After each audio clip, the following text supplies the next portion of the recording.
Hello, everyone, and welcome to this week's exciting edition of Victory Never Sleeps. We have a special treat for you guys this evening. As advertised, so let's backpedal for a second. All right, so this year, as hopefully you guys know, and some of our new listeners might be unaware of, and those listening on the podcast, I apologize, it's a visual heavy presentation. So if you're listening on the Spotify version, you may want to check back to our YouTube channel to see the slides that we're talking about at your convenience. But yeah, so this year we have, I guess we're in the 31st year. All year we are celebrating the 30th anniversary of the Asatru Folk Assembly. Being around and doing this for 30 years is a really special achievement and something we're all very proud of. And as part of that, we've been trying to collect and preserve and celebrate our history in a elevated way. As such, we've got folk builder Chris Savage, who is taking a lead in that history project, and he's done amazing work with it. And a couple months ago, Nick and I, well, it was an idea I had that Nick did all the heavy lifting on, wanted to put together a slide presentation of kind of pictures and things that take us through the course of the Asatru Folk Assembly, and a little bit that brings us to the Asatru Folk Assembly. So I guess our 30-year history with some prehistory involved as well. So we made this slideshow, and it was very large with lots of cool things in it. We're pretty excited about it. I was all fired up to present it at Bloat at Sigerheim, and a couple of technical things did not go our way. We had a lofty ambition of presenting this in the empty field under the tent off of, a car battery with a laptop. It was going to be really cool, but a couple things didn't fall into place. So we did not get to present it then. And I'm like, no, we worked hard on this. I'd like to show it to people, and I think that the audience might enjoy seeing it. So I hope you guys do. Hope everybody enjoys it. As advertised, we have AFA luminaries and notables, and the luminary that shines the brightest is our founder, the herald of Odin, the father of modern Asatru, Stephen Anthony McNallen, and his lovely wife, Sheila, joining us. So we are honored to have them on the program. And we got some other folks too. And we kind of throughout the evening, people are going to pop in, pop out, however they'd like to, but hopefully folks have some, reminiscing they'd like to do about slides that show up. Probably should have worked out a good system before the broadcast, but we didn't. So if you guys got stuff to say, feel free to cut in whenever you'd like to. Nick, if you could help facilitate that, if you see people starting to talk or whatever. But yeah, we'd like everybody to, we're having a fun evening sharing these slides. As folks know, we will take as long as it takes to go through all of these slides and to answer any and all of you guys' questions. So as always, the show is audience participation is encouraged. So if we've got people watching this live, wherever you guys are, please ask whatever questions come to you. If it's about the show, awesome. If it's about other stuff, we'll get to it when it's a cool time to thread it in and, maybe get some different folks' thoughts and feelings on it. And join us for a journey through 30 years of the Asatru Folk Assembly. Top of the show, things to note for you. As always, G.W. Farnsworth has flexed his generosity, donating $30. We appreciate you. Thank you for that. Give you guys so coming up a week and a half from now, we have Freyfaxi at Baldershof. That's in Murdoch, Minnesota. If you guys are interested or are able to make it, we would love to see you there. It's going to be a great event. I will be there. folk builder extraordinaire Jason Gallagher, who should be in your top right-hand corner of the screen, will also be there. You get to meet and enjoy his company as well as other AFA leaders. It'll be a really good time. It's a beautiful Hoff. It's something that we're all very proud of, and we'd love to meet you guys there. If you're a member, you should be there. Talk to your local folk builder. They'll get you all set up. If you're not a member, but you'd like to come check it out, again, your local folk builder or any of our folk builders would be very happy to get you set up. And like I said, we'd love to see you there. Other things, it is hard to contain excitement because we've got cool things happening, moving towards getting Hoff. We are making a lot of progress, and I'm looking forward to having good things to tell you guys, hopefully very, very soon. That is an old graphic we have for our war chest that we've been raising with your guys' amazing generosity. We've raised $11,565.10 so far towards that effort, and that's just in a few months of you guys giving, so we really appreciate that. Nick thought he was smooth, and he just shuffled in the new graphic. Thank you, Nick. We appreciate that. Yeah, so those are the top of the show things for you guys, other than this weekend at our other three Hoffs, at Odinist in Brownsville, California, at Thorshof in Linden, North Carolina, and at Njordshof in White Springs, Florida. We will be celebrating Freyfaxing. It's a great time. If you can make it to any of those Hoffs, you should. And yeah, we'll be celebrating. We'd love to have you guys come and join us. So if you're interested, please reach out to your local folk builder and we can get it all figured out. Another thing I should say, if you are listening to this broadcast, if you are white and you are a heterosexual, you should come home to Asatru and join the Asatru Folk Assembly. We are doing great things. We would love to have you join us and be a part of it. Best time would have been to get on board 30 years ago. The second best time is right now. So get off the fence, get on the team. We would love to have you. With that, we'll go through some different things, but I'm going to be steering tonight. So I trust you guys to be kind of looking through stuff in the chat room if we got things that are coming up. And like I said, if people have questions, please make sure you ask and we will get people on them. And any of our amazing guests, if you guys have stuff you want to say, stuff you want to add, things you want to share, please, by all means, do that. And with that, Nick, can you load up our slideshow for us? So we may be playing with configuration here if our cameras are in the way or just what happens. Nick will make that work for us. Our lovely 30th anniversary logo was beautifully crafted by Madison East. I think she did a really nice job.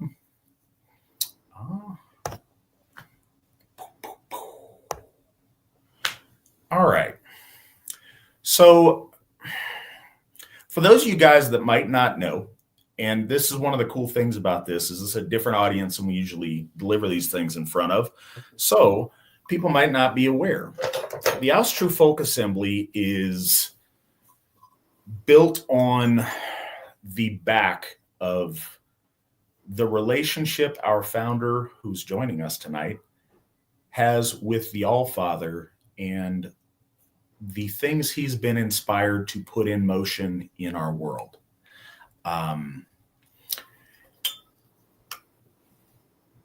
The predecessors was an organization called the Viking Brotherhood, who, as you see here, was established in 1972. And the name was later changed to the Asatru Free Assembly. And that lasted in the 70s and the 80s.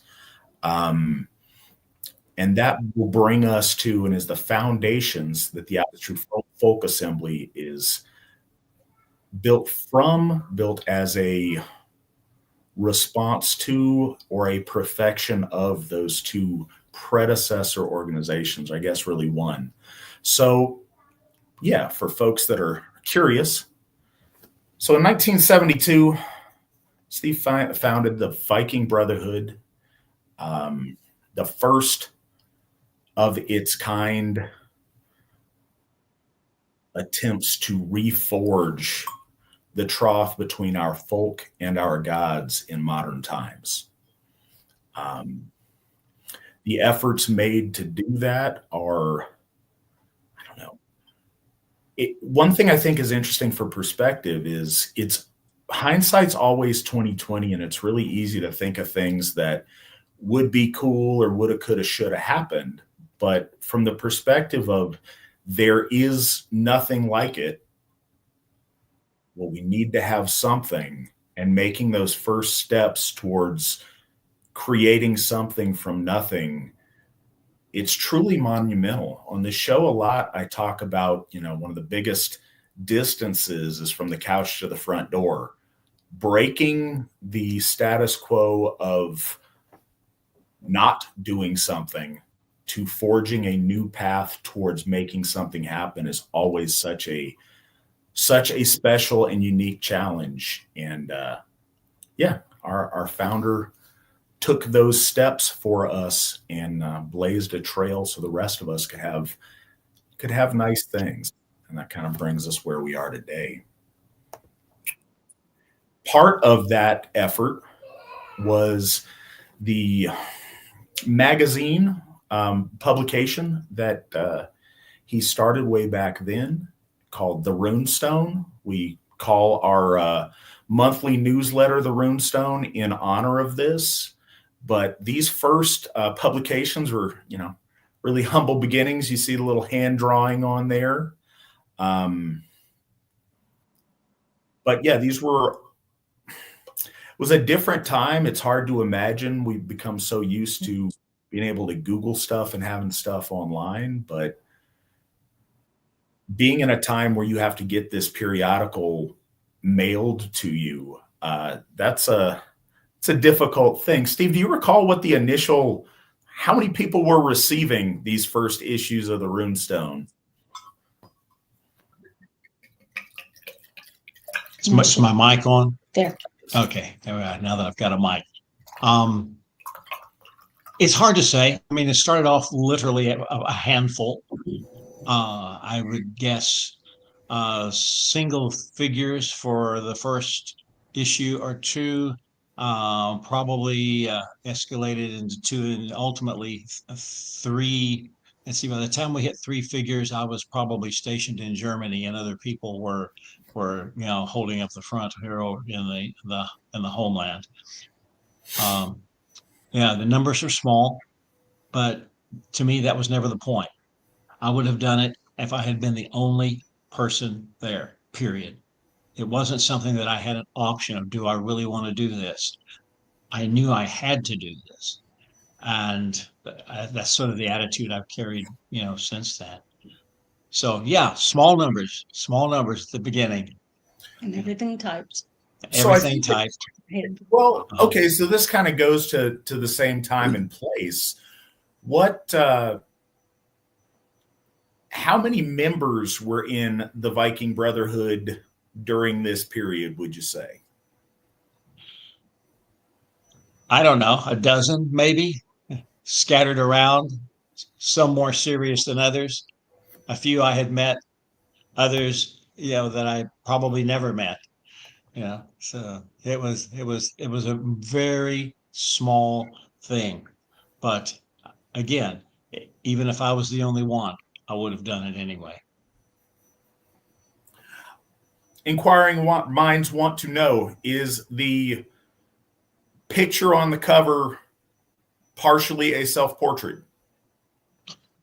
No, it's not. People have noted the similarity. Yeah. No, I've still got two eyes. Had them then. That was rude and crude at its best. But I'm no artist, and I always trying to talk some of my friends into doing stuff like that for me. You got to do something. So there it is. You did the drawing, sir? No, I did not draw that. One of the other people in Wichita Falls, Texas, which is where I was going to college, did that for me.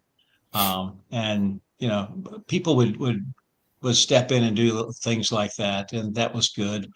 And we published the issues on kind of a mimeograph kind of thing. Some sort of crank operated, smelly thing that probably you could not even find in a museum anymore.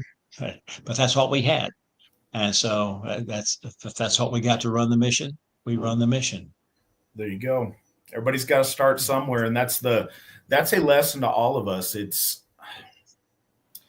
so tempting to conceive of great things in our heads and realize our distance from where we are to our ambition or our dream, and not know how to move forward or to make those first steps happen. Everybody wants to go immediately from A to P, but those B, C, D steps are very difficult.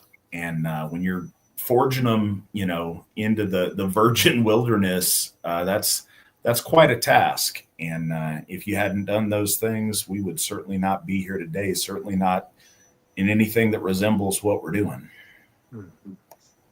I think it's cool, and just want to point out before we move on, at the runic title of the runestone is in German there, Der Runenstein. Good job. Well, hey, I was headed for Germany anyway, so there. There you go. I had, let's see, first issue of the Runestone was released August 1972. Yeah, I was probably getting ready to head off to Fort Benning and go through infantry training and the various schools after that. So I knew I would be agile, hostile, and mobile, as we used to say. But still, you do what you can. Whatever the cost, you do what you can do. And if you can't do everything, you do something. Oh, for anybody curious, Nick, do we have these loaded up on the website library? There are various runestones and other publications old on there. They all used to be on there, but some of them are not there currently as I'm working on moving and changing around the library and updating it. But they will all eventually be back up there. You heard it here, folks. So eventually this will be available to look at our library at runestone.org. Yeah, we're trying to get as many as we can available for everybody to look at on there. It's worth your guys' time if you get curious. Just talking about, this isn't just an idea or a concept or something. We're very official, and I realize we may have an international audience listening to the program. In the United States, the official tax designation for churches or religious institutions is what's referred to as a 501c3, and that's part of our tax code. It means that the government recognizes the legitimacy of a religious organization, and as such, them being exempted from normal taxes that other organizations or businesses would have. So that was established early on. This was, always something that was done in the open and official, and That's okay. Still is today. Chips. So That's nice. this book is what inspired, a lot of those early beginnings and the use of the term Asatru. Steve, do you want to tell anybody about this book and the things going into your decision to make use of the term Asatru and to get things going in the way that you did? Well, obviously I was interested in Vikings, but I was mature enough to know that there was a lot more to the old ways than, quote, being a Viking, unquote. And so I absorbed a lot of really good books on it. This particular one by Magnus Magnusson, in addition to the really outstanding illustrations, photos, and so forth in it, I used to know the page number. I think I published it somewhere on page number such and such of that book. Magnusson used the word Asatru and explained that that was the name that the Vikings gave to their religion. And I was really glad to see that because I get the allure of the Vikings, but there's so much more. There's so much more. I wasn't a Viking. Yeah. What had you used on your dog tags before that? On the dog tags, Before you knew Asatru. yeah. Well, before I knew Asatru, let me think. I don't remember what I put on it, but I do remember that after we had I was in a wreck on the way up to the Dahlonega, the ranger school up in the mountains, and I was had a lot of my stuff rifled through while I was gone, and stuff was stolen. So folks said, go down to this little office that's down actually under one of the jump towers there at Fort Benning, and there's a little old lady sitting behind a desk, and the little old lady, when it gets to making it down, tapping up another dog tag for me, and she asked my religious preference, and I said, Asatru. I think that's what I said. Yeah. Anyway, it was definitely maybe it was just Norse. I think that was before I had Magnusson's book, and so I just said Norse, and she typed it up. She was good with it. So that was the beginning, and then later, as soon as I got the official word Asatru, I got that corrected as well. All right, and just kind of a side note, over in the chat, we have someone telling us hello, watching the program in Osaka, Japan. So appreciate you joining us from the other side of the world.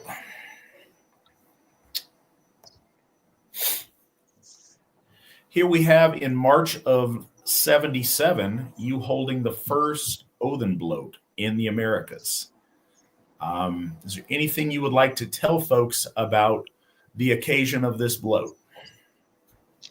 It was this was number one as far as anything publicly, and believe it or not, it was held in a public park in Berkeley, California, which, of course, in many ways has been hostile territory.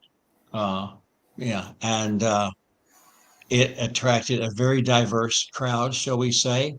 And I don't know that I would do it that way again. But sometimes you just got to get it rolling. You just got to take some action and make things roll. And yeah. Like I say, I would not do anything of that sort in a public park today with onlookers, the crowds and so forth. But especially in Berkeley.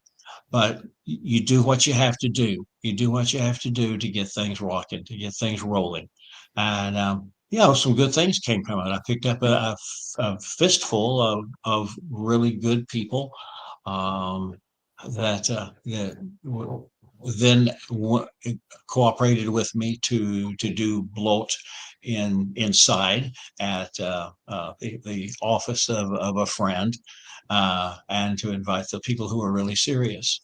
And that was a big beginning in many ways. If I hadn't done this rather public thing, I would never have met those people. So, do you know who the two folks who are looking on in awe might be? Sean, what was his name? Sean something or other, and his girlfriend.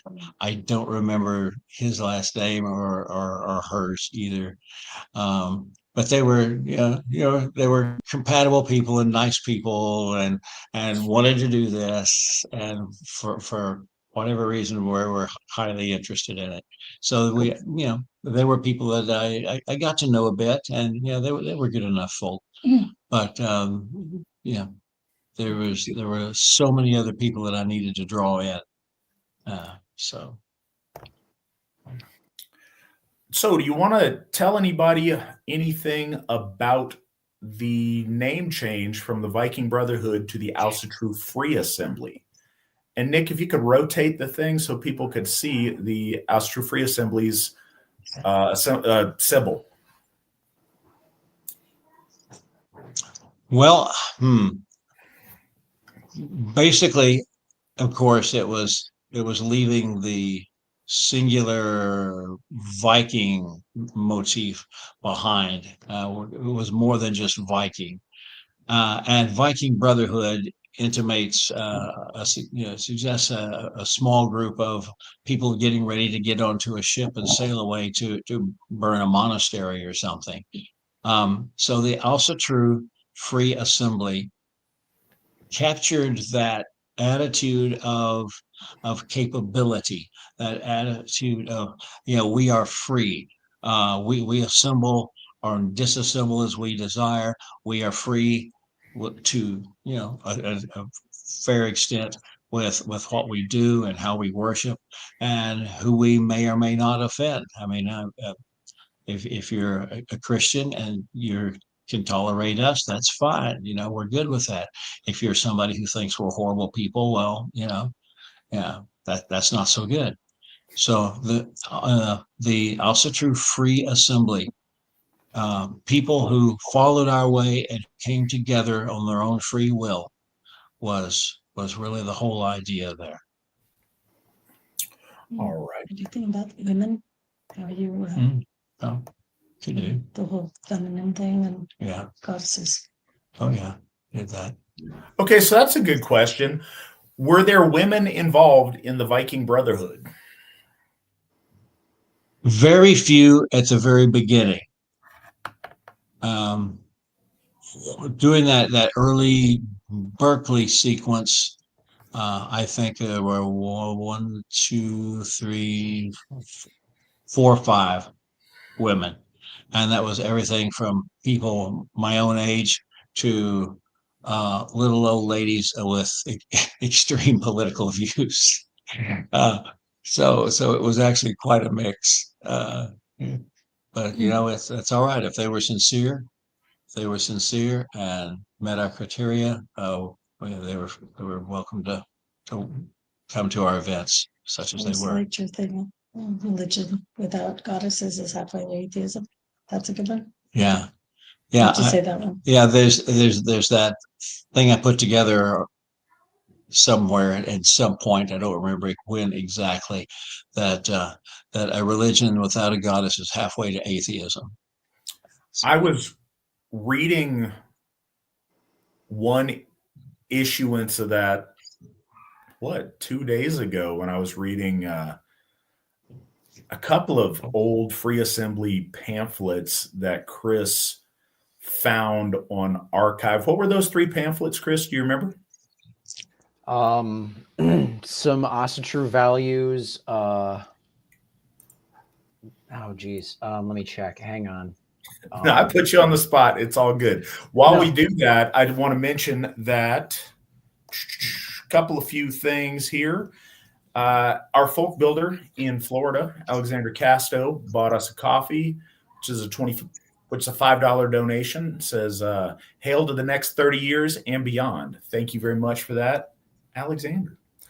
Ronald Blake bought us 5 coffees. That's a $25 donation. He says, "Hail all." Well, hail to you, Ronald, and thank you for your generosity. We appreciate it. And then he went on, and again, Ronald donated $25 to Folk Services. Thank you for that. We appreciate it. Hey, Ronald. Angela donated $25 to Balder's Steeple and $25 towards the Phrasehoff War Chest. Very much appreciated. Thank you very much. And Austin, they just keep rolling in. It's a good problem to have. Austin donated $20 towards our Phrasehoff. Thank you for that, Austin. And Gilbert donated $250 to the steeple and $250 to the Phrasehoff Fund. Wow. Thank you so much. Very much appreciated on both counts. Thank you. You guys are awesome. We really appreciate y'all's generosity. That's how we're able to do that, coupled with the blessings of the ICER, or how we are able to accomplish so many beautiful things. We really appreciate it, guys. Thank you.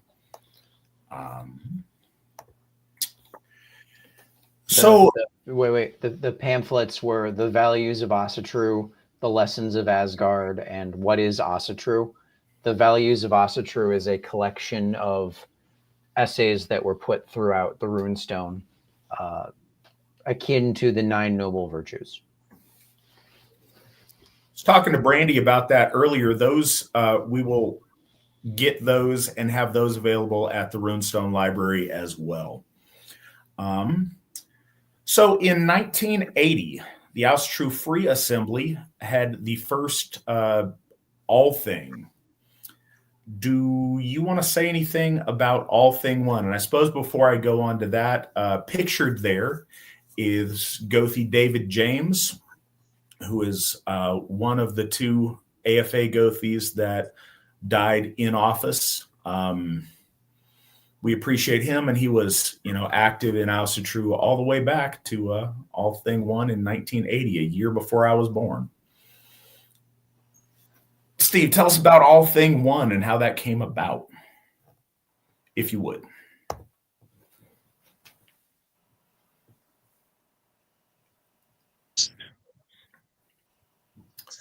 All right. Well, It was. Oh, there he is. Well, hang on, I'm dealing with some lights and stuff here. Of course. It was held at a place in the East Bay, California. Yeah, over the hills there. There was some a really nice place that we could get together, and it was wooded and treed and so forth. And I talked with them, and they were all good with doing it, and they would be glad to do a pig for us and provide all the things that we needed. And so I put out the word, and we had a number of very interesting people come. We had Edred Thorsson, as a very young guy, and kind of just hairy and unkempt hair and so forth, but very bright and so forth. And we had David James there, as you see. Known for his poetry, for one thing. Yeah, he's a poet and a very good one, and he's well educated on all the relevant things, and has been following the gods for quite a number of years. And other people who were mostly from the Bay Area, a few other people here in Jan. England, Peter Seymour. Peter Seymour from England, who was an amazing guy and true to the gods and to our folk. He was Odinic Rite? He was Odinic Rite, I believe. And we did everything from rune Stavagalder to a weapons demonstration put on by some of the reenactment people in the Bay Area. We had good discussions, I recall, and the whole thing went rather well. The pig was outstanding. And I got word later that there had been a undercover police person there during the event, but apparently that individual had nothing bad to say about us, nothing negative. So, one for us. Yeah, I think that I always wonder what our enemies think that we're up to, because I think there's always, I don't know, wild ideas about what really goes on, and I think be underwhelmed by the villainy or lack thereof that occurs, and probably really moved by some of the beautiful things that go on. I met David James almost 30 years exactly from this period at Midsummer in Alta, California. So there you go.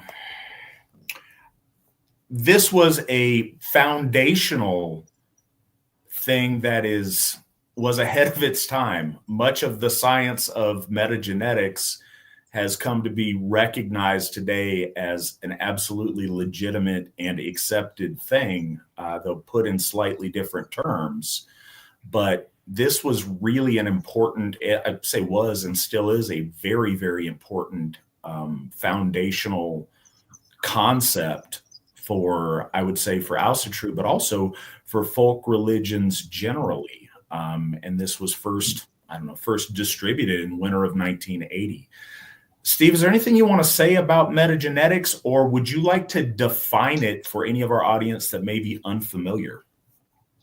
Well, I think that our audience basically thinks of this immediately. You know, the idea that genetics shapes our religious opinions and our attitudes towards life, and so forth and so forth. But back decades and decades ago, people didn't want to say that kind of thing. You know, it was too racially inclined. But essentially, it was, hey, you know, people of a particular genetic collection are going to have similar beliefs and similar values. That was really the essence of it in so many ways. Yeah. But at the time, it was, oh well, we don't say stuff like that. That's racist. You know? So there it was. This was a bit of a poke in the eye to the system. There you go. And you know, truth is truth, no matter what kind of name calling or labels you want to attach to it.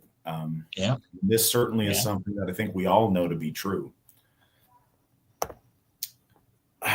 All right, and then before we go ahead. Can I just throw in a bit of esoteric Asatru trivia? Of course you can. That's why you're here.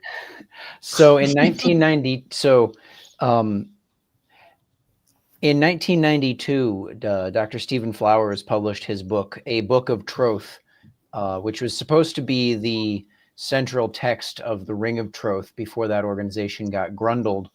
And it's kind of funny because in this book, despite what later poor copies of this work would say, he actually uses the term metagenetics in here to describe Asatru as an ethnic religion.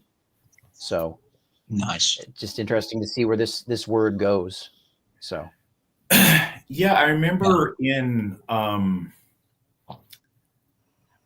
forget where it was. I want to say it was in History of the Rune Guild, but Edred mentions that, you know, one of the things that has the most meaning to him was when Steve, when you ordained him as a Gothi way back when, during the Free Assembly days.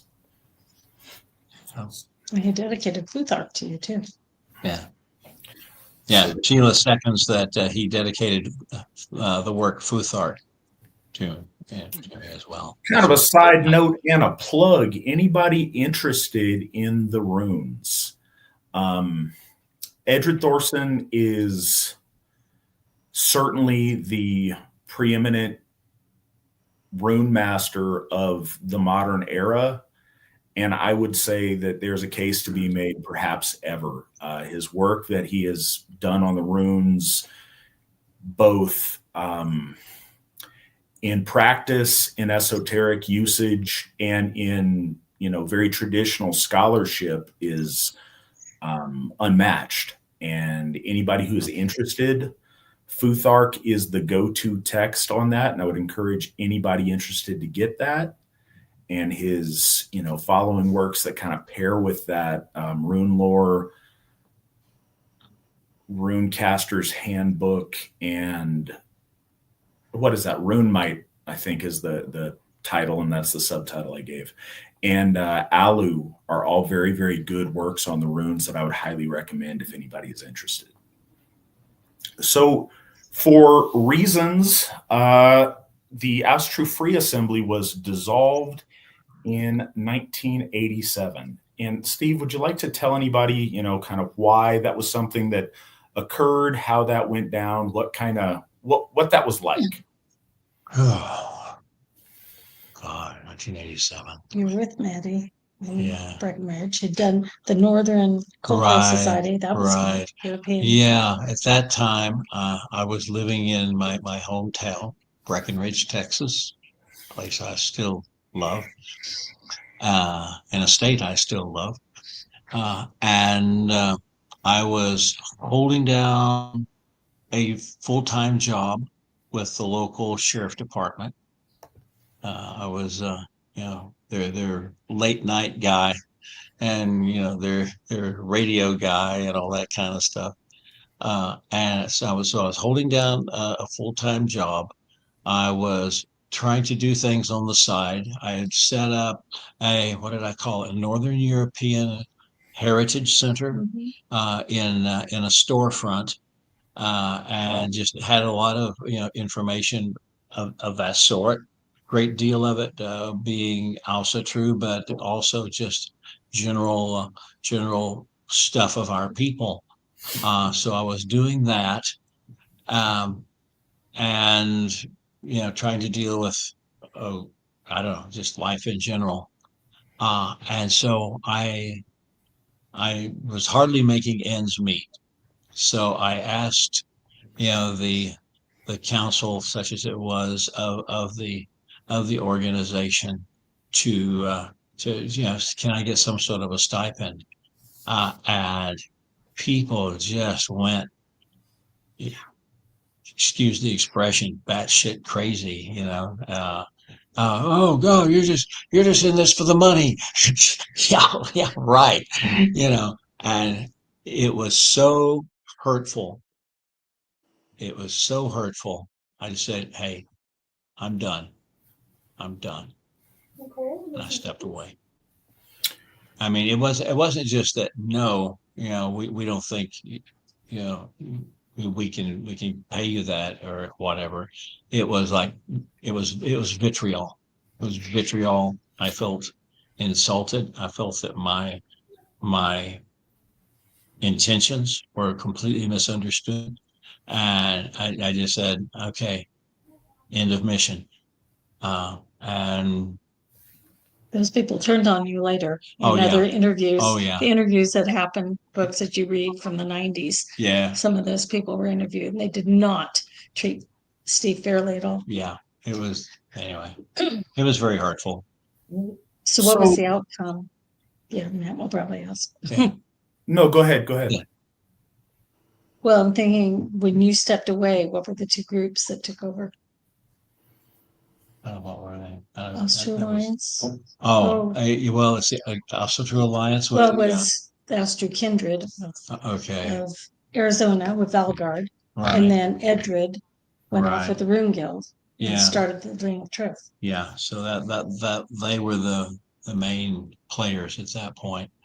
What was interesting, though, is that until this time, this was the only organization. So everybody considered themselves Asatru, regardless of who they were, where they lived. They were all part of the AFA, which was a really interesting mix of people. But then they tended to kind of splinter off, right? And the two groups, one was obviously planned to be Folkish, and the other one, Edred, was just doing esoteric stuff. Yeah.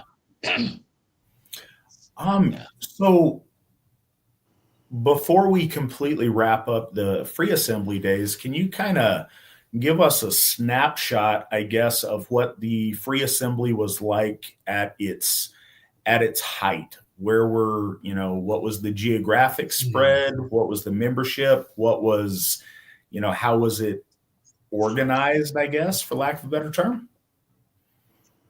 Ooh. The Free Assembly at that point before its torpedoing, was spread geographically pretty much across the United States, with a lot of people in places we'd never met. Some foreign, but not a whole lot of them. We're just making kind of casual contacts over there at that point. We were just trying to practice and to maintain practice. We would hold meetings or get-togethers, events, whatever you want to The call big them. Allthing every year. Yeah, And people turned out for that. That Mhm. was There was an annual Allthing, as I recall. Those were held down at Possum Kingdom Lake, which was kind of cool because, I knew that area well. We had all sorts of serious discussions. We had people rappelling off of the building. We had, we had, it was interesting. It was interesting. Were you shooting off rockets at that point? Shooting off rockets at that point. Yeah, I don't know. I was kind of into shooting off rockets. It was my excuse was that that's a future for our folk is to reach outward. That's what we do. Who were all the great rocket scientists? Germans, and Englishmen. That was, I wanted to give people a reach, a sense of reach, a sense of what we, not just us, but our entire folk. What was our future going to be? What would we rise to? We are the outward bound people. We are the ones who want to go farther, go faster, explore where nobody else has ever done. That is us completely. No race can begin to match us in that drive. And when I was 6 or 7 years old, obviously no one had put out the word astronaut yet, but I knew I wanted to go to space. I knew I wanted to go to the moon. My mother, bless her heart, bless her heart is something she would have said. Rural Texas.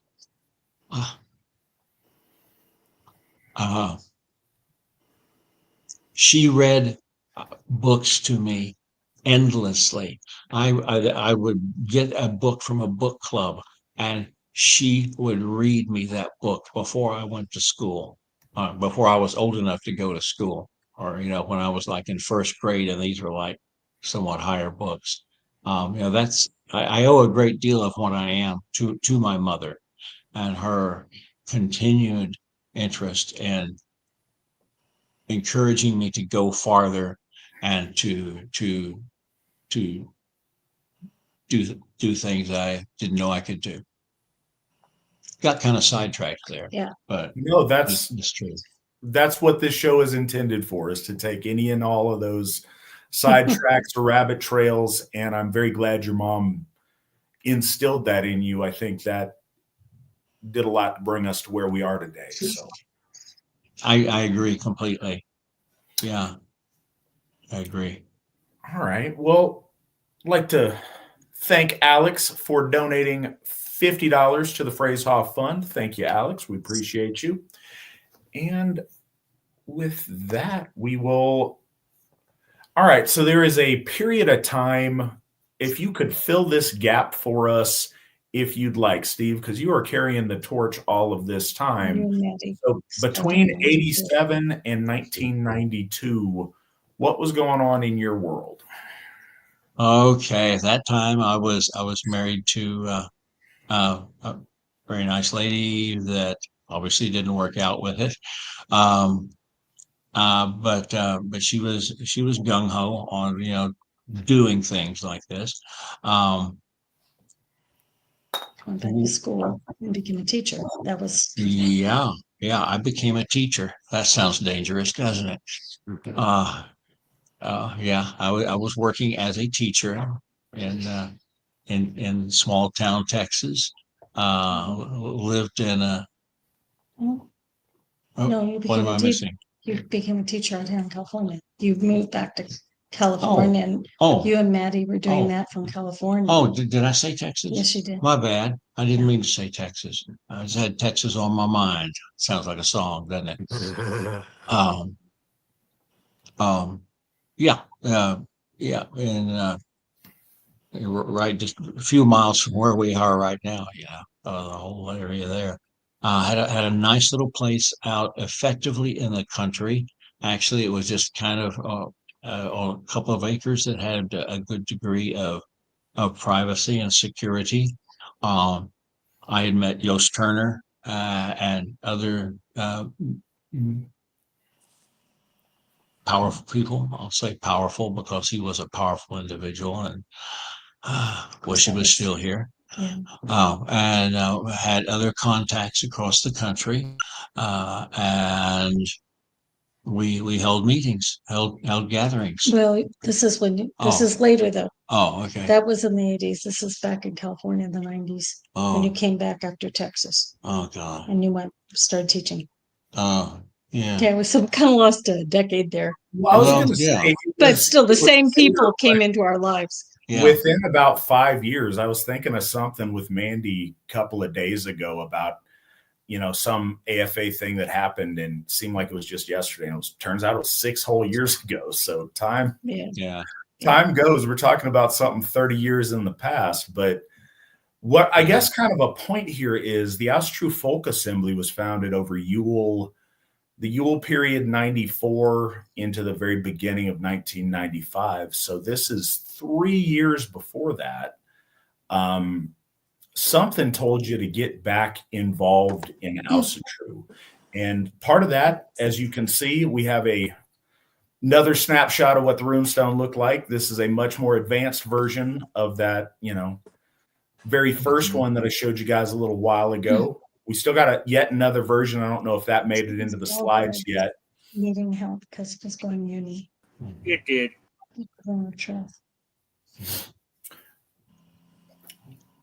So what? I'm sorry, what was it? So the question is, what I brought missed you the question. back to doing that with Maddie in 1992? well, yeah, there's Started this gap. republishing. There's this gap there. Something called you back Yeah, into the fray.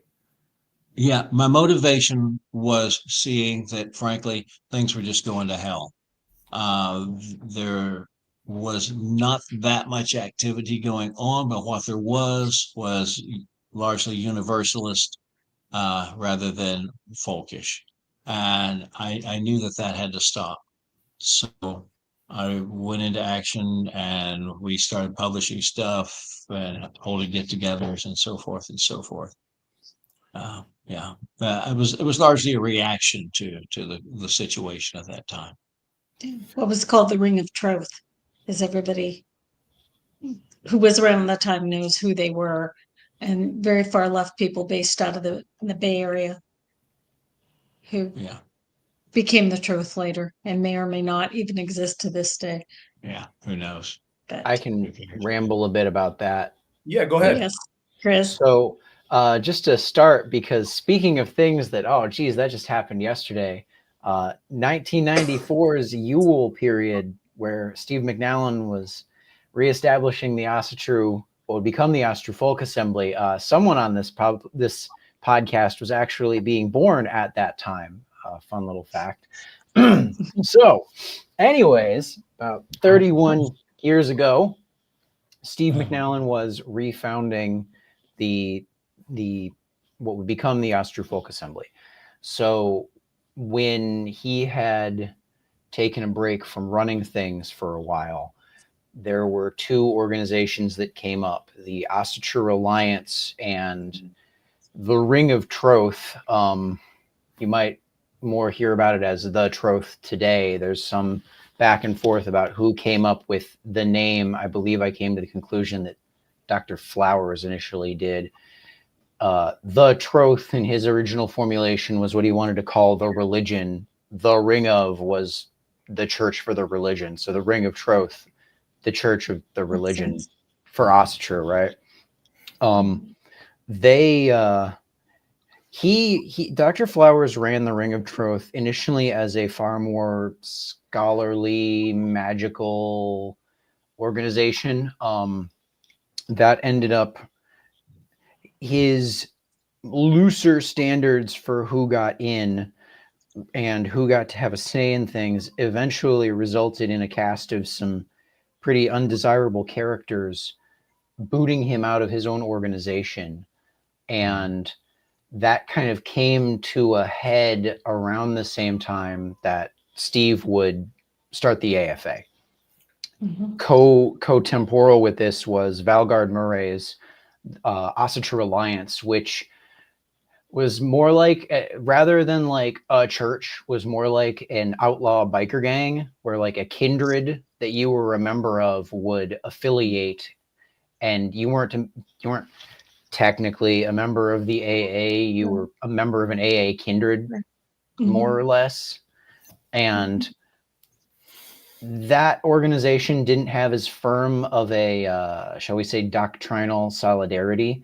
And some pretty unsavory people like Bill Bainbridge and whatever Deep Throat's real name was. Gamlingen, yeah, he Gamlingen. Oh my God. in Yeah. History of the Rune Guild, Flowers relays a story about this character that he apparently wanted to be called by the heathen name of Diopverker, which he said meant deep throat, but actually means deep pain. Let's take note and ruminate on that for a second. Oh dear. Oh, And he was evil. so there's another story about this character. I was digging around looking into some of these odd fellows, and he was trying to do a pig bloat where they'd kill a swine and offer it and stuff, but he wasn't very good at killing pigs, so he screws up exsanguinating it, and it's making a mess, and his wife has to come in and actually finish it off, and he's kind of embarrassed about this, and so he turns to the crowd and says, "Geez, it's harder with a pig than with a human." That's so bizarre.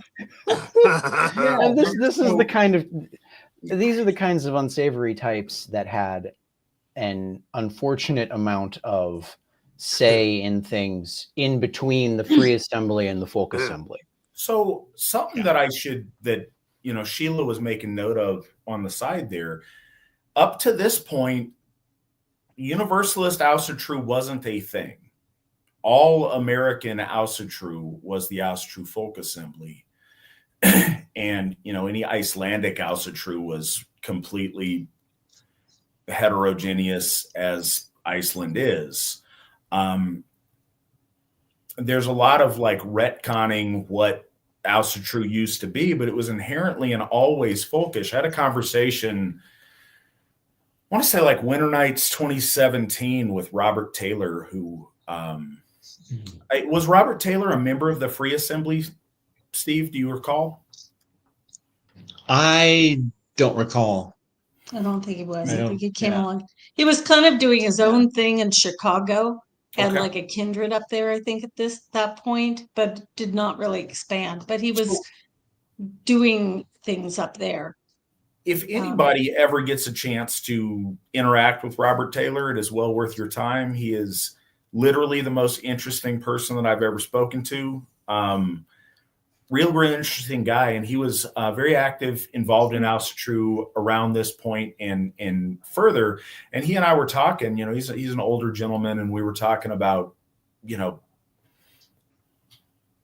early days of his involvement in Asatru, and the whole idea of a universalist rainbow coalition Asatru thing. It was never a thing.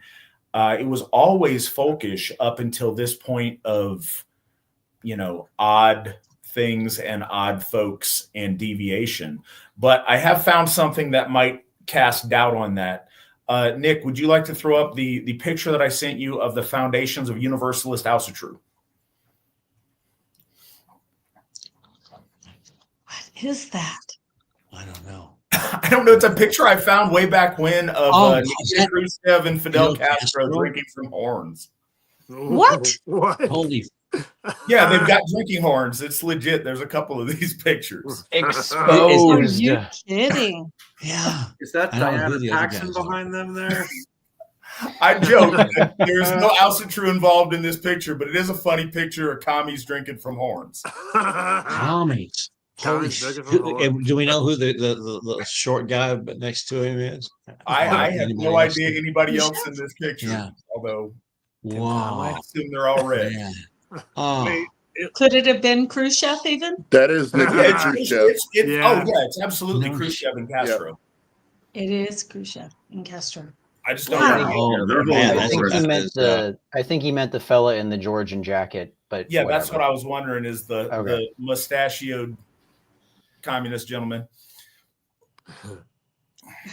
wow. So Well, that's There what they you were go. doing while you were doing yours. Whoa. You won. Yeah, I won. Screw them. all right, Yeah. so Yeah, So well, just to- yeah. Just to throw back here real quick, I kind of brought this up already a little bit, but Dr. Flowers in 1992 put out a book of Troth, and he says in here, this is a quote verbatim, "The Troth is our own folk religion. This means that it is the religion that is particular to this folk, to this ethnic group. We seek first and foremost to delve deeply into the long neglected pathways of our ancestors." So in 2002, the eunuch scholar Stefan Grundy would put out his version, Our Troth, which changes that around. So it's actually in this period that the entire idea of universalist Asatru is invented, in part because Asatru is a folkish religion. It doesn't make much sense to say universalist Asatru in the same way that it's like there's no such thing as non-Dharmic Buddhism or non-Abrahamic Judaism. These are classes that include the thing by its characteristics. So if you want to have universalist Asatru, you have to make it because Asatru is folkish, just by definition, right?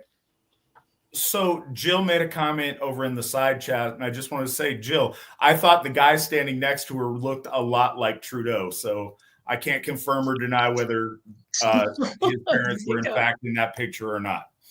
But they might have been. We never know. But it's funny that you would say that because that's literally what I was thinking. Mm-hmm. All right. So Wow. we take a little bit of a jump here.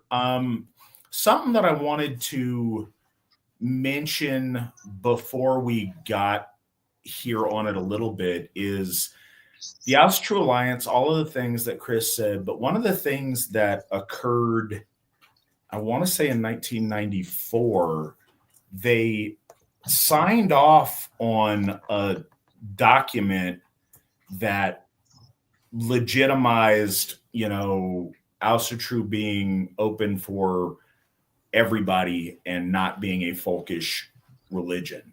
And that was a big problem.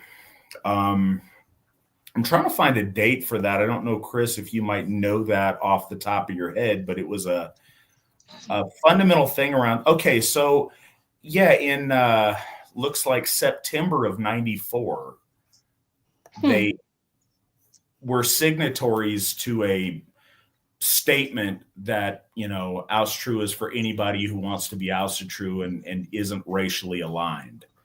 And I believe this is at the time. You mentioned this when we did, or when I presented this slideshow at Odinist, but would you like to share about Valgard reaching out to you? Oh, do you remember he was asking your help and you were supporting him? Okay, Yeah. 12 minutes. Just... Yeah. Yeah. So Bainbridge was doing a big push on Valgard. Valgard, who passed away, by the way, just a few months ago.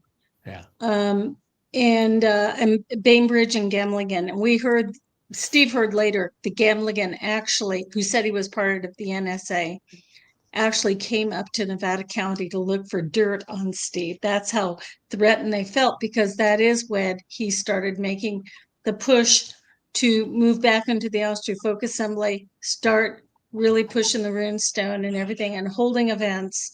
And at that point, we made an alliance with the Asatru Alliance with our own kindred, because it was always a kindred organization. It was understood that the Asatru Folk Assembly would always be an individual membership, even though people could have kindreds. We also had guilds, but it was basically individual membership. But we could have kindreds as part of it. But at that point, Steve and Valgard really reconnected after quite a separation.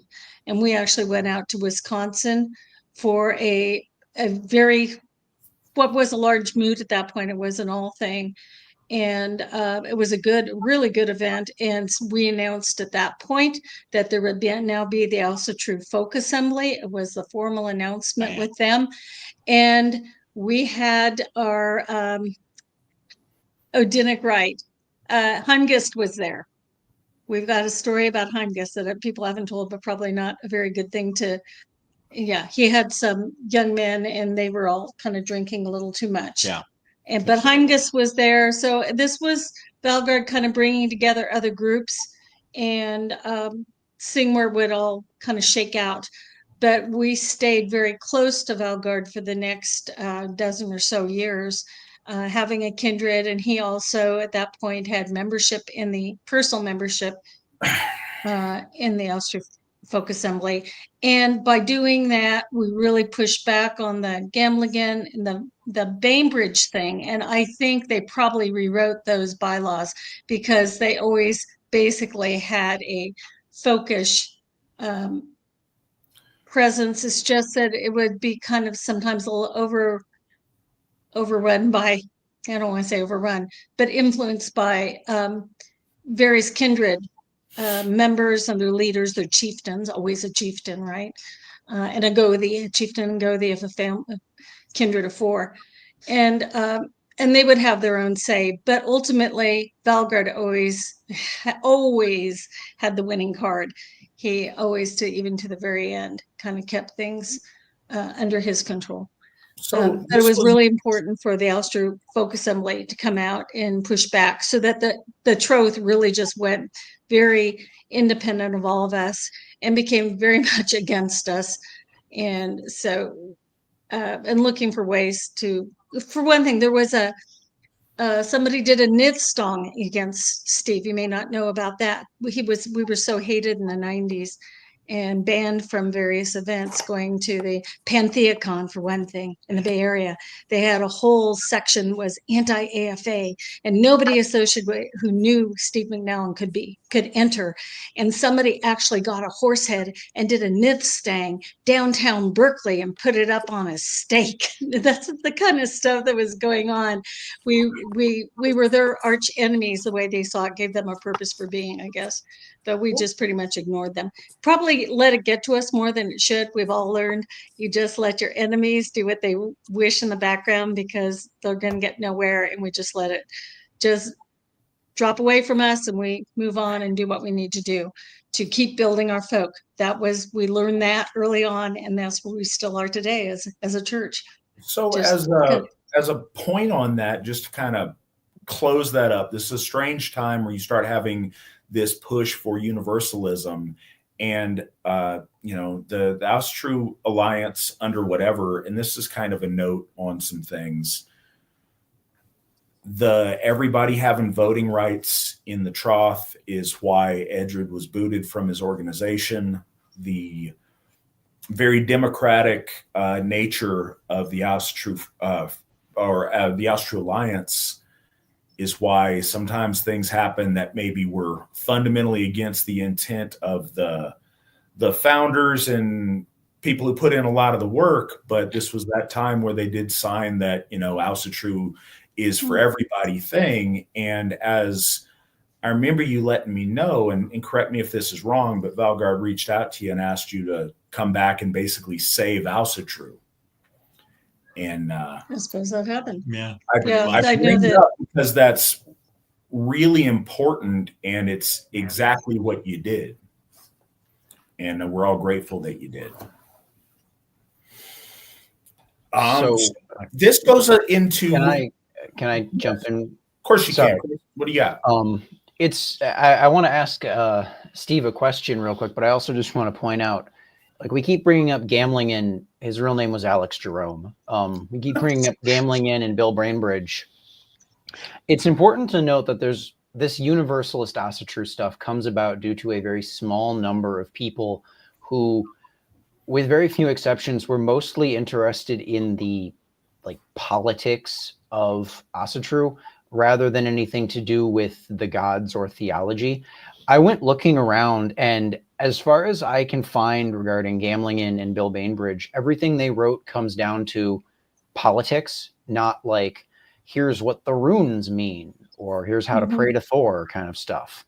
So at least as far as what they wanted to survive, it really was the idea of creating this universalist Asatru thing as outsiders intruding in a space to control it rather than like people who just want to worship Thor, right?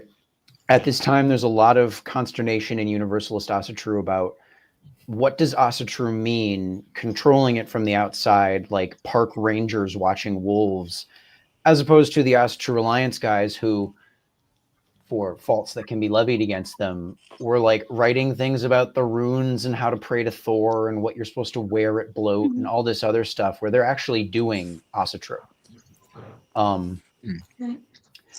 If you want to say something, go ahead, Matt. Oh no, I just wanted. I was just going to say that they did it in that format for decades. What the Asatru Alliance was like when I met them in 1975, it was just the same back in 2021. You know, it had never really changed in their approach and their level of involvement as kindreds and any kind of a global reach never changed. So and in fact, they still exist. Real quick here, Steve. So Dr. Stephen Flowers was ordained as a Gothi in the Asatru Free Assembly, and he never ordained anyone below him in the troth. They had to invent the god woe/man position after he left, or after they kicked him out. Did you ever formally ordain Valgard in the Asatru Free Assembly? I don't think so. No. Well, in the Free Assembly, I don't know. I wasn't. No, I don't think people so. could kind of acknowledge that they were a Gothi of a kindred, and that was accepted. I assume he was clearly in charge of what he was doing there. He was the leader. He was a good leader, and kind of his show. I presume the same is the case for his buddy Thorstein or Eric or whichever he was going by at the time. The guy who published Vortru. Yeah, he was an interesting sort. I have not heard anything about him in years and years and years. He was skinny, how to put it? Yeah, obviously we're all literates to a point, but he wanted to know exactly how you do this to a detail and how you do that, and things that I think nobody knew. But he was sincere. He was a quote good guy unquote, but he wasn't really producing much or making anything happen. It was just him. He was in the Asatru Free Assembly because he married you and Maddie. Yeah, he officiated. Yeah, at your wedding. Yeah. Okay. His name was Ernest, and I'm mostly just bragging that I found out this guy's name. I'm sorry. His name was Ernest Eirikur Thorstein Thorarinsson Bidwell Jr. So yeah. But he's frankly, I wouldn't want to say this to his face, but he was a pretty pathetic individual in many ways, and sincere. Yeah, he had a good heart, but that was about it. Well, there you have it. I think that Chris rolls the R's for the rest of us that struggle with it. He does a little bit of extra roll in there just for the rest of us covering our bases. We appreciate that. To kind of close out on the Asatru Alliance, they've stayed around kind of as a museum of what things were like in the 80s until, relatively recently, they, I guess 2 years ago, they made a full, complete cuckery of, they don't believe there's any racial component to Asatru, and they are fully rainbow, globo, homo on that team, which is really sad, but it is very definitive. That was under their Very sad. Allthing One that I'm, due to personal conversations with the man, doesn't believe those things, but it's expedient to show cowardice in the face of opposition, which they did it as a reaction to such a pathetic thing too. Wasn't it a reaction to like some domestic terror thing? It was like the guy that tried to bomb a synagogue in Texas or something. It was not because of any charges levied against them or anything to do with.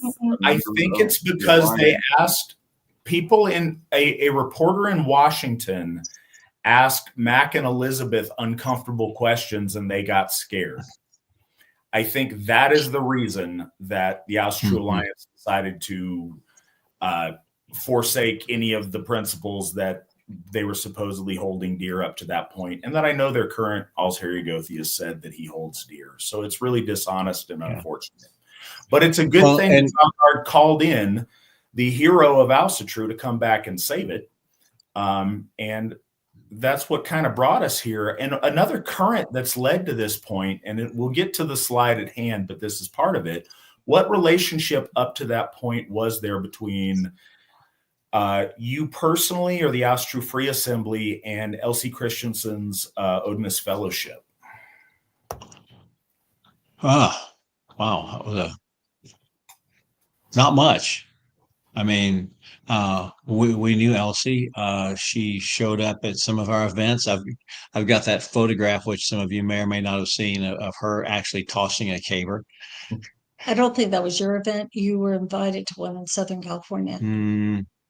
Maybe so. Yeah, I don't know. Somebody, because we talked with somebody who was there. Okay, but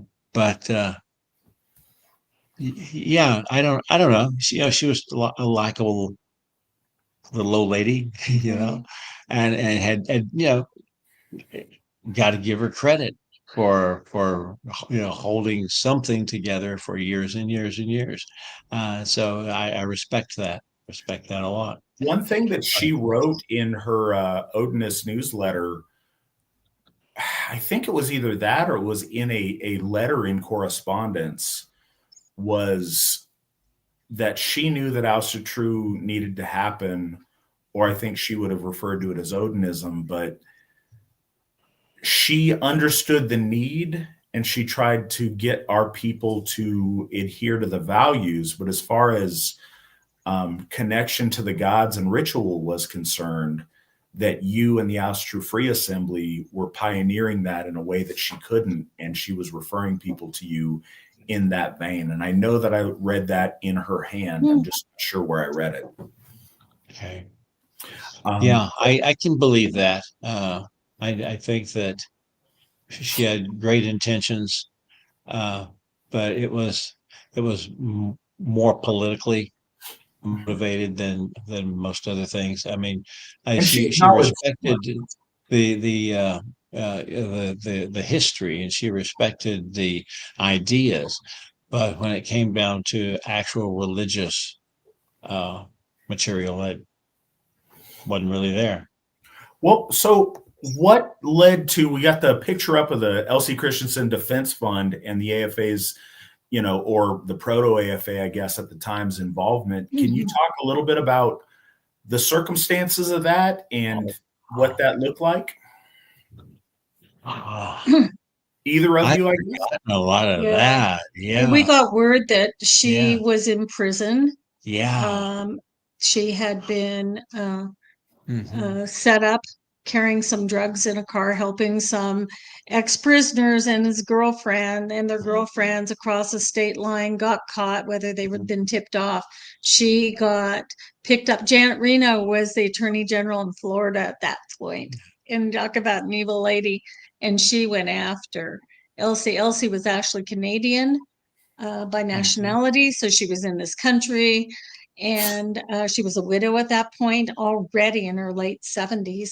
Yeah. And she had no means to do anything. Now, what's interesting is that we were still focused, West Coast. I'm involved in it now. We're putting out the runestone. This is even before the event was actually at our home. One of the very first ones we did before the AFA, actually. But also the Theods were doing stuff out on the East Coast, and that was kind of where the energy was. We've got so many people on our leaders who were doing that in the 90s and the 2000s, and we had no contact. There was no Theodism out on the West Coast at all. So that's something we were not even really aware of and got involved in until around 2000, where we got to meet people. But with Elsie, she needed some help. She was in jail. We needed to get her some lawyers to get her out. And we had a fellow up in Canada, Heritage and Tradition, who was making silver medallions in 1 ounce pure silver. And he did one that was a Elsie Christensen one. I think we were selling them for $15 each or something like that. Yeah. Mm-hmm. He also did one for Kennewick Man to raise money for our legal fees for that, of which we did have some, even though we had a pro bono lawyer, but we still had filing fees and all. But with that, we were asked, could you help? And I don't know who came to us, but we just stepped right in because it was like a perfect thing for us. I never knew her at all. Never really had contact. Steve met her the one time, but we were there to support Folk Mother. We all knew that she was regarded as that, but her work was mostly with the prison populations. When she went into prison, we picked up her publications. Like we still have that. What is the Odinist thing? We have a little Odinist pamphlet that she did, and handled all of her prisoner mail started coming to us, and I would respond to those. So that's what we did for a long time, was helping her while she was in prison, actually. And then she eventually got out and went back to Canada and died a few years later. Very, very sad. And I wish we had gotten to know her better, and we did not. Yeah. And that's a failing on our part. Yeah. So we've got a couple of questions, and I don't know how long we'll have everybody. As you can tell, it's going to be a long show tonight. We are less than a 10th of the way through, but this is wonderful, and it is such a treasure to have both of the McNallans on this program. So we're going to get the best out of it that we can, but nobody is obliged to stay any longer than they want to. Got a couple of questions, though, from Hill, which I believe is a new listener to the program. I'm Steve and new to Asatru for a couple of months. I have Stephen McNallan's book, Asatru, I have Stephen McNallan's book, Asatru, and Futhark.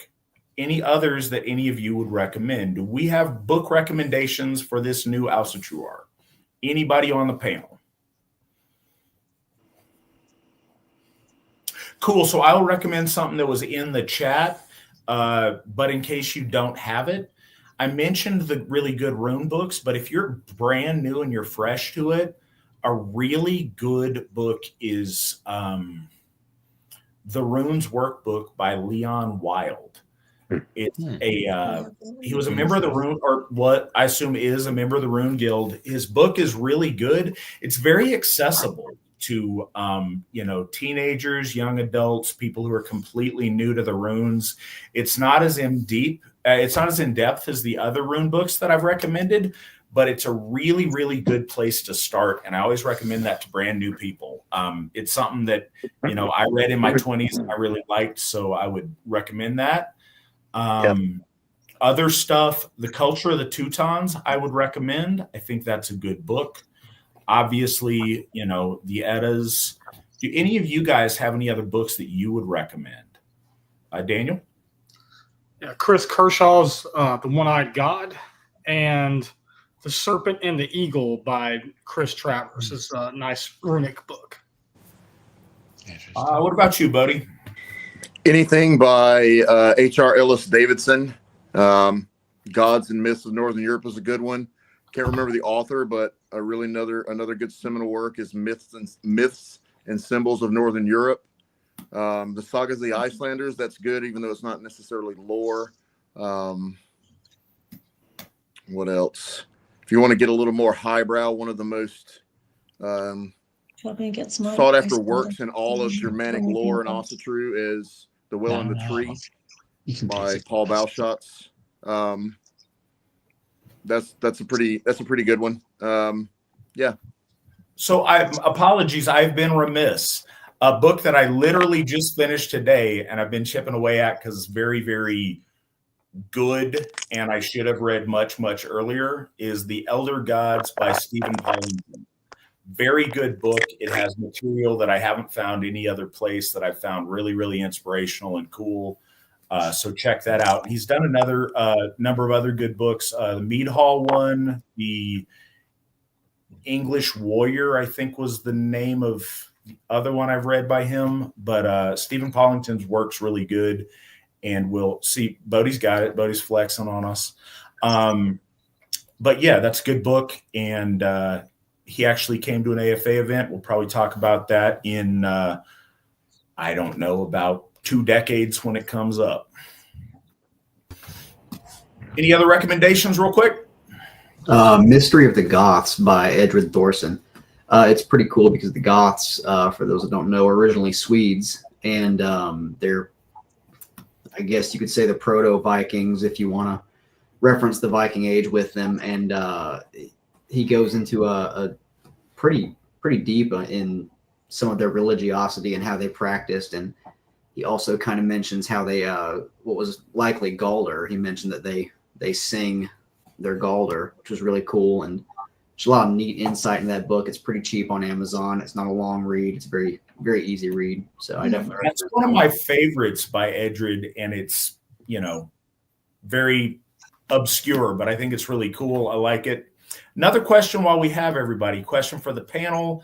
Speaking of big names in early Asatru in the States, when did Ron McVan and his work with Woden's folk kindred hit the scene, and what impact or collaboration, if any, was done with the Asatru Folk Assembly? Wow, when was that? That was a long time ago. Yeah, Joseph Yost was far more involved with him at that point. They were very Wotanist and Odinist. We were not so much tied in with the Odinist group. Ours was kind of that softer edge to it. But Ron McVan, you met Ron in 1993 up at Camas, Washington. You can see the video because you guys did to the I did a little sword play, a little dance. That's the first time you ever met him, and I did not meet him until years later. But so, Nick, if you want to share the link to that video we have in the AFA videos of the Conan music with the yes. Oh yeah, the Conan music. Oh my God, yeah. That's there. Yeah. While we're on it, and I think this is as good a time as any, and there's a couple, he's in a couple of these pictures. Yost is a big influence on you and on your development. Is there anything that you would like to say about him while you've got the floor here on it? He's the guy in red in the foreground that you see there. Yeah. Certainly one of the most remarkable men I've ever known. Vietnam veteran, came back with, lots of interior scars. Found himself up in the mountains. Ended up in a yoga community, which is up there. But he when you think yoga and you think of, little old ladies and soft people, peace, love, good vibes. No, that was not Joseph. Joseph was disciplined, He was hard on himself in a good way. I would say he's one of the noblest men I've ever known. I hope that when I get blown off of this realm, that I hope he'll be there to put out a hand. Right. He, you can go up to his grave, which is, I don't know how many minutes from here. 45 minutes. 45 minutes from here, and it's a rectangular solid. It stands about 5 feet high. On the top is a little statue of what's his face? Babaji. Babaji. And on the front it says, the standard things they say. But on one side was "Do right and fear no one," and on the other side was a Thor's hammer about yay high. Actually, Thor's hammer was there, and the other has the Alma, Okay. whatever, and the Yeah. He outstanding individual. He actually found ways, and I think normally it's not the kind of thing I would espouse, but he found ways to treat yoga as an Aryan philosophy with Aryan potentialities. And you can find the collected works of Yost Turner. I don't remember if it says Yost or if it says Joseph. I found it, I guess, sort of online. It came into a bunch of things that I had, and I've got it in my computer now. But he was. There's that photo, which I didn't we publish that with the AFA? I don't. We've had it. Yeah, it's been posted. I wrote a little bit about him. Wrote an article about him, and there was published a photograph of him.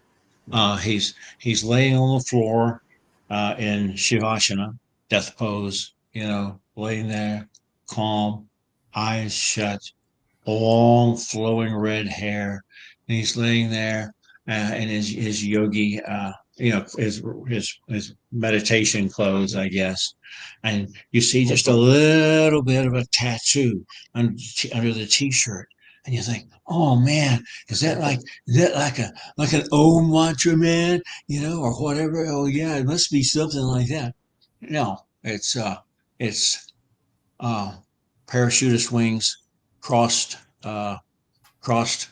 Armlets. Oh well, and skull and crossbones, and what? Do right and fear no one. I think that was maybe that. No, it says U.S. Army paratrooper. Yeah, from his Vietnam. But he and his wife were involved in the Asatru Free Days, Asatru Free Assembly Days, because his wife was Steve's wife's sister, so they were brother-in-laws.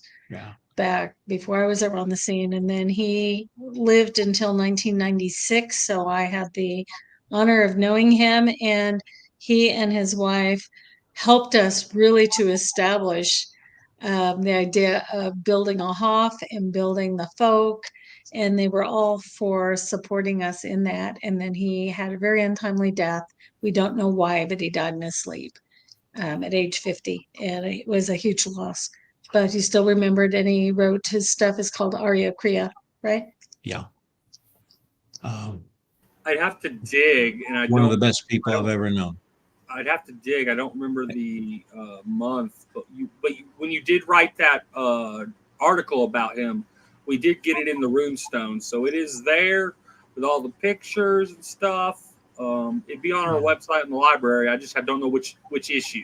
Nick, can you please post the picture I just sent you of his tombstone? Oh, cool. And it's interesting. He's got the motto of Odinshöf is what's carved into his stone underneath. Mm-hmm. Mm-hmm.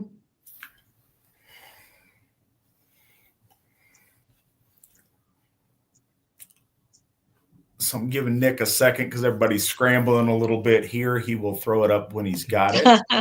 Got it. Oh, here we go. There we go. There it is. Yeah, there it is. That's one side of it. Just like Steve's hammer, by the way. Yeah. It is. It's identical to Steve's hammer, Yeah. Yes, it is. Yeah. which I made way back He then. was, yeah, he was an utter pragmatist. If it had been really the right thing to do, and if it was really necessary, he would not hesitate to do somebody out and hide their body in a mine. You know, if that was what the situation required. But then on the other hand, he was one of the most gentlest men I ever knew. Well,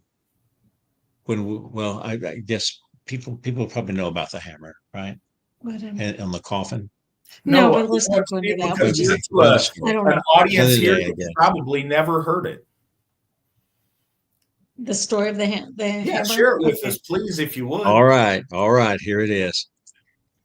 We built his coffin out in front of his house up in the countryside under a tree. And we got it pretty much put together.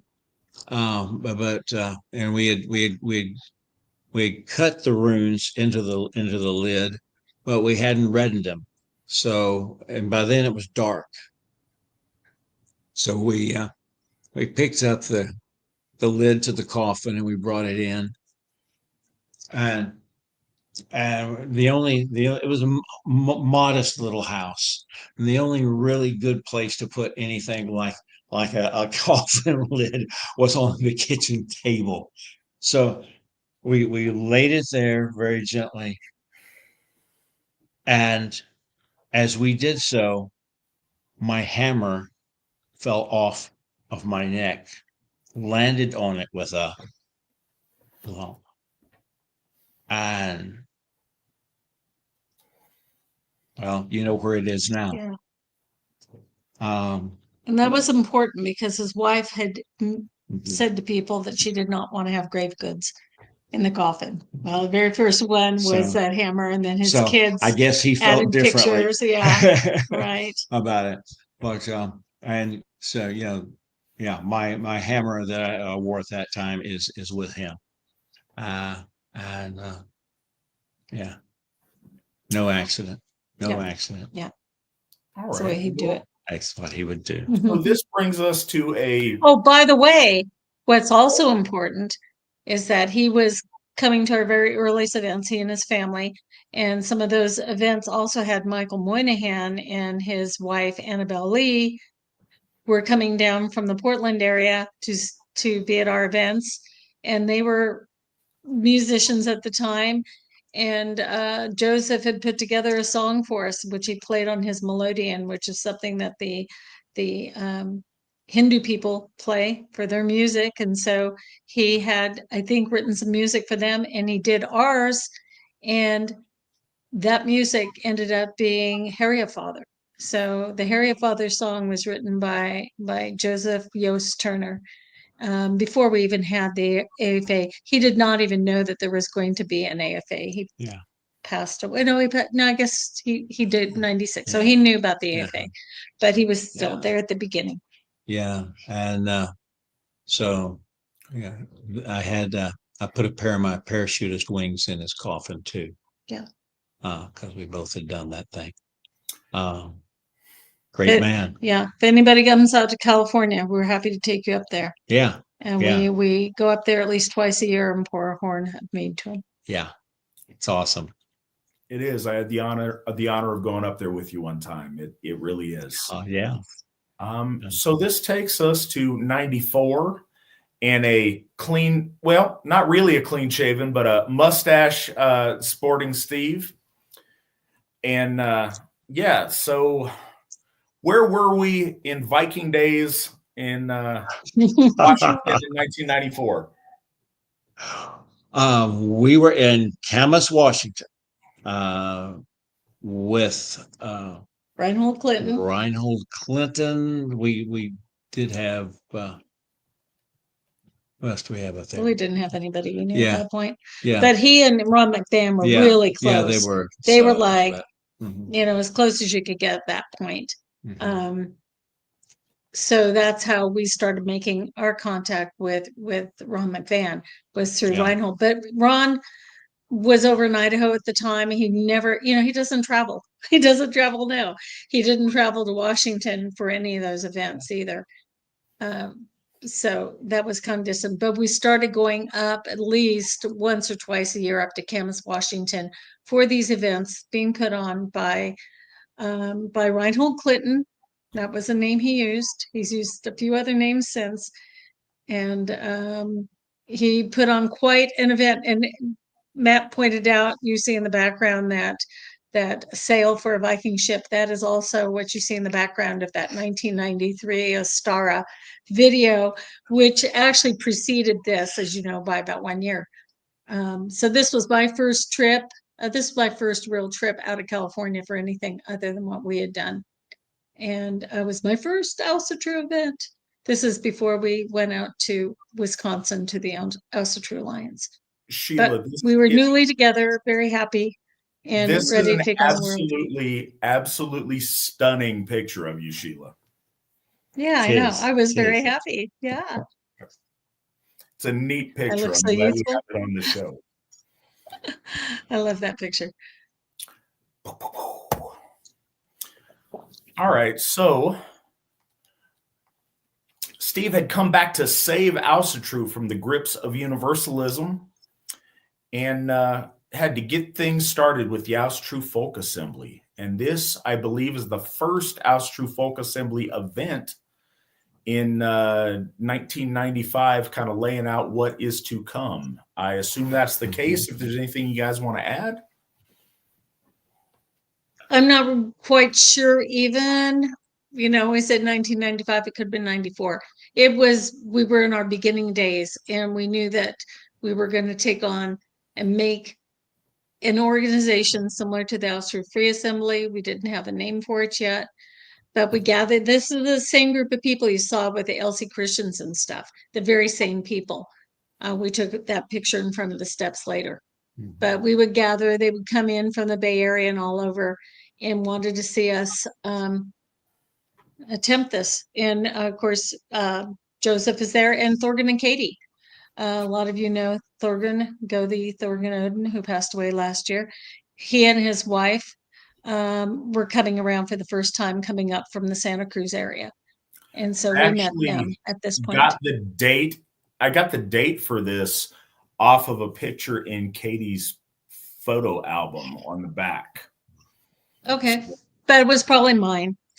And so I might, within a year, anyway. I don't know. I was 14 at the time and not involved. So there you go. What's that date, Matt?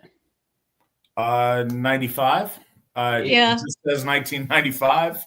Okay, because we have a note here about the first AFA gathering held in April of 1995, and I'm wondering if that's what this is. Oh, that could be it. That's, yeah. Looks like I am 5 months old in this Runestone. picture, though I am not present. There you go. Somewhere in Michigan, somewhere is a little. And that was again the same time, roughly the same year. There's Yost on the far left playing as Melodian as we're singing Harry a Father, and we have Annabelle and Michael in that picture, as well as our kindred at the time. Anybody who hasn't heard it, it's a repetition of this. Anybody is welcome to do it with me. Harry a Father, Harry a Father, all Father, Odin. Harry a Father, all Father, Odin. Harry a Father, Harry a Father, Harry a Father's chick here. Harry a Father, Harry a Father, Harry a Father's chick here. And it's that repeated, but it's really cool. And we do it at every Odin bloat, and it's neat. And this was the genesis of it. Sorry for the Christian term. This is the I don't know what the equivalent is, so there you have it. But yeah, this is the origin of that, and cool. So with the start of the year, and again, in the runestone, the winter edition in 94, it says the AFA is coming. And the spring edition in 95 says the AFA is here. So over that Yule, the Asatru Folk Assembly was founded. We are an hour and 44 minutes into the program, and now we start that 30 years we talked about. So there you have it. Originally, you can see it was using the Rhytho rune of the Free Assembly. That is the rune of our priesthood, and that we still celebrate today, carrying on the legacy. And things were afoot. And this was run out of Steve and Sheila's home in Grass Valley, California. Is that correct? Mm-hmm. All right. There is the banner announcing the Asatru Folk Assembly. Right, that same picture. In the other picture. Same time that Steve and I had that picture taken up in Camas, Washington. Mm-hmm. So there were a number of exciting things with a ship burning and a picture of you launching off a rocket, or at least the exhaust from said rocket. I should add that the ship burning was not connected to the rocket. I didn't set the boat on fire. We actually, something people don't know, but it was decided by Reinhold Clinton that we were going, because he was kind of our right-hand person at that point. He said, we're going to build a Viking ship. He really wanted to.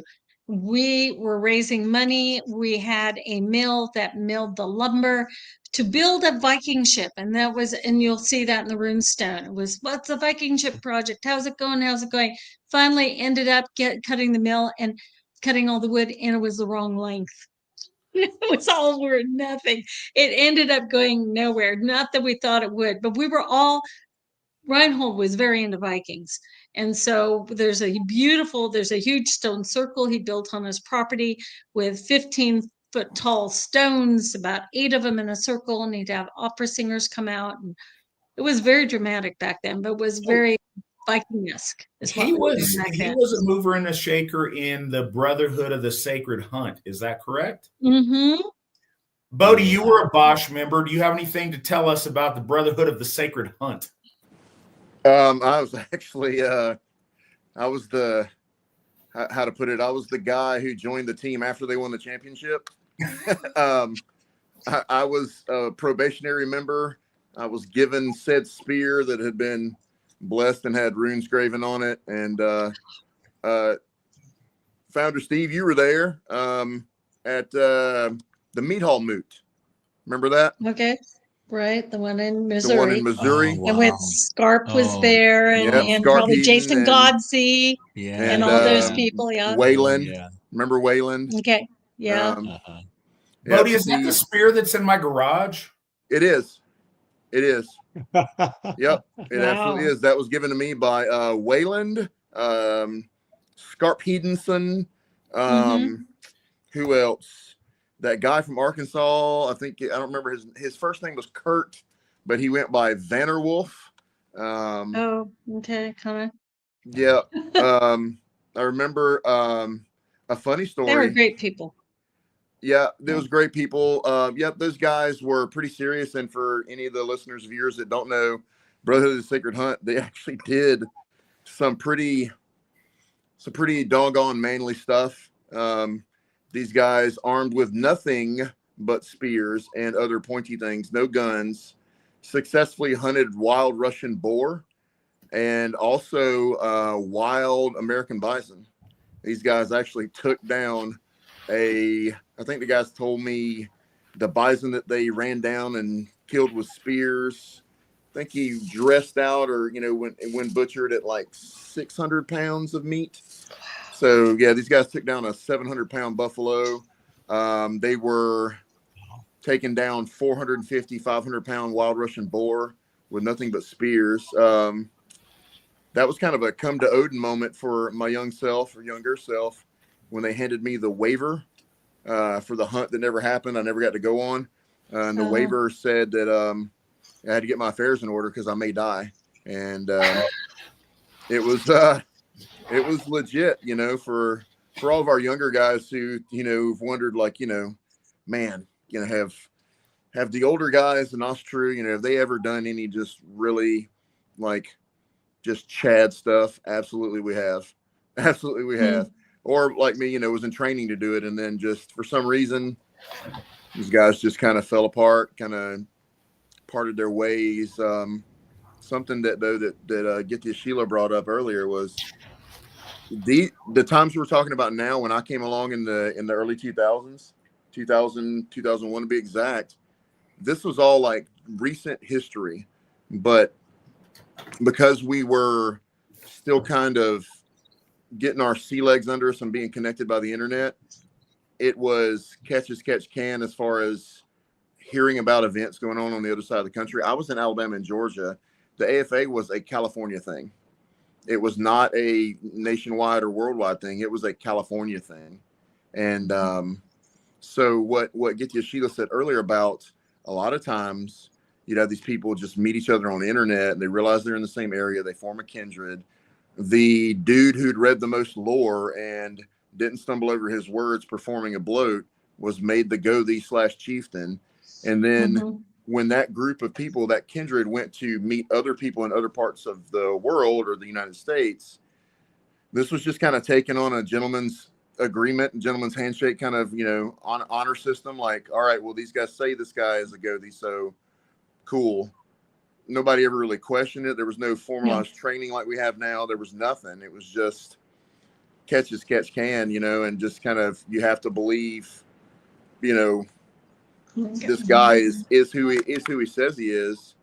And I thought it was funny when Chris was rolling his R's and talking about this ridiculous, Old Norse name. A lot of people don't know that Bodhi is not my government name, but in 2000, when I took my profession of faith, that was the end thing to do, was to take a quote unquote heathen name or Asatru name. And the guy who was our Gothi in the kind of the same vein as what I was talking about, like he was just the smartest among us lore wise. He asked me, did I want to do that, or did I just want to just keep being known by my government name? And I was like, nah, you know what, man, I'll pitch in with this whole, heathen name thing. And so he gave me the name that most of you call me and know me by. In fact, some of you recoil in horror at my birth name, because some people told me I just don't seem like a Matthew, but that's what's on my license. But yeah, it was. I wish I could take you all guys back in a time machine and let you understand how fractured and I don't mean fractured in a bad way, just kind of disjointed, not connected Asatru was in the 90s and early 2000s for people not on the West Coast. It seemed like everything that was really cool that was going on in Asatru was going on with those two people right there, Steve and Sheila, and everybody that they knew. So as the 90s turned into 2000s, those of us in other parts of the country, it was like meeting legends already, 25 years ago. We were like, wow, those are the guys who are really out there doing stuff. The rest of us in other parts of the country, we were struggling to figure out how to do stuff. There it is. Yep, there's the Bosch spear. Yep. So, Bodhi, I hope that you have the head of it somewhere. I do. Okay, I was going to say, I've got the shaft, but it is Wow. without deadly spear points. So, yep. These Bosch guys are the ones that these are the guys that Gamlingen wanted to be, Yeah, see, when you guys say that name, I know who it is, but only kind of nebulously, I guess you'd say. It was really like he was already such a bad actor, bad character by the time I came along in the early 2000s that whenever anybody would mention his name, it was like, oh, that guy, and everybody'd roll their eyes and like, well, we're not going to talk about that, so, and I remember specifically, Chris, the Bosch brothers guys were like, somebody mentioned this dude's name and I was like, who? And they were like, don't worry about it, dude. You don't need to know that guy. He's a bad egg. I'm like, all right. So that's how I remember that name. And I haven't heard it in years, but when you guys said it, I kind of perked up. There you have it. And we can talk a little bit more about the Geflorga moot when we catch up in the timeline. So Sheila, do you want to take us through? And again, we have an audience here that may not be aware. We got about 7,000 people who are listening to this, so they may not know about the Kennewick Man thing. Can you tell people what they need to know about Kennewick Man and y'all's involvement? Yeah, summer of 1996 was July.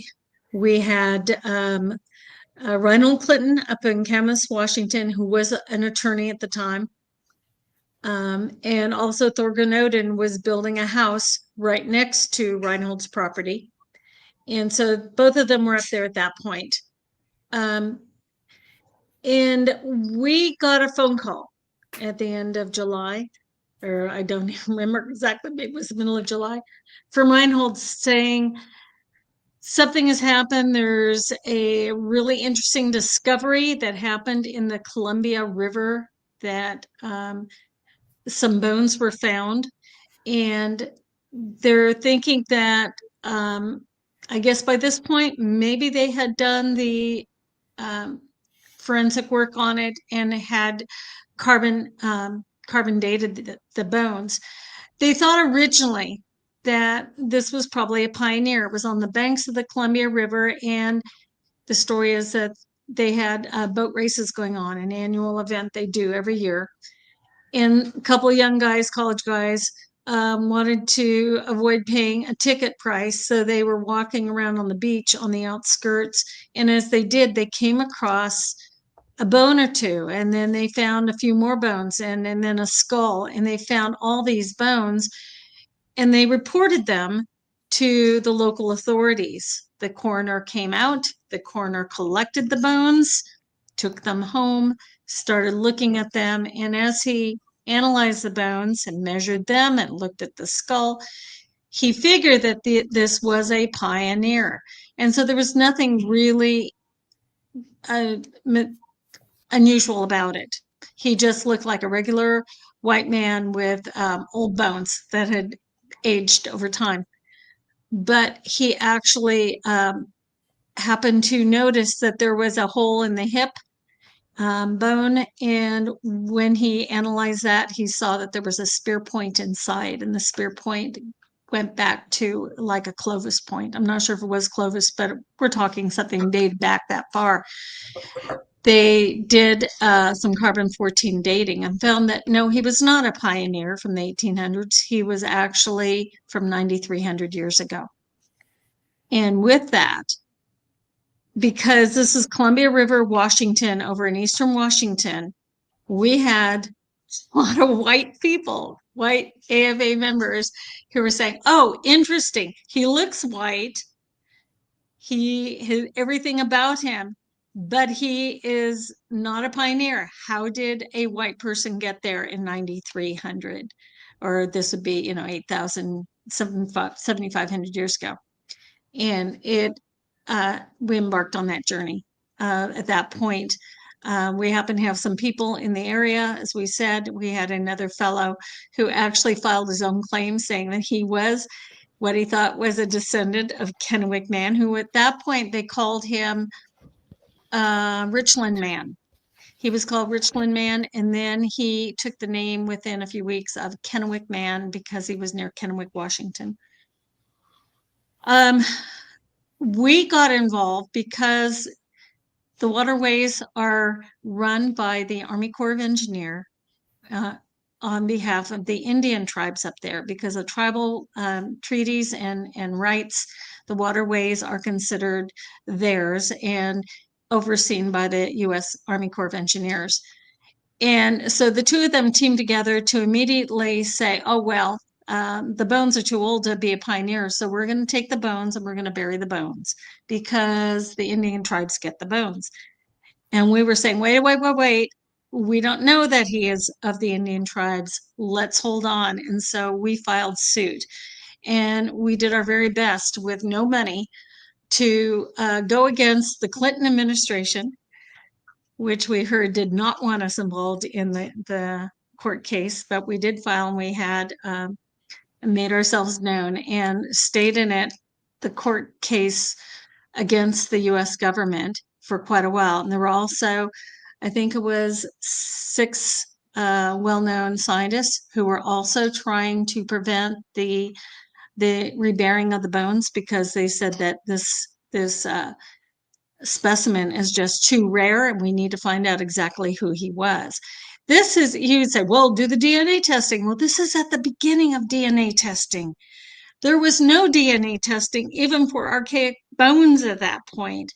So they actually did, though. They did try. So James Chatters, who went on one of those the Bosch boar hunts, which is really interesting. You will see James Chatters if you watch the movie Homicide in Kennewick, which has been available on Amazon Prime. And he was the forensic guy. He was the coroner in Kennewick who did all the initial analysis of Kennewick Man and said, yeah, he looks like my Norwegian father-in-law. You could pass him on the street and you wouldn't think a thing if you passed him, because he looked like all of us. That is what James Chatters said about Kennewick Man. So he was on our side, and he actually took some samples of bone and got them to 3 different institutions to check them out. And one of them was at UC Davis with a Dr. Smith there.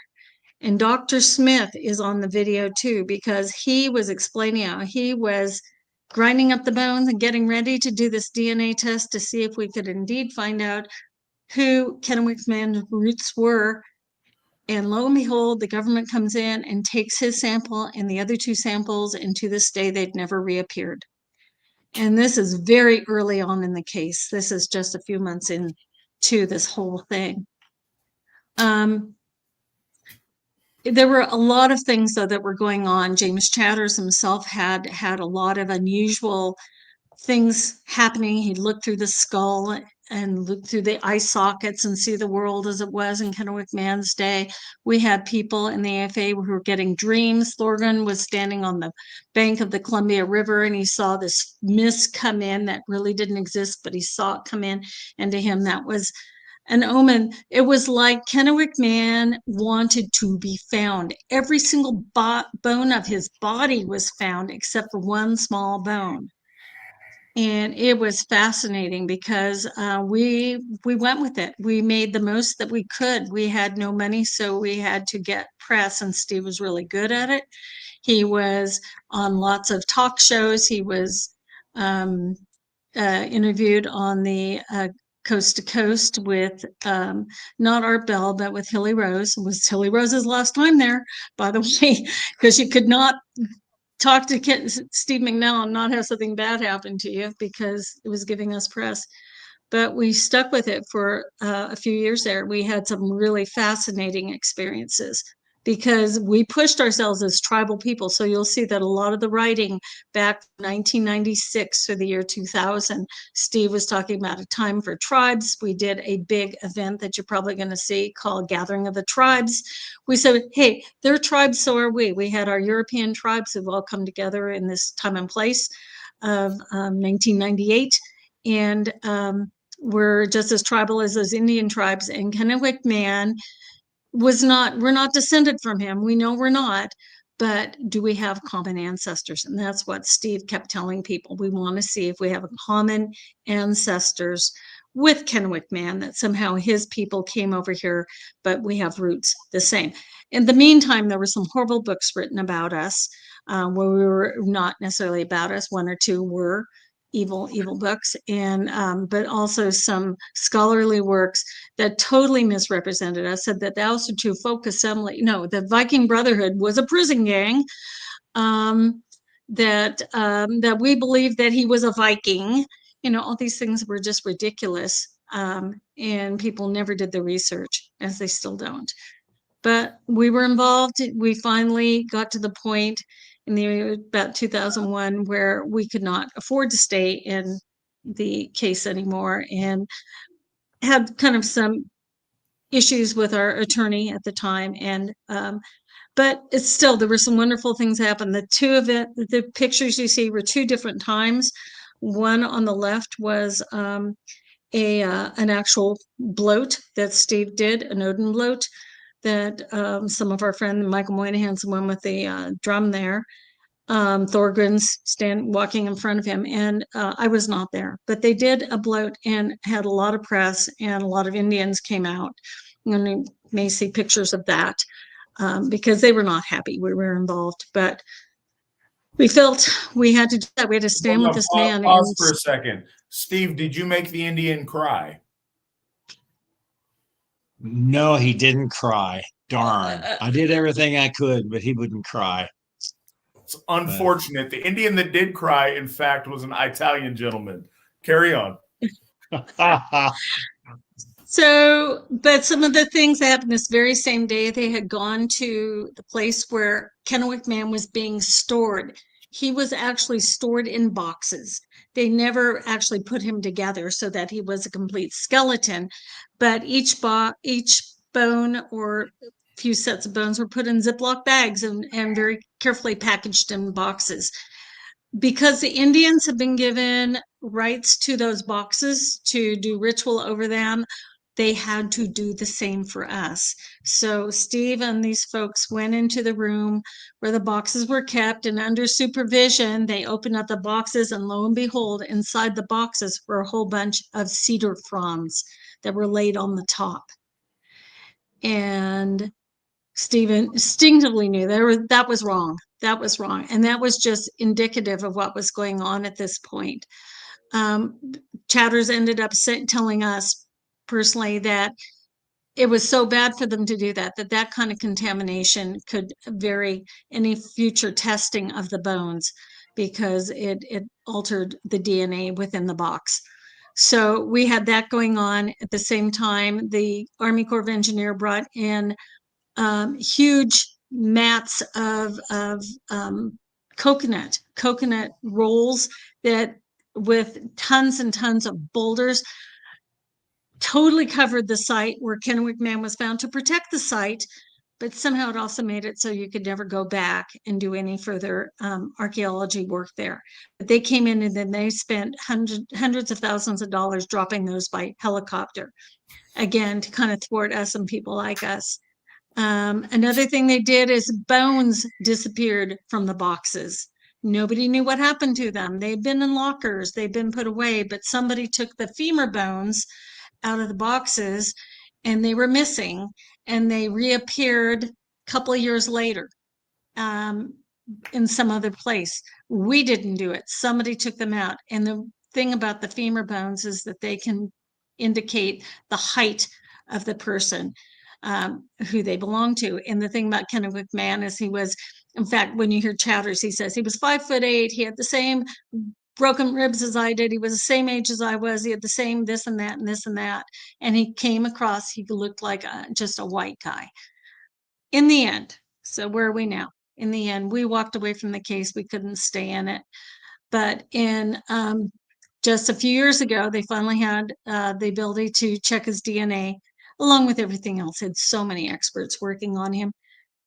They found that, yes, there was a descendant or somebody who was close connected to him genetically, and that person was a lady in one of the 7 tribes up in the Northwest. And therefore, he was closely related to them. All the bones were given to them, and they buried them someplace where nobody will ever know.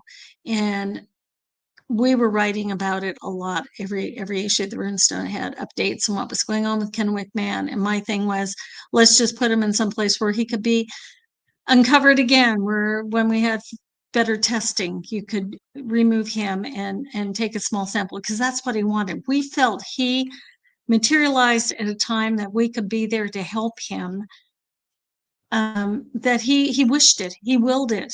Kennewick Man came to us. We called him the far traveling one.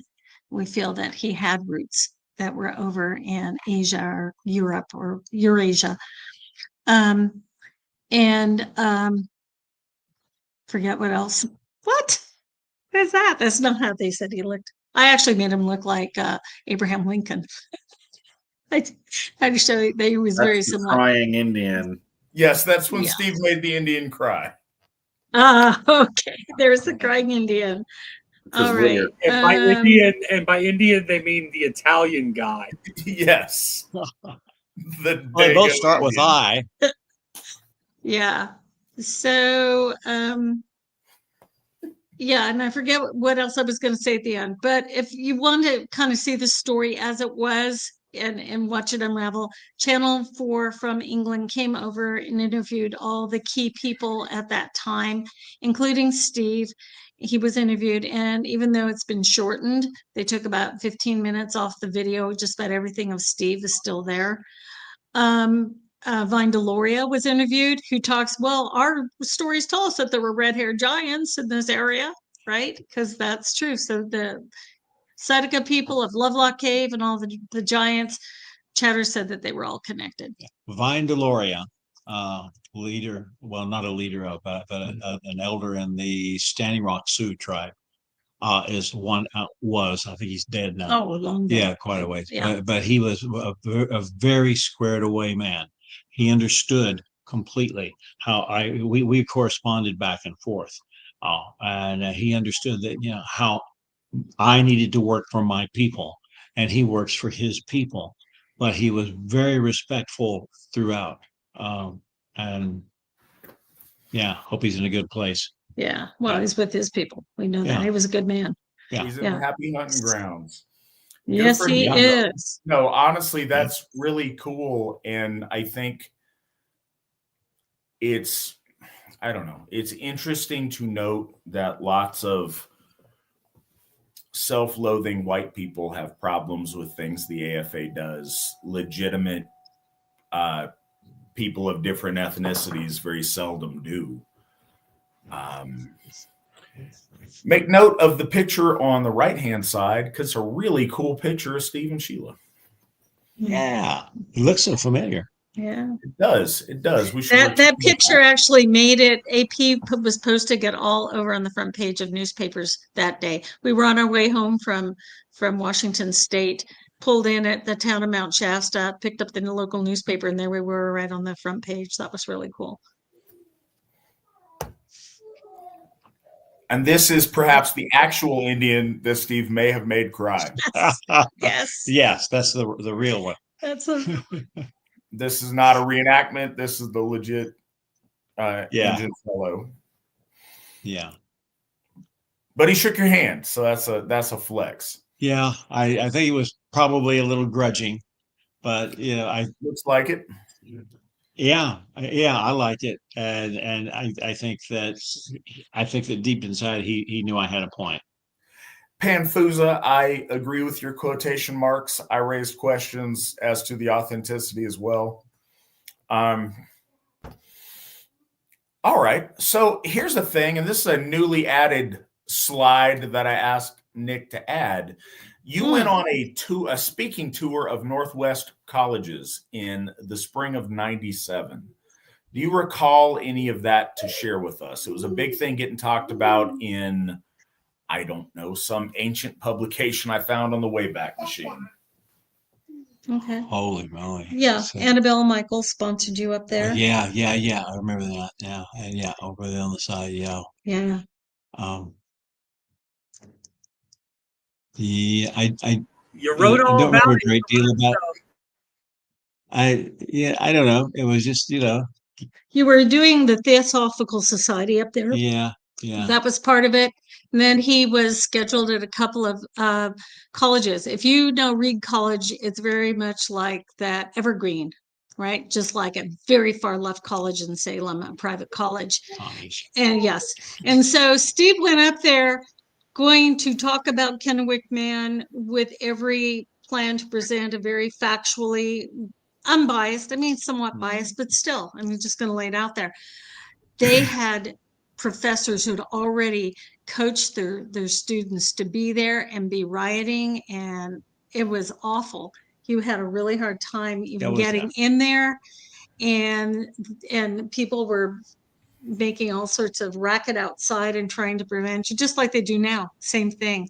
But that's what happened. But he did have one or two. You're an American Student Union one. That was a better one, I think. That was good. But the Reed College was not good. You did a rune class with Annabelle and Michael, the Mhm. Theosophical. And you also did with Fromm up in, and that actually happened before this, but it was interesting, again, to show politics. He went up to Canada, Mhm. to Montreal, Mhm. and what's Fromm's first name? God, it's been so many years. From political guy up there. Anybody involved in immigration would know him. Yeah. I want to say from, it wasn't. But he brought Steve up, paid for him to come up and the whole thing, and arranged for him to speak to, I think it was like emeritus soldiers, people who were all decorated with medals and stuff, some kind of a really nice group of elderly gentlemen.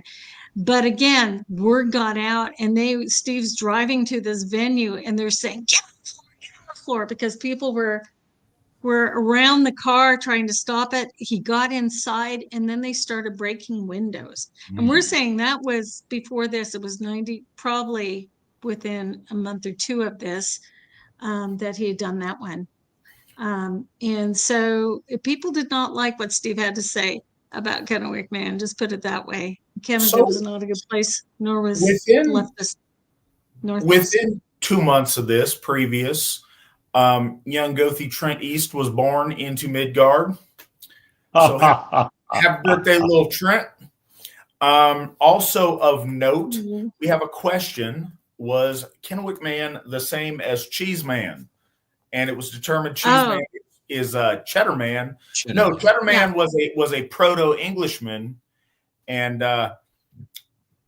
I do not think that he was chocolatey in the way that he is currently depicted. No. I think similar nonsense is at play. But no, they were two different gentlemen separated by literally on the other side of the world from one another, but both being white people. But it was at the same time. It was the same summer that he was finally analyzed in 1996. So he came out, the Cheddar Man story was worldwide at the same time that Kennewick Man was. Also a very ancient man. And Steve is part of that haplogroup of Cheddar Man, which is interesting. There you go. Kennewick Man and Cheddar Man were probably looked real similar and didn't look like the Tlingit and Haida people in Washington. Yeah, right. So, but wait, there's a pre-thing gathering in 1997, and Steve is performing an Odin bloat with Valgard and somebody else. Michael Moynihan. Michael Moynihan, yeah. Aha. It is the altar is all set up for Valgard. In fact, you asked about his stuff. I have a close-up of all of his implements that he put on his altar. Cool. I'll get you that. That would be awesome. We would appreciate all of that stuff. It is worth just saying it is such a tremendous boon to have the both of you on tonight to tell stories and talk to us and tell us about our history from a time that many of us were not. You know, I mentioned Trent was just born. I was a sophomore in high school and still, here 4 years before I came home to Asatru. Let me add something real quick. In 97 was when I married my wife. There you go. Oh, there you go. 28 years ago. Wow, that's wonderful. So youngins. Riddle me this, because we have asked questions about this. It looks like snow. Is it just brightness from the camera, or is this actually a dusting of snow in this picture? Do you know? No, we did get snow there, but that's not. I think it was. No, I can't imagine. I really don't think it was snow. I don't know. I that would be surprising. I think that was perhaps the day that the Channel 4 people came, because we set up the table for quite a few people. We had Thorgan and Katie. There's pictures of them and other people. It was either that or one of those other events about then. Okay, so I got a question. What is the red banner with the Viking ship with the white solar cross and Thor's hammer and such? I don't know. Valgard probably brought that. And the same thing with the other one with the looks like That is the Wolfhawk. Asatru Kindred of Arizona's banner. There you go. It pops. The red one? Okay. I got to give it that pops. And I see the Colossi Kindred one as well. Yeah. Yeah. That was our logo of their bear, because the bear visited us the day that we made our kindred.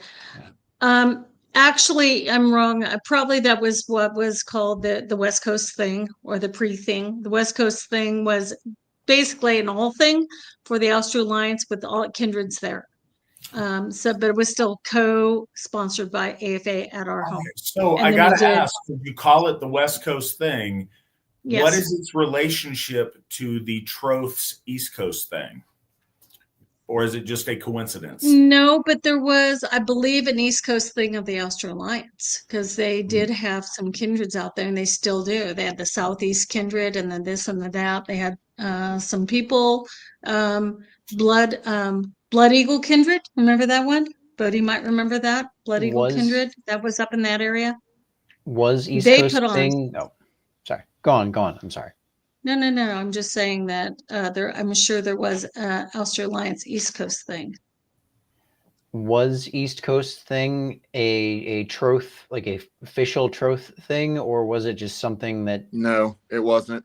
It became to my recollection, had nothing to do with the troth. A lot of troth members attended it. You have to remember that there was a lot of, when I said earlier that Asatru, other than Founder McNallen and Sheila's efforts, other than the West Coast world of Asatru, they were, and I'm sure Sheila looks back and goes, I know we weren't, but to us over here in the eastern half of the country, y'all looked way more organized and had your stuff together than we thought we did, because it was very, very fractured. So the Troth had a lot of Midwest kind of membership, and then you had this enclave up in the Northeast. And like Sheila was saying earlier, the Theodish guys, they were all in the upper Northeast, all of them. And there was also a faction of people who put on the East Coast thing. It's called Gladsheim Kindred. Yes. Those guys were, I don't know if they were actually, like the face of the Troth, or if they were like official Troth kindred or whatnot, but there was a lot of like petty kingdoms, a lot of little petty fiefdoms going on back then. You had the Theodes that had, their areas that they controlled or whatever, or that was their provenance, that area. Then you had people like Gladsheim Kindred that did the same thing. So that's interesting, Bodhi. I'm glad you were able to share that with us. Was Gladsheim run by Joe Merrick at that time? Yes. Yes. Yeah, I went to a Gladsheim at their house that they had repurposed into a Hoff. I went to an Ostara there almost, maybe, I was going to say 19 years later. So that's interesting. Well, that's an interesting thing, that some of those old guys who still are around, when they talk crap about us and they say, the AFA says they're the first people to, raise a Hoff in 1,000 years. Well, what about this house thing that we converted in like Maryland or whatever and said it was a Hoff? And I remember reading all the little, promotional stuff they would do, the post online and whatnot about them doing that with that quote unquote Hoff. But very specifically, you will not find, I know when Chris is doing his excellent sleuthing for our history, you won't find any mention of them dedicating that quote unquote Hoff to any of our gods or goddesses. So I kind of throw it back in their face as a technicality, like, yeah, but you didn't dedicate any of those Hoffs to any of the gods. We did. We have. You just said this is a Hoff. We're going to do, bloat here sometime, and everybody come look at our pretty thing. But it's different. To me, it's different. We were doing it the right way, or we have done it the right way. They were just kind of playing around. It's not. Yeah, our stuff's a recognizable house of worship. And this is just kind of a note that I think is worth saying.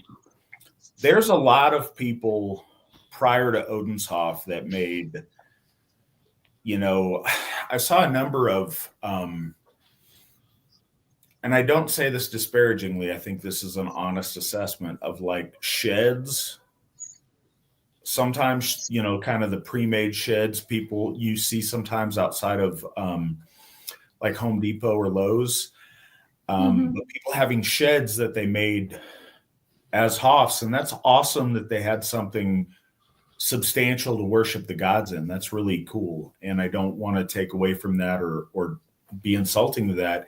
And again, Joe Merrick and Gladsheim had myself and a number of other AFA members. They hosted an AFA Ostara gathering there in, I want to say 2016.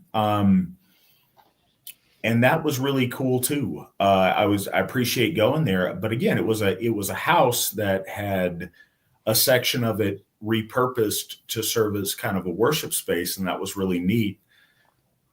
The difference in having a standalone building that would be recognized by the general public as a house of worship is kind of a order of magnitude different, but it's not meant to insult people who had made attempts before or done things that I think we would call like Stollies or in the Gladsheim way, their own like house. Like that's really cool. And I don't want to be insulting of that. That's a nice thing. And that's real quick before Sure. I have stuff to ramble on here, but I just want to say before I cede the floor to Whitten Erickson, who I think wanted now's to say the time. something. The time is now.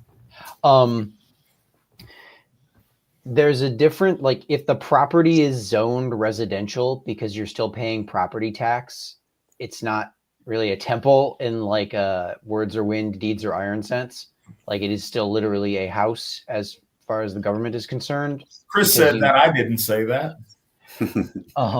But in the sagas, there is the thing that's attested a bloathus, which is used actually in translation by Christians as something akin to a chapel.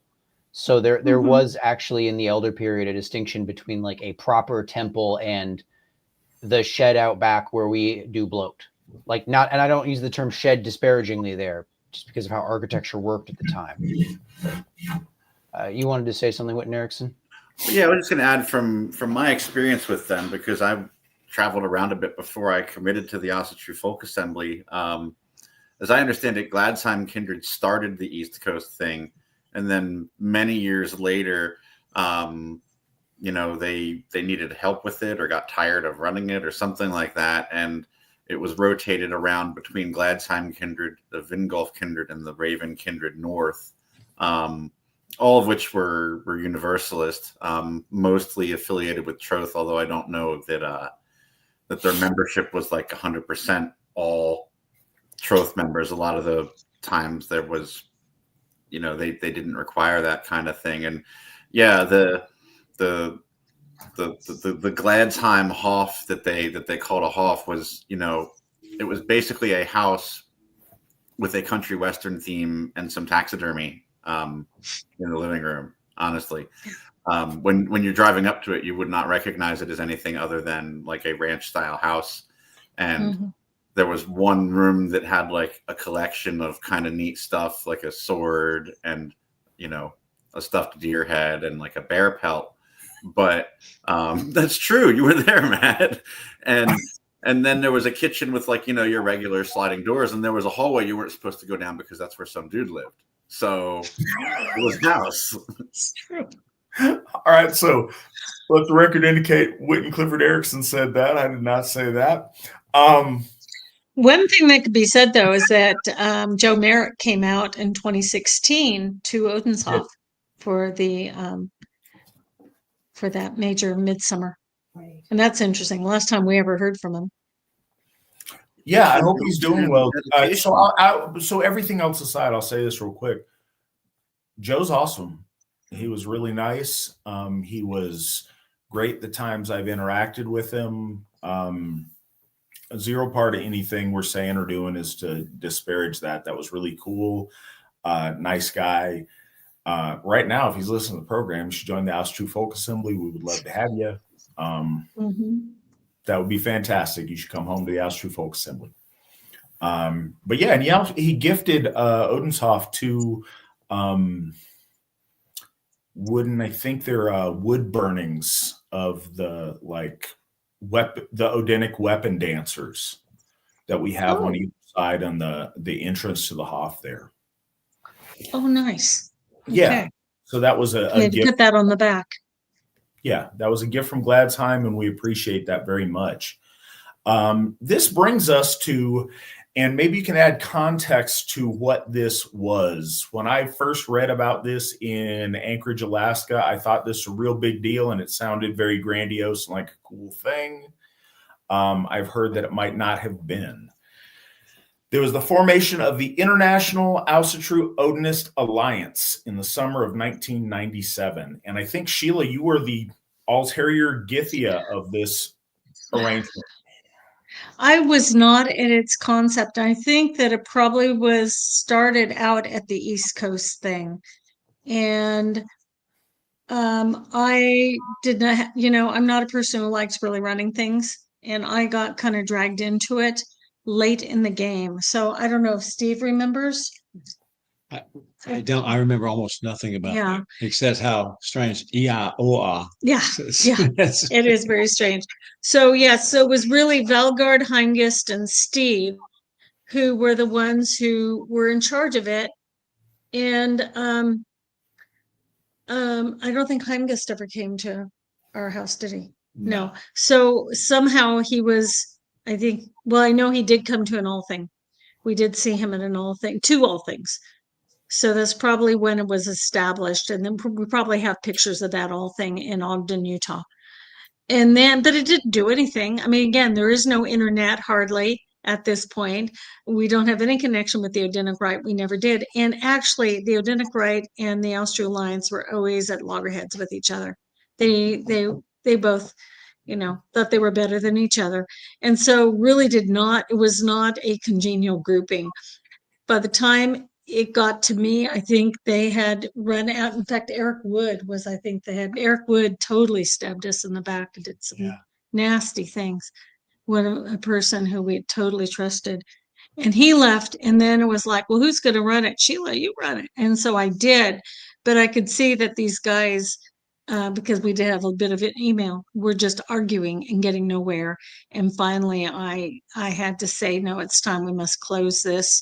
We must end this because there is no alliance here. It's nothing but bitterness and fighting. So under my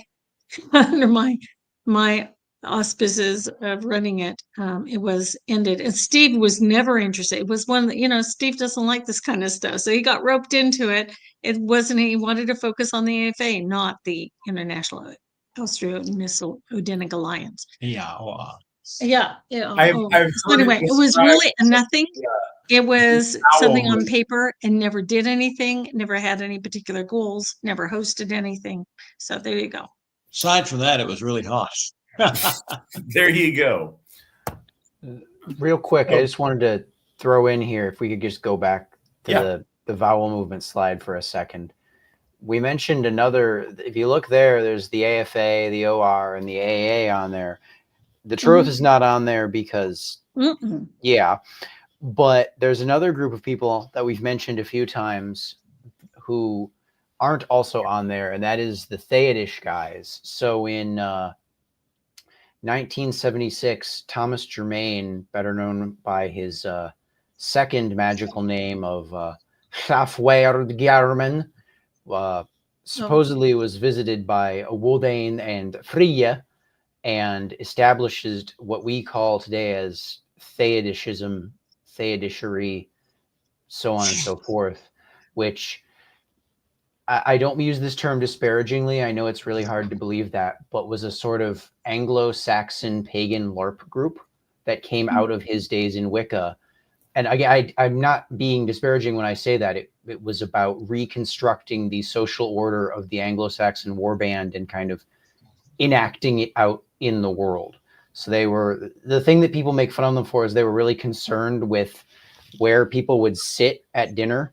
So you'd have like the sacred king, and then he would have his thanes, and like where you sat at the table really mattered, and they'd get in like fist fights over the seating arrangements because they were trying. Chris, how many thanes were in this august assembly? I know that he had two. He had Ward Smith and Althing. They were his thanes. In 1977, he got two more. They were Werewolf and Aili. And then he got two more in 1978, Sayist and Wurderhirt. So you do that pretty good. Ruffles have ridges. So about ruffles have ridges. So like 10 over a few years at most. You know, this was always a very. I just want to kind of, longtime listeners of the program are familiar with my referring to the good old days as being 5 fat dudes arguing over who gets a big piece of chicken. This is exemplified in this particular arrangement that we're currently discussing. Carry on. Theodishery, I really wish we would call them something different because I want to take that root. Theod, it's the Anglo-Saxon cognate sort of. It means the same thing as ethno and like ethno religion. Anyways, that's not the point.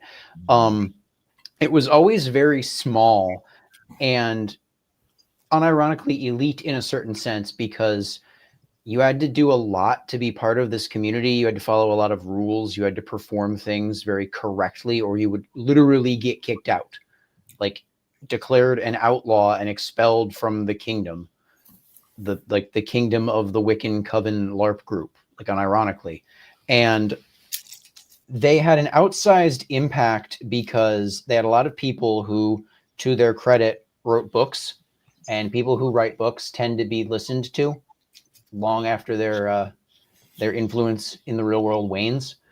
And like I said, that gave them an outsized influence, but it has to be understood that this has always been a very small thing, and it's produced a number of very good people who have come to the AFA. So I'm not trying to insult the people who like were into this, but you read their stuff and they're like they use like the Anglo-Saxon calendar, so it's not like September, it's bloat moneth, you know, like, and you read like the Winland Reaches thing and it's like Yarman Schlafward Yarman established the bloots and called a Wheaten to make a goodly right ship and go on. Pause for a sec. When we, again, long-term listeners to the program, when I refer to the Smurf hats, this is also what I am referring to.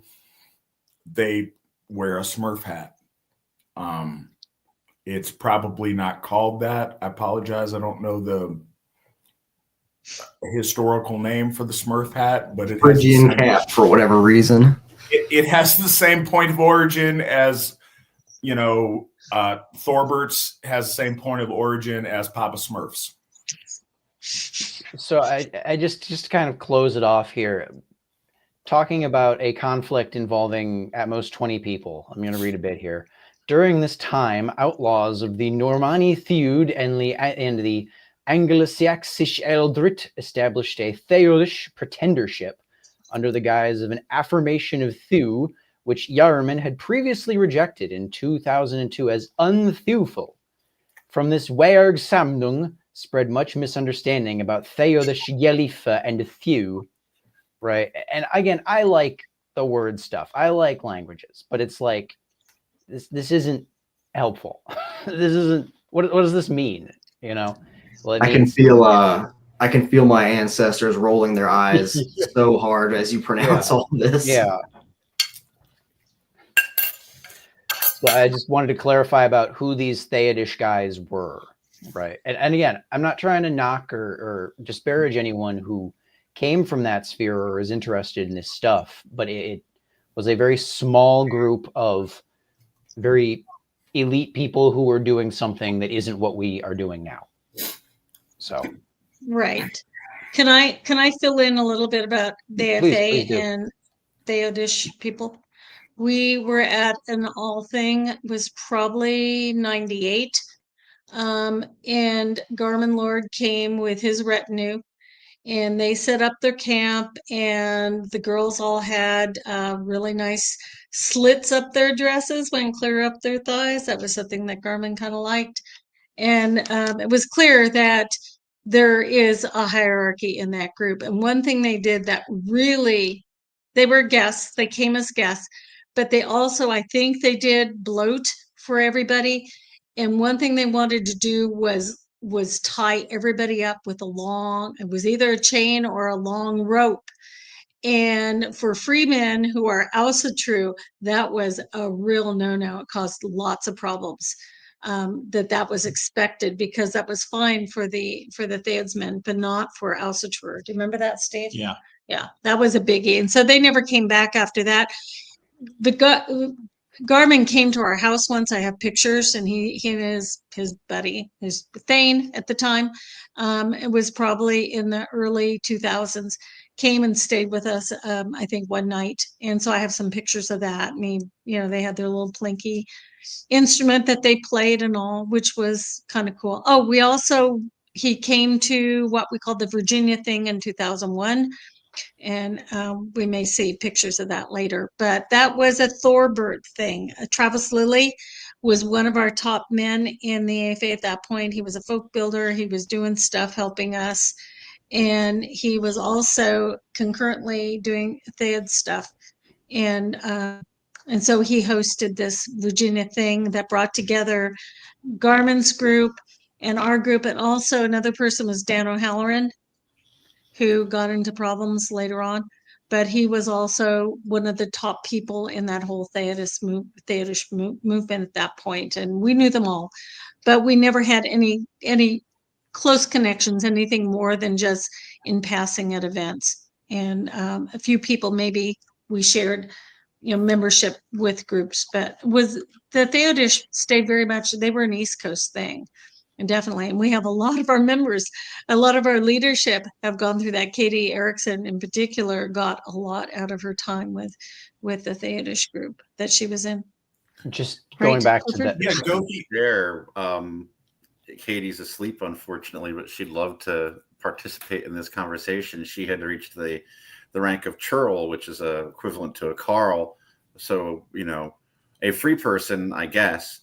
But her biggest criticism of Theodism compared to what the Asatru Folk Assembly does is that it's a web of oaths. Everyone has an oath to someone. When you first come in, you're a thrall, and you have to be sponsored by a churl.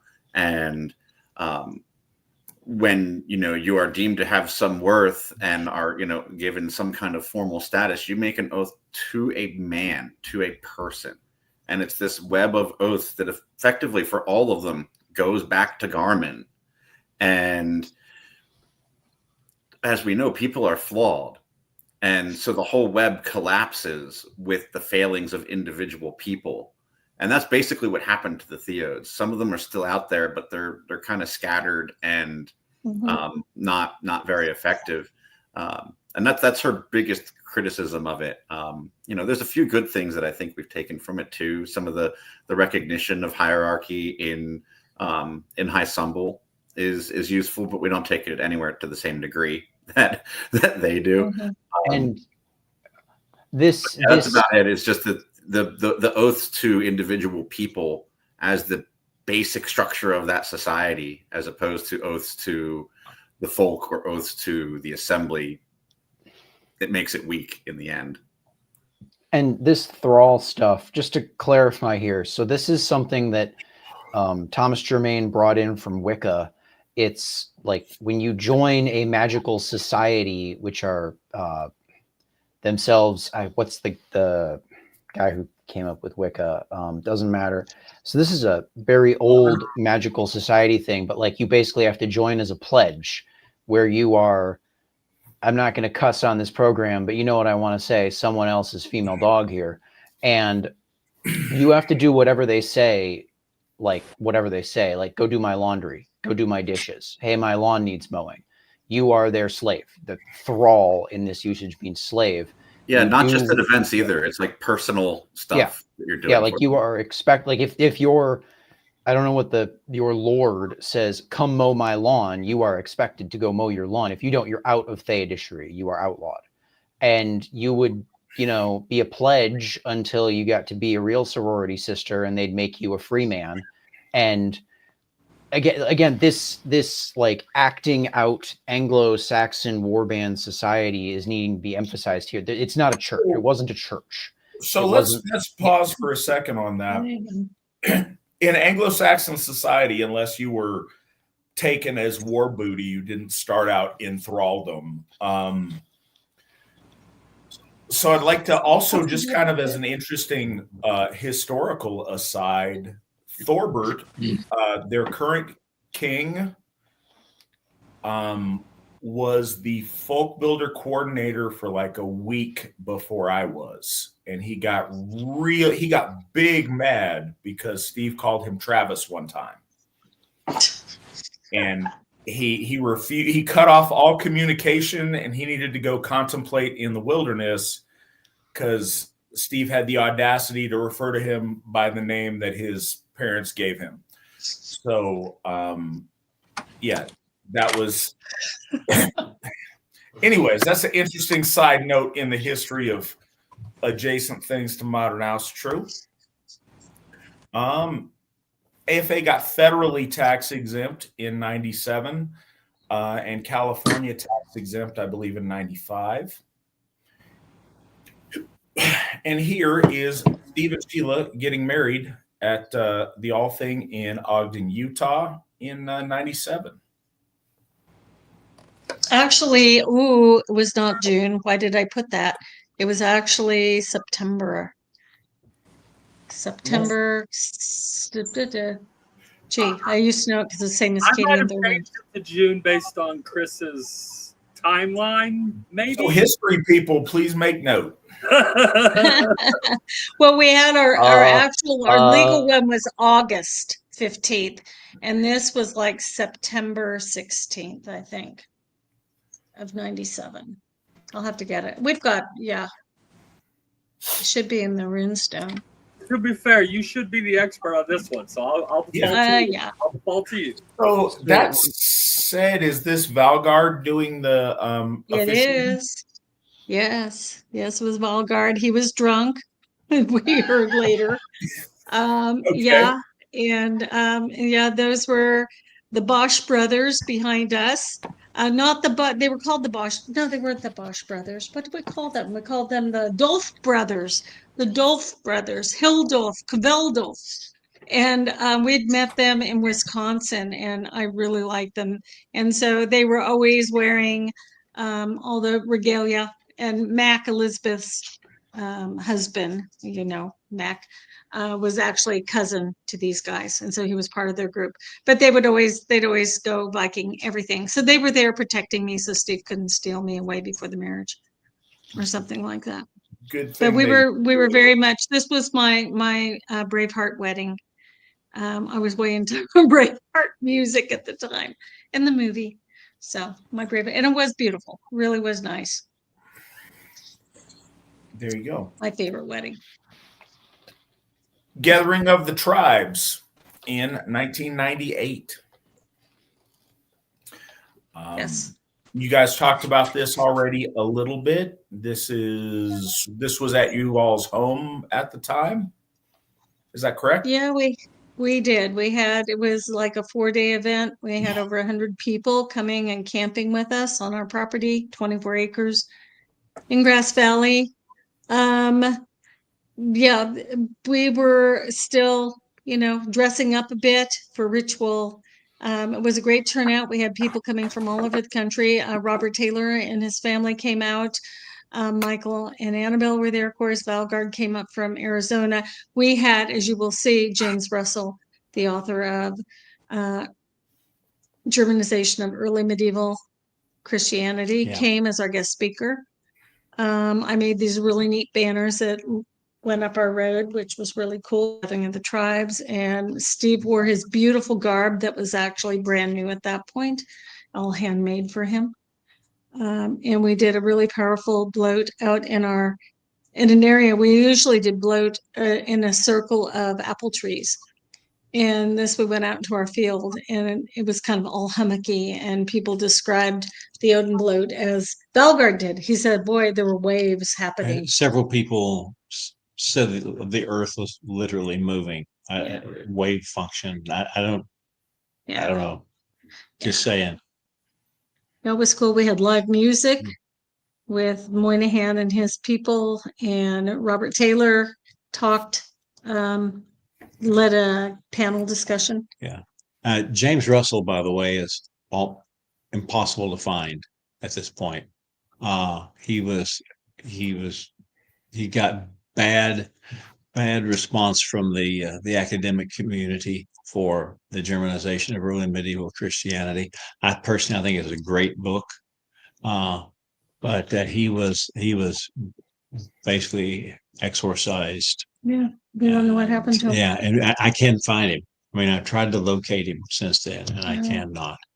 I think he was crushed in just about every sense, except the most physical. Kind of gives an idea, though, because we were at that point trying to do one major event every year, just as we do now with our midsummer. So we were starting that tradition and trying to put on an event with great food, great music, great speakers, wonderful bloats, all those things that people have nowadays with the AFA. We had established that. That was our mode that we would do there at these events. And we had generally, really nice area with vendors and all that kind of stuff. This is just Steve, of course, on the right, Valgard in the middle, and then what was his name? Anyway, the interesting thing about the man on the far left is that when he died, It's got his name out. Oh, yes. Oh, Bud Oliver. When he died, he had wanted a Viking type passage. And so the Dolph brothers were all part of his group, and they got Steve. They all went down to the mortuary and were given permission to actually use a lance, was it? And lance him through his heart, which I guess was an old Viking method of sending someone on, which was interesting. So That's actually pretty cool. yeah, it was. Oh wow, we're back to Kennewick Man. I tried to take it in chronological order, so it happened. Okay. That's okay. That's a cool picture, I've always thought. You guys got a lot of cool pictures from this time period. Yeah, I took that one probably. We also have some really nice ones that were done by professional journalists. And they showed how they'd always gather around Steve. And then, so this was important because they were at the point of trying to put him into safekeeping. We were involved in a day-long event in Portland, typing up we didn't have a laptop. Nobody had laptops. The government did. We had some tiny little tutorial thing from my school that I was trying to type on and give them notes. But they wanted to know, what did we want? What were our requirements for moving him and having everything about Kennewick Man's bones? So they had to acknowledge us as one of the tribes in this. And we did move him. We're involved in a caravan to move him in his boxes up to the Burke Museum, where he now resides. Well, he doesn't reside because he got buried, but he was there for a long time in Seattle, University of Seattle or Washington. But what was neat is we were allowed the night before this to sit in with Owsley, who is the top anthropologist in the Smithsonian. At least he was at the time. And we sat in a very small room and probably measured 10 by 30 feet. And there was room just for about 3 to 4 chairs of visitors. And then they had a long table, and his bones were laid out. And every bone was measured. Nobody could talk. It was all recorded and measured and weighed. and put into a plastic bag for inventorying him. And we got to actually sit in there and watch this all happening along with representatives of the Indian tribes. He didn't do that. Thorgrim was not there. The next day we saw Thorgrim over at the Burke Museum. We got to do one more viewing of his bones. It was really interesting because one of the scientist who was there actually picked up the skull and looked at it and said, "Oh, look, there's so much soil inside that skull. Imagine what that could tell us."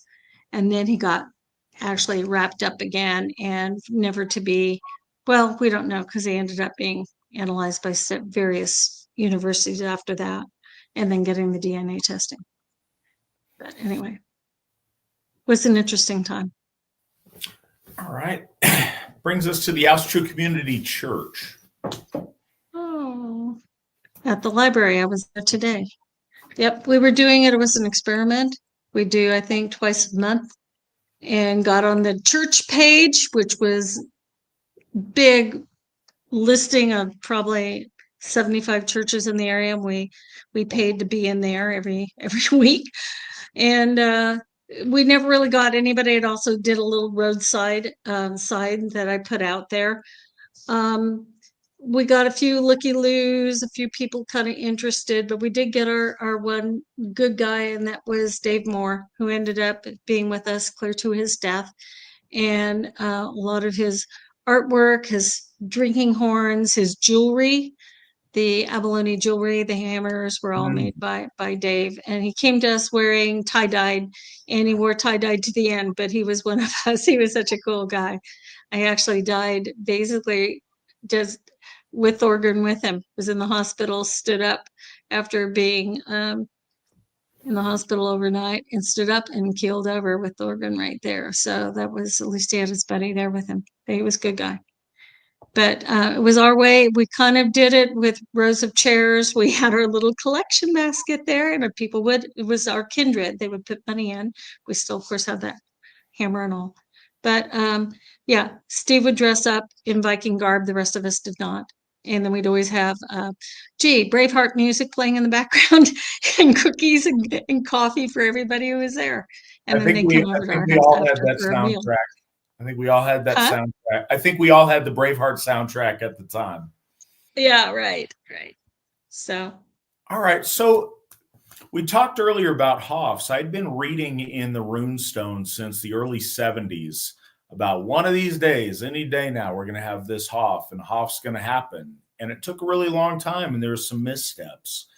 And so this is a Hoff that, clearly you guys put blood, sweat, and tears into constructing and trying to make happen. So what is the story here for folks that might not know? Do you want me to tell it? Yeah, go ahead. Okay.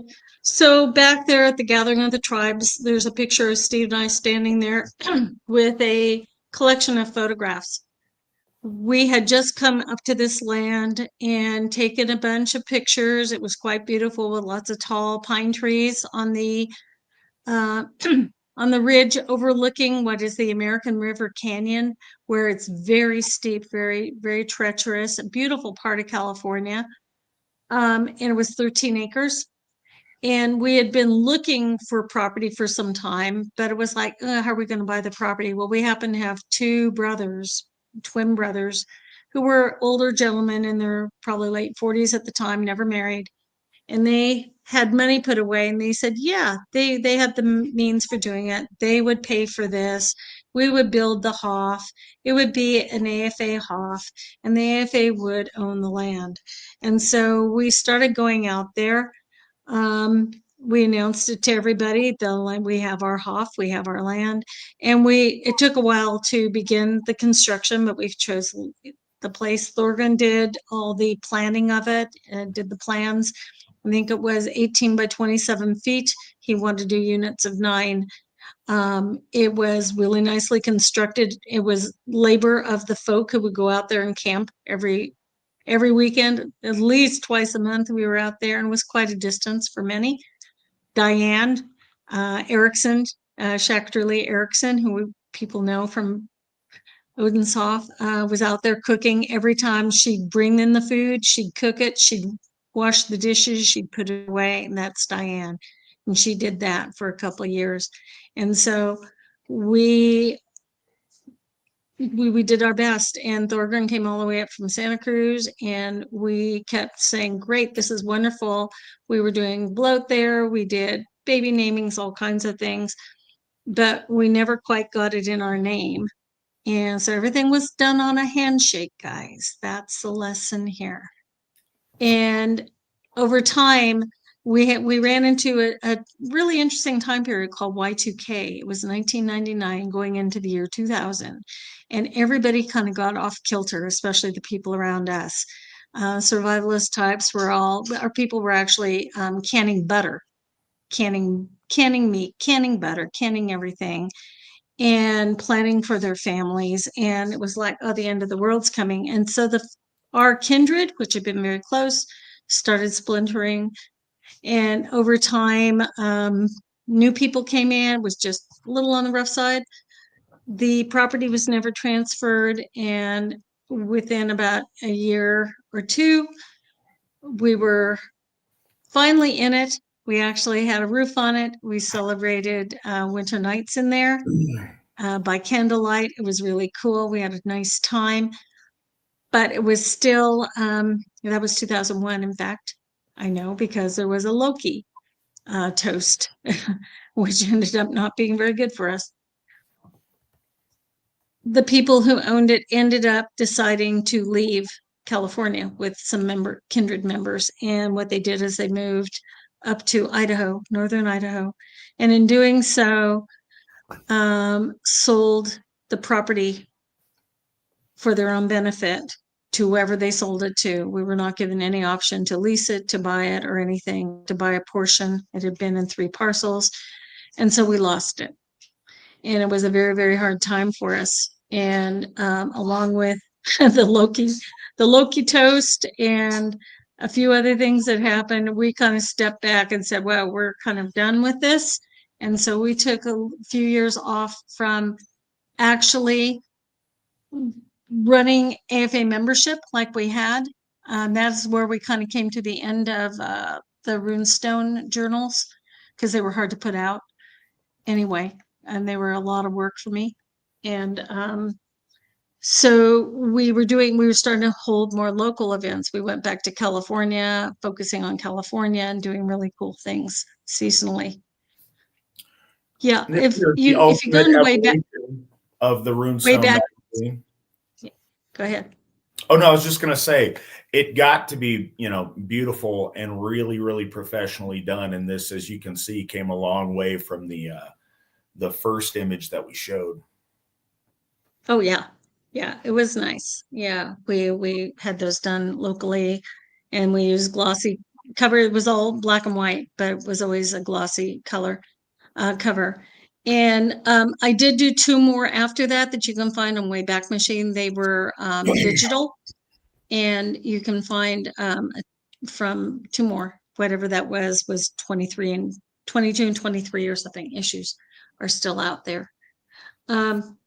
But we started doing things more locally, like I said, and then we eventually said, well, let's bring back membership again. And so we did. So here and this is 2001. Yeah. This is during that time period. Yeah. With Steve raising a horn at the grave of Robert E. Howard. Yes, indeed. I presume that the audience knows who Robert E. Howard was. I hope so. He's the author of numerous short stories that are inspirational to certainly the young men in the early part of the 20th century, most notably among them Conan, but also a number of other ones that are amazing. Yes. Yes. Well, it turns out he was a Texas boy, born and raised a relatively short drive from the little town that I was from. And on one of my expeditions to Texas, I went down and lifted a horn to the place where he's buried. And I mean, he was one of my heroes. I loved those books. You know, they were strong, masculine, makes you want to go out and lift weights and shit. You know? 100%. So we had a question in the chat. Where in Texas is he buried? Brownwood. Was it at Brownwood? He was from Cross Plains, and I think he's from Brownwood Cemetery. You're right. You're Okay. right. Yeah, he was from Cross Plains, but Brownwood was the place Yeah. that they buried him. Highly recommend people in Texas making that a moot. They, in fact, have a Robert E. Howard Days, I think, in like June or July. And going back to his place where, especially if you see the movie Whole Wide World, you've got to see that. It's awesome. We have had multiple copies of it ourselves, and we give them out because it really tells his story so well. If you admired Robert E. Howard, you've got to see that. And you can visit his home, his childhood home in Cross Plains. And we were able to go down to the courthouse or wherever it was, and with gloves on, able to peruse the actual pages of some of his manuscripts. Yeah. It was awesome. It was awesome. Yeah. I'll never forget it. Yeah. But That's cool. I remember, decades before that, I remember, lifting weights at my house in Turlock, California, to the music from the movie. Okay. Cool. Yeah, good stuff. Good for young males and old males, for that matter. Yeah. Absolutely. As kind of a note of some promotional things the AFA did back then, are these beautiful stamps that they had made, or that we had made, I guess. Right. Yes. We had regular ones that just have, and I still have some, the Trihorn. And they were 37 cents back then, I think. You can see we have Fehu and Urus, and those were actually designed by our son-in-law at the time, who was Irish. And so he did that for us. And it was kind of cool. We would give those as gifts, and we actually had them so they could be put on. That was a time when people actually sent Yule cards. So it was kind of cool having those. We have a note of when Sheila officially called for the disbanding of the bowel movement. Or the vowel movement. I'm sorry, I missed the pun. Gosh, it was just flush it away. Flush it away. There you go. As we do. So here is Winter Nights in the Redwoods, circa 2005, 2006. Right.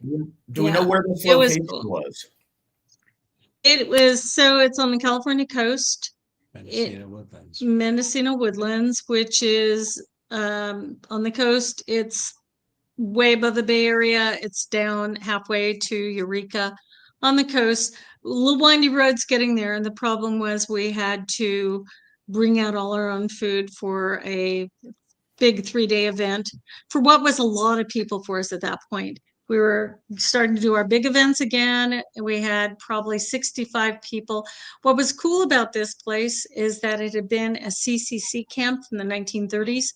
They had built it with, they were all little log cabins with stone fireplaces and little front porches, just like you'd find in Appalachia, right? Looked just like that. And it was in the redwoods. So that, and on a slope, so that the road, that was like a Hobbit kind of a environment. It was so cool.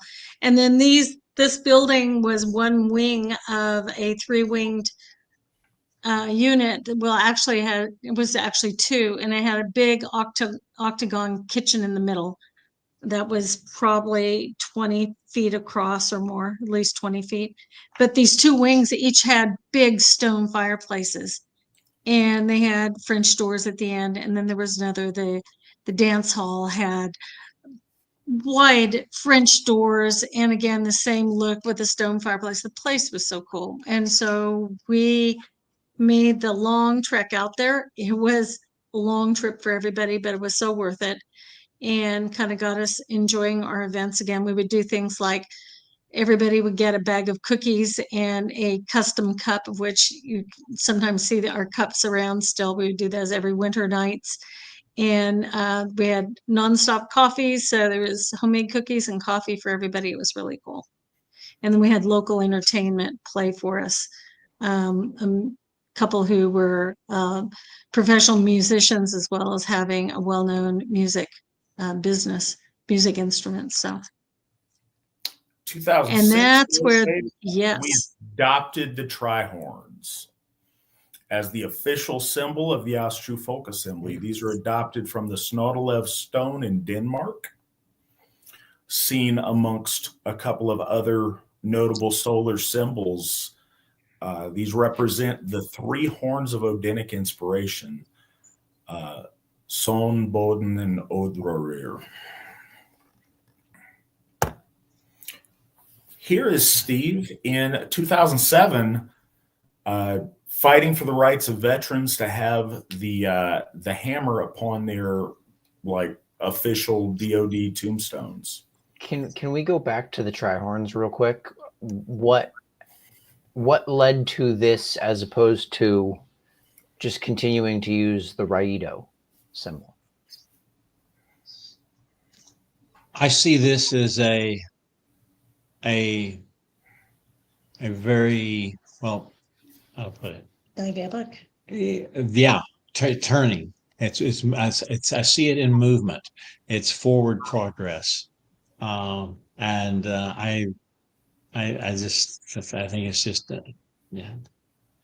So really just to ask, real, what was, I guess what I'm asking is, what was the mindset about at the time about why the logo needed to be, I guess it's not changed because we still use Raido, but you know what I mean? Yeah. Why do we need to do that? You know, we really were not using the Raido very much. Okay. It was on that one banner, and maybe you'd see it inside Runestone or something, but we were using a lot of other artwork. And we always wanted to. In fact, we put out competitions sometimes asking people, send us your logo idea, send us your idea for all sorts of things that, asking people to contribute. And at some point, Steve came upon this. I do think that the trip to Denmark.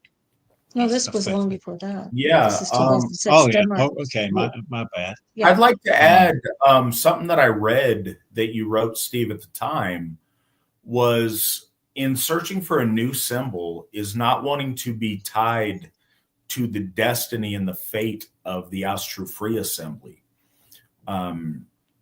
Something that we talk about here a lot, and I think that Svan and I talked about this on last week. When you name something and you affix an identity to something, it has a haminya, it has a degree of a soul to it, and it has a destiny. And you wrote that, this is a different organization. It's built upon the lineage of that, but it's its own thing. And you didn't want it to have the same destiny and the same trajectory. So to forge a new path, to adopt a new symbol. And I don't think at that point the trihorns had been decided upon, but I remember reading that article in the Runestone a couple of years ago. Yeah, a lot of change started happening at this point. Mm-hmm. We really did get out of our mode of doing things locally. And for instance, this came up, the opportunity to do some travel in other parts of the country, go out and visit. Joe Merrick was involved in this. But it was a time of forward looking. And yeah. I meant to ask this earlier, but Bodhi, when did you get involved in Asatru?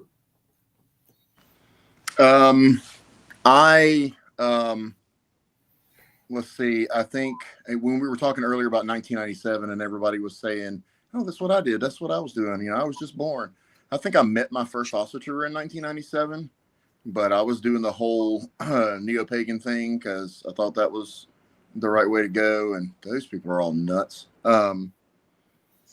2000, it was 2000 when I first started kind of really sniffing around. In 2001, I think I'll share you. I think you and Founder and a couple other of us have the kind of similar stories. All of a sudden, it just kind of hit us,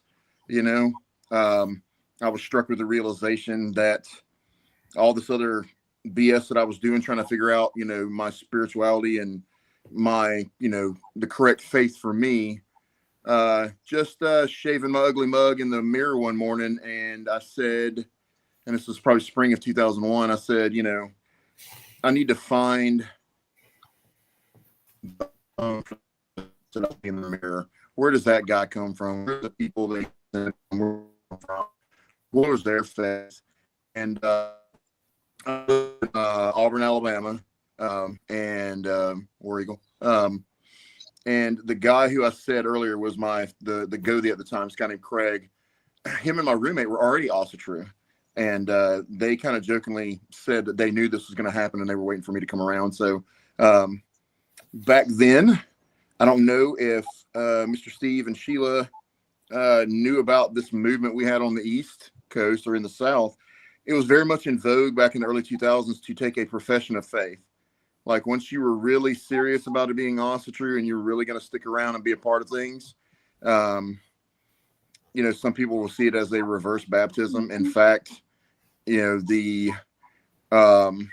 transcripts or the actual words of that rite, actually, you did verbally and in front of the folk forsake and renounce all ties to Christianity and Jesus and anything that wasn't of your people. So that was Mother's Night of Yule of 2001. Oh. So, yep, that was me. Wow. Yeah, I'd also come home to Asatru in 2001. This time, 2007, I think I was still involved with what I think they were calling the Heathen Folk Revival with a guy, Sean Ridlin and Wyatt Kaldenberg. And we were doing something, kind of online. And I kept trying to get them like, hey, why don't we join the AFA? They're actively doing real things in the world. And, everybody wants to be the king of their own little backyard fiefdom. This is when I started really wanting to be part of the Asatru Folk Assembly that had, inspired me since 2001, but wanted to get involved. Well, I want to share a little rabbit hole since you said we could do rabbit holes tonight. Yes, go for it. So in 2002, so I was an Asatru of all of like a year and some change. I take that back. It wasn't even a full year.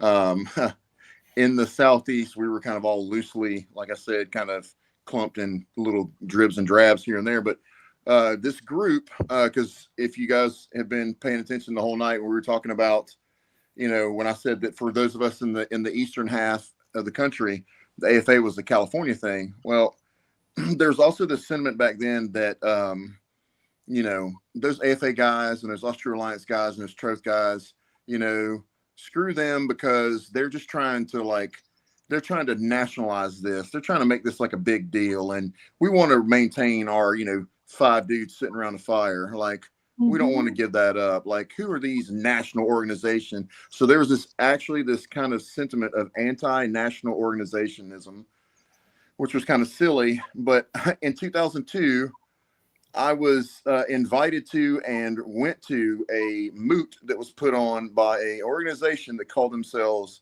CIAK, CIAK, which stood for Confederation of Independent Asatru Kindreds. Okay, I kind of remember.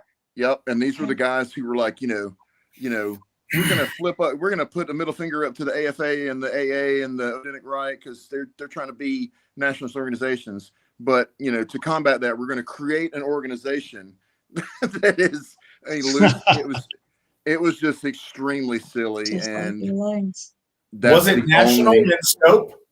No, it was like guys from, I don't even know where they were from, but there were people at that moot that were from, Alabama, Georgia, Florida, I think Mississippi, Tennessee, and I think maybe Kentucky and Arkansas. Mm-hmm. Yeah, it had a pretty good turnout. It had about 50 or 60 folks, but it was just some silliness. I forgot who it was earlier that was talking about the whatever. The guy got there. You're breaking up unintelligibly. All about right. now? Better now. Okay. So there's the kind All of right. Bodie is compromised. We'll give planning. Bodie another shot here in a couple of minutes. In the meantime, Steve, you were in our nation's capital trying to get Asatru recognition for fallen soldiers. Do you have anything to share with us about that? Well, obviously, I felt very, very strongly about that, about the issue. Being a veteran myself, it was. I thought it was inspiring because it seemed like there was a lot of folks there. There were, of course, also a lot of people of organizations that we didn't really go along with. So the Bay Area, Right. Witchy Poo, They were very fair with crowd. us, though. Yeah. He was invited by them Yeah. because they were doing the Wiccan. The Wiccan pentagram Yeah. was what was being celebrated, but they wanted Steve to come out. Oh, where'd you get those pictures? Wow. I've never seen those, or not for a long time. Oh, interesting. I think the picture was over at Joe Merrick's house. Rick Perhaps Oberg, downstairs. like we found some ancient Rick Oberg pictures that he had on some kind of internet Rick storage Oberg. place. So one thing that happened there is that we were bringing back folk builders. We were establishing the folk builder program and also the clergy program. Seriously, is what happened. It all began during these years, 2005 and on. So that's why he was a folk builder. We had a folk builder in Washington, D.C. And stuff like that. So continuing look at that. On with that, we have pictures also from the Oberg collection of our law speaker getting his first Gothic ordination. Who is doing that? I don't recognize that guy. Who is that? Hang on. Let me look that up. And I believe this was at an East Coast thing. It looks yes, like it was. It is. That is Camp. Oh, East Coast thing. That is Okay, Rick Oberg. Oh, okay. Yeah, that's Yeah, a Rick Oberg Rick. at Camp Natimus, East Coast thing, 2008. Sorry. Let's talk over you. Okay, interesting. Thank you for that, Chris. So we have a big gap there, and I would love to fill the gap. But in June of 2010 was my first ever AFA event. This picture is really grainy and hard to see, but it's the class of folk builders that took their oath as folk builder with me. Sadly, a lot of these people did not live up to that oath, but I have thus far, and Gothi Thorgren on the end did all the days of his life. Mm-hmm. I can't even tell which one is you, Matt. The swole one. What are you talking about? You got a beard? I do have a bit of a beard in that one with the white sleeveless because I was an Alaska boy down in California in the summer, and that was a little bit warm for what I'm used to. But yeah, that was at Camp Norga in Alta, California. This same event was when I mentioned, 30 years ago in this presentation, 30 years ago in this presentation, we showed a picture of Gothi David James. He did a presentation at this event, and I met him where he talked about our people's naming customs, and among other things. So this is a really huge deal in my life. This is the first time that I met Steve and Sheila, and got out of, I had started folk building in Alaska I had joined the AFA in 2009, and very quickly I wanted to be involved, and I tried to folk build where I could. And I had like Alaska and other places that didn't fit in well with the other stuff. I got Alaska, Hawaii, and like the Yukon territories or something. But yeah, this was that year. I think I remember. I remember when you walked up to our place there at Camp Natimus.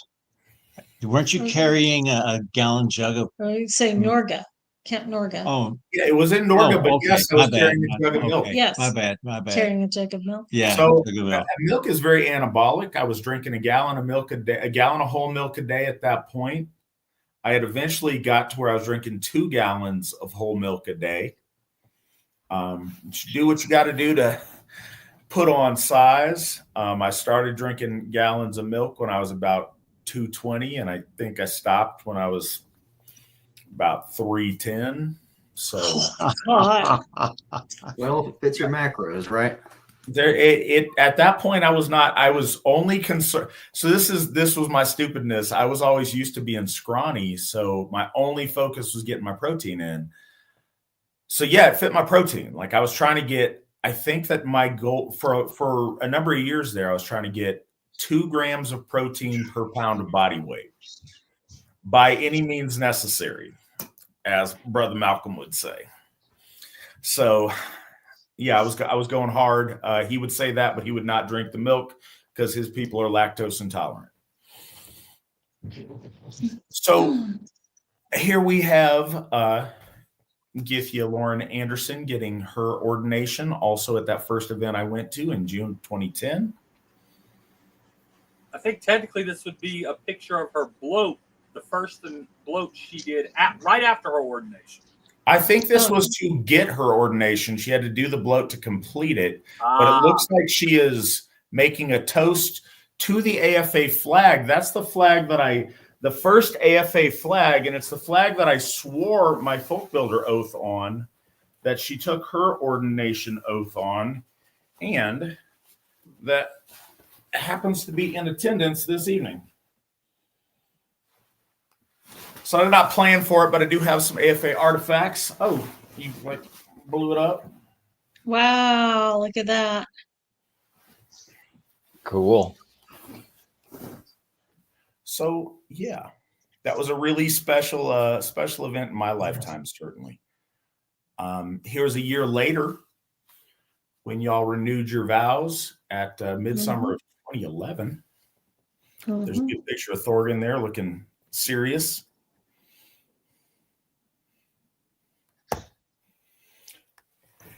Also around that time, a picture of both of our 2 Gothar that passed while in good standing as Gothar with us.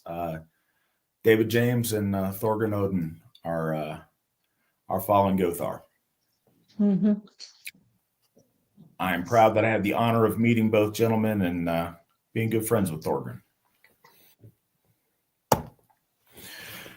Yeah, I got my ordination in 2012, also at Camp Norga there. I was extremely proud, still am of that.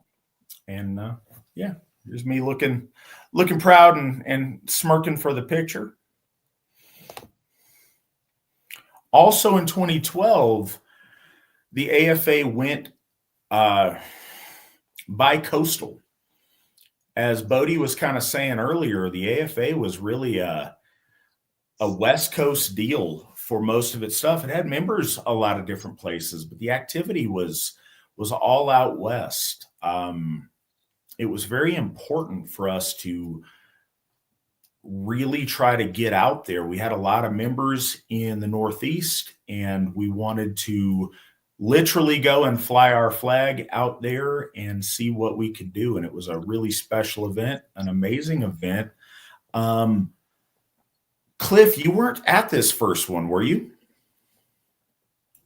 I was, but I was not a member yet. I was a vouched for guest of Patricia Hall. All right. So what did you think as somebody coming in from not being a member? And I think you were at the previous East Coast thing. Actually, I think if you look in the left-hand corner of the picture, upwards, there's a bald gentleman with a goatee, and I believe that might be you, Cliff. Is that? Could be. All right, let's say it is. Sure. Yeah, so it was. I mean, it was one of the best things that ever happened to me. I remember being like really buggy to Patricia to confirm that I was able to go. It was not that it wasn't really in question, but I needed to hear the words. And it was refreshing for me because this is at this time when I was still kind of drifting around between the different groups, and much like we talked about in the East, it wasn't solidly folkish. There were tribalist groups, which basically means people sitting on the fence between universalists and folkism. There were a lot of universalist groups, and there were a few folkish people like Patricia and the Radcliffes and some others that I met in my goings. But I was going to New Jersey, to the central Pennsylvania, northern Pennsylvania, and down to like the Maryland area where Gladsheim was, trying to figure out where I fit in. I had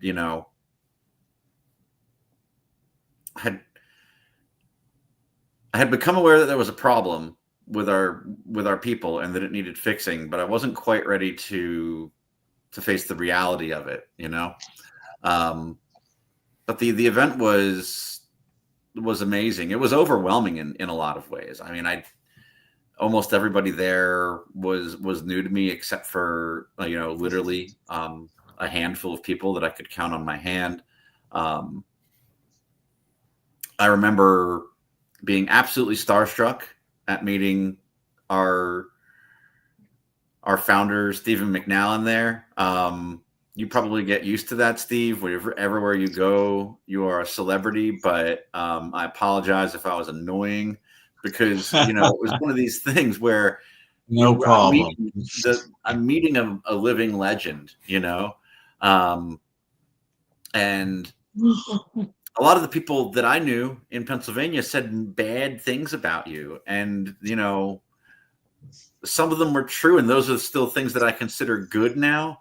And some of them were not true. I mean, a lot of their criticisms are things that I just generally agree with, and that's one of the things that makes it attractive when somebody says bad things about something, and that's that good person's story. kind of a turd. It's kind of an endorsement. So, the bloats were absolutely amazing, and Stephen's Odin bloat was the most powerful bloat that I think to this day that I've ever been to. It's difficult for any of our Gothar to compete with that. It really was special to me. Yeah, gosh, it's kind of a blur at this point. I think I mix up different winter nights from other winter nights. All in that same setting there for, I think we did 9 of them there, maybe 10. A lot happened. I will share an anecdote, though, that was a part of it. So Asatru, or heathenry, as a lot of people called it back then, was still pretty disorganized. We've touched on how all these little tribal groups didn't want to give up their power, and a lot of them were like mini cults of personalities, and it was a lot of coming together of people who had a general alignment, but that were not all exactly on the same page. And so it was a heck of a stumble that weekend. There were yeah, Matt knows where I'm going with this. There were some unhail things said over that horn, and there was one young man in particular who basically swore to like murder his grandfather or something like that over the horn. I forget all the details. He swore to commit murder. And the part that's a bad part, right? Obviously, we shouldn't be doing that. If we do, it needs to be real serious. And our Thula should definitely be getting involved. And I don't know that there was one there, but I remember I was sitting close enough in the circle that I could overhear Alshir Gothi Steve disavow it, and he mentioned it to his leadership that was there at the end of the Sumble Hall, that what was being said there wasn't good. And those are not his words. That's definitely a simplification of it, but it stuck with me because it was indicative of the positive Asatru that I was looking for. So yeah, that's just an anecdote. It was a great event, but it was rough too. And I think that was part of what made it so special. For me, it was our first time at that camp. Through the years, we learned all the little nooks and crannies, and had built up a trusted relationship with the camp leadership there, and could kind of do what we want. It got to the point where by the end they would just give us the keys, and we could use anything on site, and they wouldn't bother us all weekend. But this was our first time there, so the learning curve was just beginning. But it was really amazing, and it was properly cold. It didn't snow that year, but it was cold at night, and I'm pretty sure I was tenting. There weren't a whole lot of people tenting that year out in the field, but I was one of them. And I met a few people that that I'm still friends with today. I believe Jason Plord was at that event as well. I think so. The Plord was there, and I think that is where I met him. If it wasn't, it was like the second time I ever met him. I met a few other people that would be important to me for a time, but that aren't aligned with us or aren't in my life anymore. And I was kind of a pain in the butt back then. I still gave Pat a hard time about signing up, because, like Bodhi mentioned, I was still kind of in that camp of like, why do we need national organizations? I definitely didn't see the Asatru Folk Assembly or the Asatru Alliance or the Odinic Rite or the Troth or any of those as like a church. That wasn't the way that it was looked at by a lot of people back then. At least it was if it wasn't a majority view, it was like a plurality view, if you will. So this event definitely firmed up in my mind that the AFA was a force to be reckoned with. And by the time the next Winter Nights rolled around, I had officially joined and had been dragged off of that fence by my dedicated folk builder and mentor, Pat. Bodhi, you were at this event also, weren't you?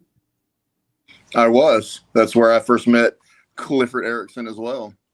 I don't know I think I remember Cliff and I talking, but few That's where you points. met me, I remember. Yep, and that's back, if you'll allow me to share some ancient lore.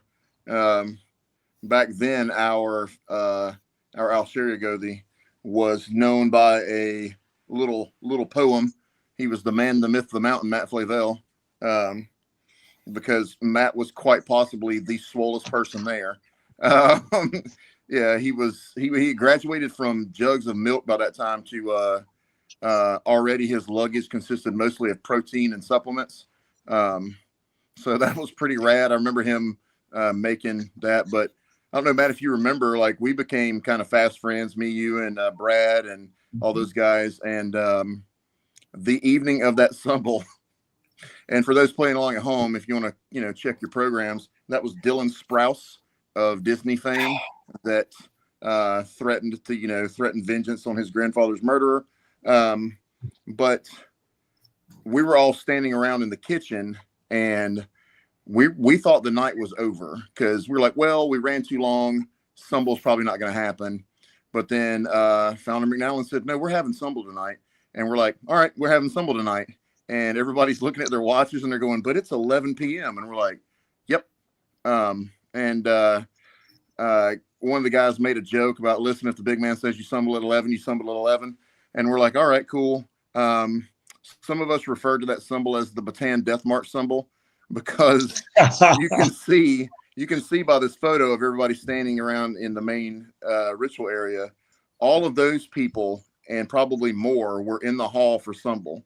So 3 rounds took forever. I think we started around 11:15. That Sumble ended at about 2:30 in the morning. So there were people falling asleep. We were going for the ambiance where it was very, you know, like candlelit and whatnot, like we like to do. And you just look over and see people, you know, elbowing their bench mates like, hey, wake up, you know, horn's coming. There were, you know, some of the classic.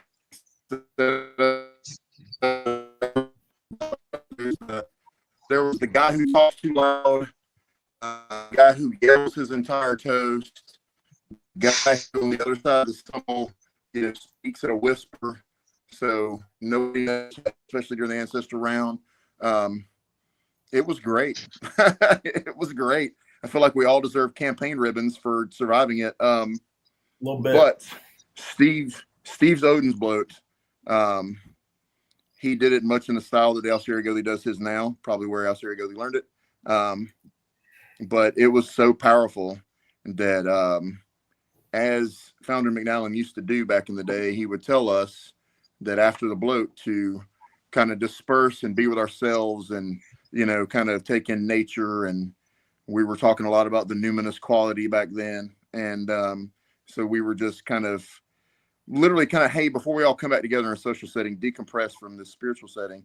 And it was so beautiful and so moving and so powerful. Well, there were people crying. There were people like walking out in the field at Camp Matibus, like openly weeping. And I remember that the then Alcerigothi McNallen instructed us, as Alcerigothi Flavel does today, about like, you know, the call and response. Hey, I'm going to say this and you say this. And we're like, cool. And the call and response of Votan mit uns over and over and over again. By the time the bloat was over, my throat felt very raw. And I felt like more than just hoarse from yelling. It, you know, it kind of felt like maybe something was a little wrong. And I remember I kind of coughed and kind of touched my tongue like that. And yeah, I had screamed myself to the point where there was blood in my throat. And yeah, I know it sounds gruesome, but I was very proud of that fact.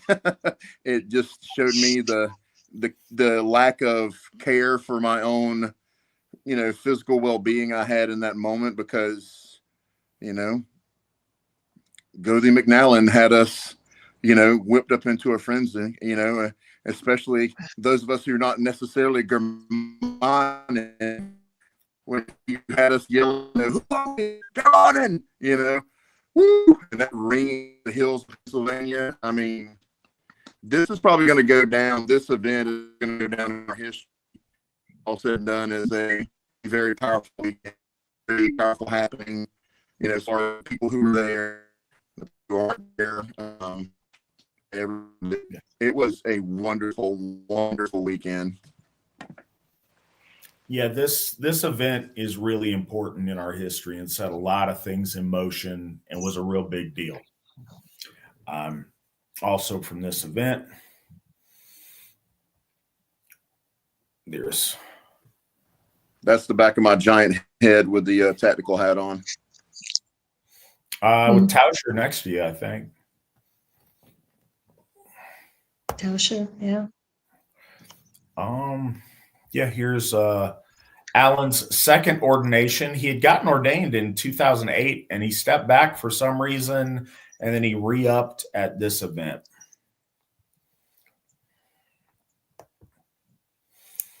I did a Wayfarer's bloat. There's me doing a Wayfarer's bloat.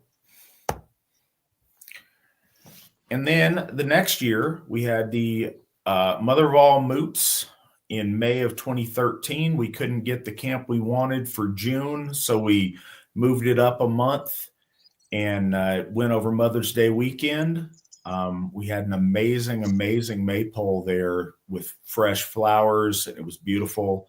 It's a really big event. This event, Cliff and I and a tattoo artist, former member, spent like into the wee hours of the morning out around the fire talking about the finer points of Asatru and related topics, I remember. I believe that was a later midsummer. I thought it was before you joined. Maybe it was before you became a folk builder. It was before I became a folk builder. I did not travel out west for an AFA event before I joined. Okay, when did you travel out? What, 2014? Yeah, I think 2014, 2015, and 2016 I came out all 3 years. Okay. But not 2013. Yeah, that was the time period of the Great Cliff Wandering. He was showing up at every AFA event back then, whether it was west, south, north, or east. I was a single man with time and money to burn. With the Jurassic Park. No longer. That's right, and a Jeep to burn. So, also in 2013, Steve and Sheila, myself, and a couple other friends of ours took a trip over to Denmark to meet our Danish folk builder at the time, Lars Arinson, and his AFA folks that we had over there in Denmark, and they showed us amazing, amazing things. I mentioned earlier that the Trihorns is from a rune stone in Denmark, and this is the actual stone, and there we are looking at the stone itself, the Snodelev stone there, and it's in the museum in Copenhagen. And their museums are awesome because they're not all like blocked off and cordoned off with glass and like protective barriers lest they become enriched. So yeah, you could kind of experience things in a more, I don't know, in a closer way. You're not supposed to reach out and touch stuff, but we absolutely touched the stone. But it was a really special event. You know, the previous year we'd taken the AFA from coast to coast, and this year we'd taken it overseas. So,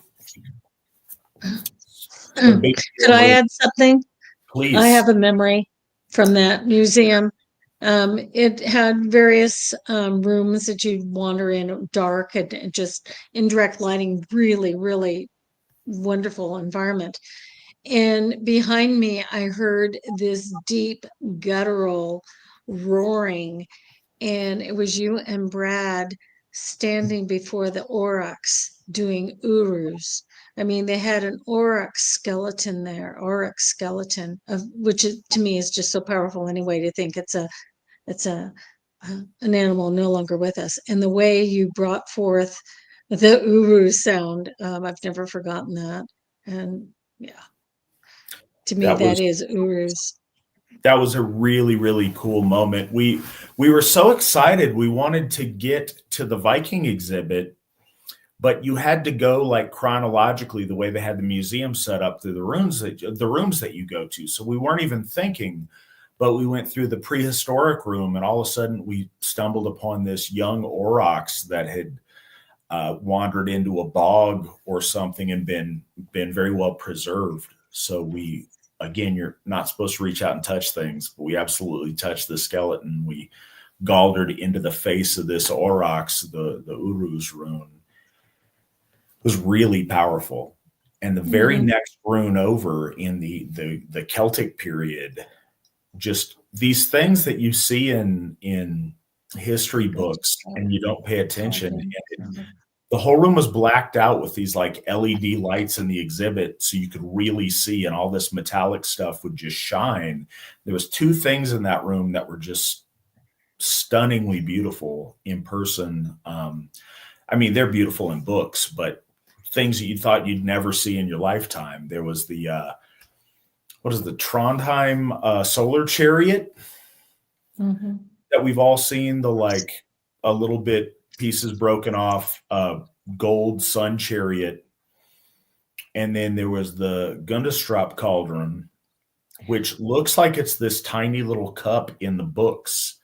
It's like a big, I don't know, 2.5, 3 foot across cauldron, and it's got, you know, raised relief depictions all over it. Yeah, that's the sun chariot we saw. And again, it's black around it and lit up by these LEDs. It's beautiful. And then the cauldron, which has got all kind of cool design work on it that you don't see in the other. There we go. There's the same Aurochs. There's a picture with me with it somewhere that I want to find. But yep, that is the one. I don't know where that one's at, but this one works for now. Well, I think we got that one in an old voice issue way back when. But yeah, it's this guy right here that we galdered into. And good job, Nick, on finding these. Mm-hmm. Here's Steve and I at a hotel near, I think near the airport there as we were fixing to head home.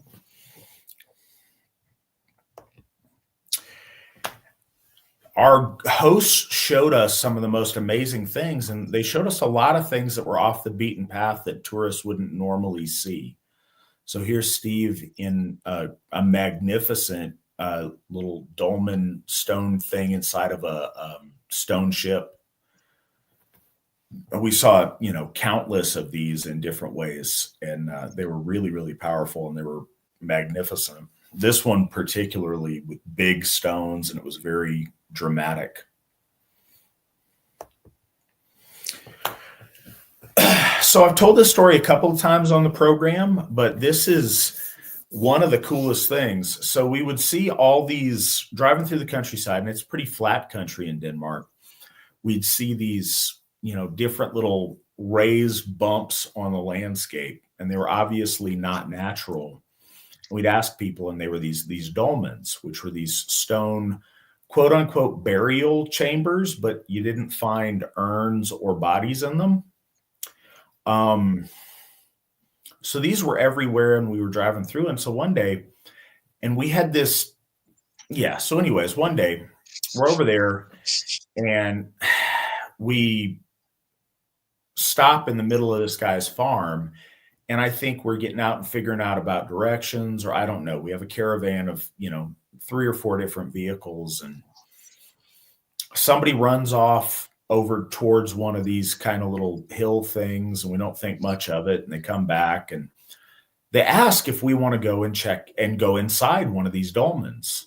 And we, of course the only answer to that question is yes, but we didn't know what to expect. And they had gone in before us. And this next part doesn't make sense, but it is what it is. So it happened.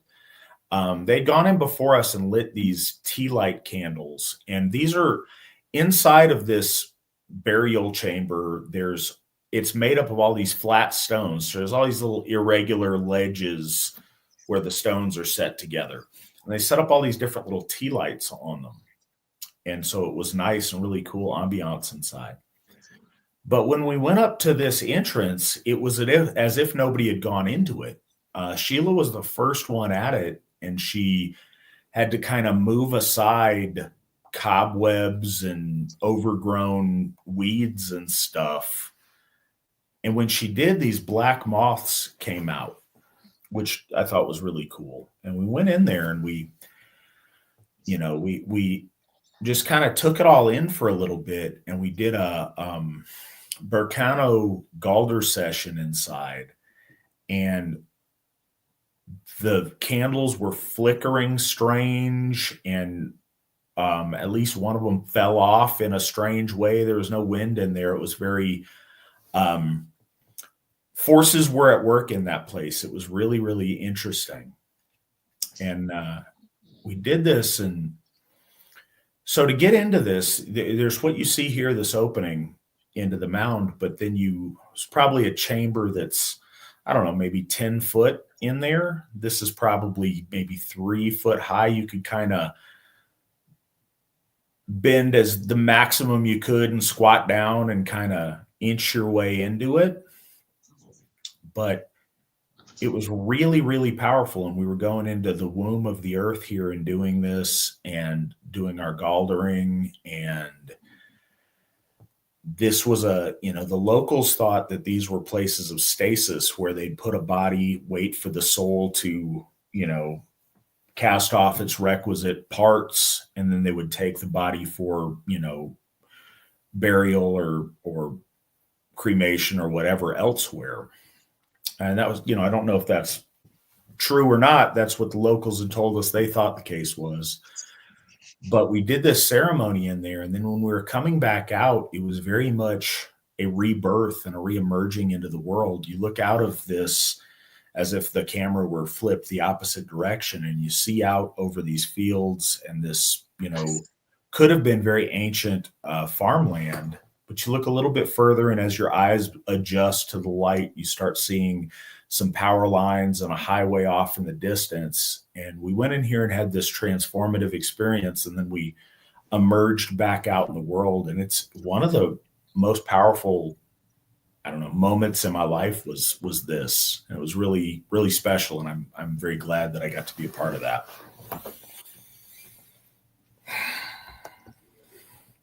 Here's us that they had Asatru cemetery there, and they had to rent this space. I assume they're still renting it from a Lutheran cemetery there, but they have a communal burial space in there to inter ashes of dead Asatru within this stone circle. And each of the families could create their own plaque within this concrete symbolic shield wall. And I'm curious how far that's grown since that time. I'm really not sure, but I'd be really interested to know. But this is a really cool thing that they did in the first, modern Asatru burial site that I've seen. Here's us. We had this panel there. There's me on the end, and Steve and Brad and Lars. And wasn't super heavily attended, but a number of folks there. I don't know, I'd say maybe 15, 20 people. Mm-hmm. Something like that. This Asatru elder had just had some surgery, and he was in the hospital, and he kind of checked himself out because it was very important. He knew that Steve had come there, and he wanted to perform this bloat for Steve. And we were doing a Freyfaxy, like a Freyr bloat there. And we had this guide, and she was eccentric and like aggressively demanding and kind of a harsh to be around lady in a lot of ways, but really cool in a lot of ways too. She would go out in, I think she was a stewardess. And when she wasn't at work, she would go like sleep in these dolmens and stone circles and holy places off in the woods. And she was a very mystical, really cool lady. I appreciated getting to spend some time with her, but she was a lot. But she was just like really abrasive and really aggressive in a lot of ways. But it was neat because she was just so in your face the whole time. But when she got around this guy, she just became a little girl, because this was like her mentor that had taught her about Asatru, and she immediately completely changed her whole presence. And we did this Freyr bloat in this stone circle around this dolmen, with wheat fields all around us, or grain fields at least all around us. And off in the distance, if you look at this straight on where we're looking to your left and then up, there was a stable with some horses, and the horses were dancing as we did this bloat. It was very, very cool. He needs to bring that up on Saturday. This is why do we have this one? We have this one here for a purpose. This is a West Virginia park moot in September of 2014. I believe that is you, Cliff. Do you have any insight on this? I think this was just an early Cliff sighting that we have. Yeah, maybe. That's Pat Hall there, two people over from me. We did a field trip, if you will, to West Virginia. This was, and that's Robert Taylor and his family right in the front row there. The front row. Oh yeah, right there. So I'm trying to remember if these guys were AFA members or if this was just one of Patricia and Maya's adventures visiting local-ish kindreds to try to, get them to come and participate in the Asatru Folk Assembly. But we went down to West Virginia basically for Patricia to hold bloat for these guys and a few gals, and they were pretty nice. I don't remember any of their names, and they ended up deciding to just continue to do their own thing.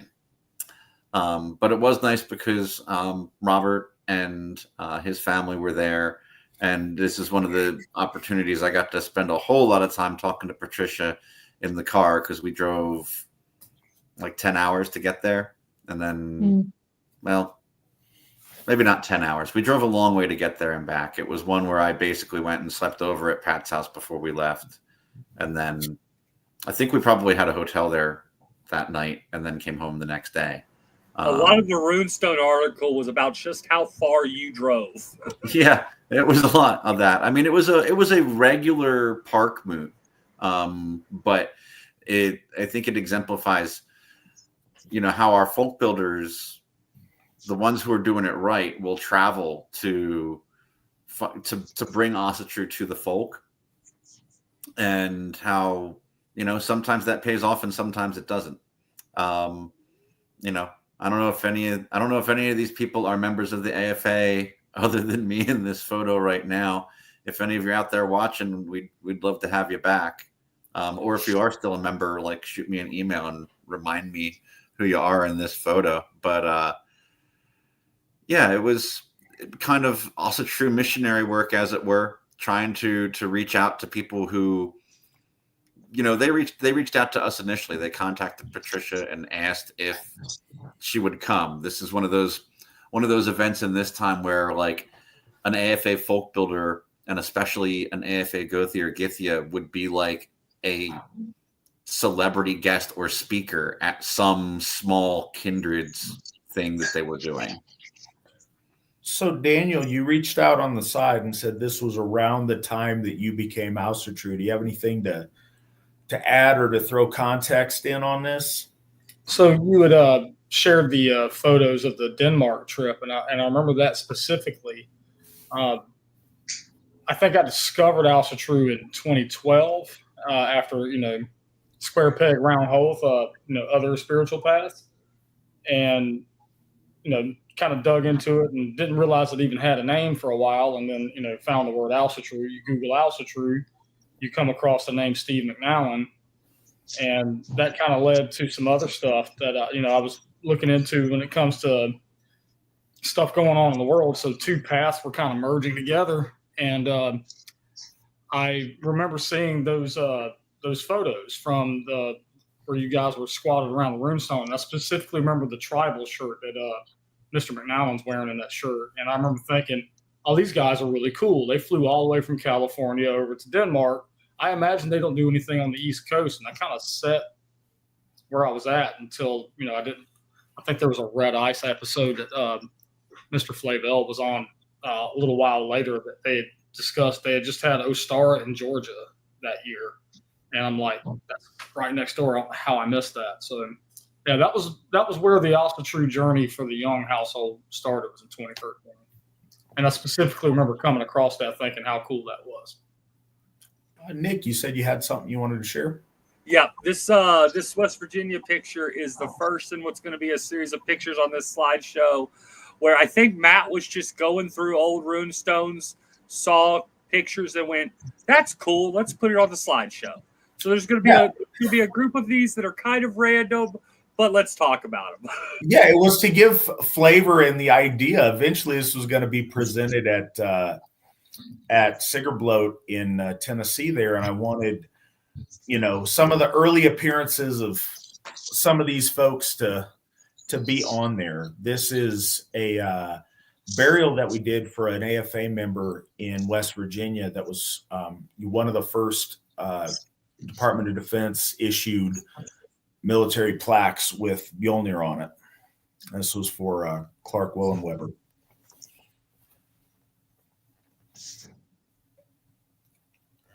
There's me and Brad and a friend of mine, Julian, there in the middle. Actually, just heard from him today, as a matter of fact. I was thinking about Julian.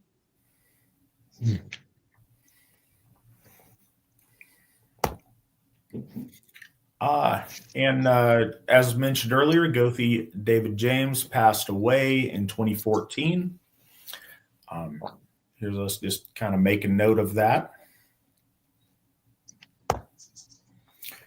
And here's a young Bodie Mayo.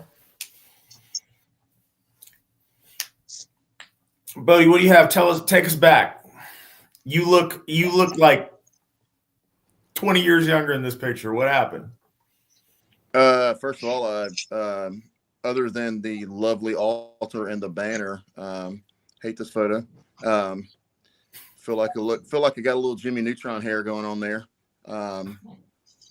But no, I like to regale the Godar students whenever they go through the Godar program, whenever they bemoan their fate about their assignments and how arduous and difficult they are.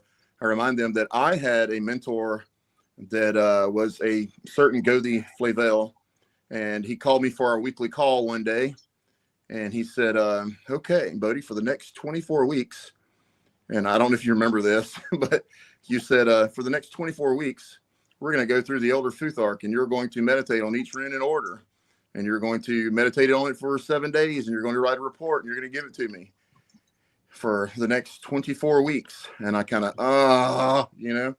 and, I said, Matt, I already know the runes. He's like, cool, show me. And I was a very upset student there for a minute, but I forgot about your insolence on that until right now. I remember that specific. Yep. I remember that specific time. Yep. I was like, come on. You were like, come on, nothing. You're like, do you want to do this or not? I'm like, yes. So, that was actually taken in my home because they were like, hey, we need an official picture. There is a picture somewhere of, maybe it's in the slideshow, of the law speaker giving me my oath back in Ostara that year. We do not have that picture. Otherwise, it would be in place of this one. Unfortunately, when you were unable to provide it for me. I asked. Right. Yeah. I don't know exactly where that is. I might have a copy. I'll see if I do. I'll be going through lots of photographs that we'll be adding to all these slideshows. Yes. When you were talking earlier, I'll share a Gothi about Githya Lauren doing her ordination, and that she had to do a bloat, at a national event to get her ordination. That was still the case when I was ordained the first time back in 2015. And I like to joke with the fellow Godar. I'm like, no pressure. I had to do my quote unquote graduation bloat. And then Gothi Flavel was there. Like most of the AFA leadership was there. And so was the founder of modern Asatru. And as we say in the South, I was as nervous as a long-tailed cat in a room full of rocking chairs. I was just extremely nervous to perform a bloat in front of Steve and Anthony McNallen. And I was just so nervous. And I very famously, back then, I was, as a kind of a passion project, I was fabricating and welding together these steel bloat hammers, which I believe Whitney Erickson still has the one. Yep, he probably has it right next to him. So I was making those and sending them out. One of them went to Lars Irensen in Denmark, and I have those scattered throughout the world that I made for people. But I had made one that I was going to use in the bloat, and I forgot to use it. It sat on the altar table, and I never used it. And the bloat went off. Other than that, without a hitch, no one knew that I was supposed to be using the hammer. And like I said, I was extremely nervous. And after the bloat, I think during the bloat, I kept every now and then looking over at Founder McNallen like, just breathe, buddy, just breathe. I was just kind of making sure he's not have a pain look on his face, like this is going awful. And when it was over, Steve pretty much shot between everyone else to be the first one to shake my hand after the bloat and tell me I did a great job. And you could have knocked my big behind over with a feather when he rushed through everyone else and made sure he was the first one to shake my hand and say, that was a very, very powerful bloat, buddy. Thank you so much. And I think I had to turn away, because, I was getting a little misty eyed, like, is this really happening? Is this really my life right now?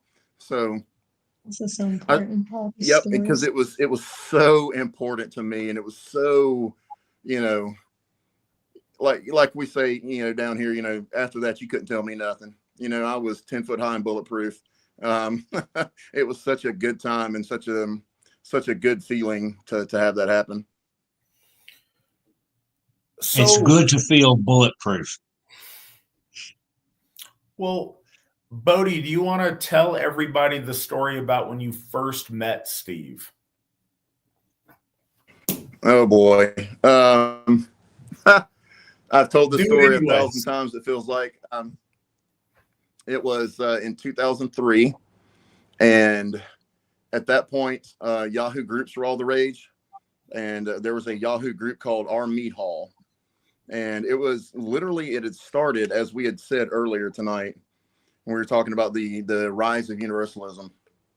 So in the late 90s, early 2000s on Yahoo groups, that was kind of where the war was being fought online between the universalists and those of us who were correct. And it generally devolved into a bunch of name calling and just, bad words back and forth by two groups of people who really, should have been trying to find common ground, but they did in this Our Meat Hall moot Yahoo groups. And so basically it was a, oh, I think this about you and I think this about you back. And it was kind of, okay, why don't you meet me? Why don't we have a moot and we'll talk about it? Say it to my face. We'll have a moot and you can say it to my face. And so that's what happened. I think in 2001, they had the first Meat Hall moot. It was a success. 2002 was a success. I had heard about it by then. I was Asatru that time, very new. 2003, I went with my my then wife and in-laws, and we had our own little family kindred at the time. And the MO back then, the logistics was that we're all meeting from around the country in Missouri, and each kindred / family took responsibility for cooking a meal for everyone. And my family / kindred had the Friday morning breakfast.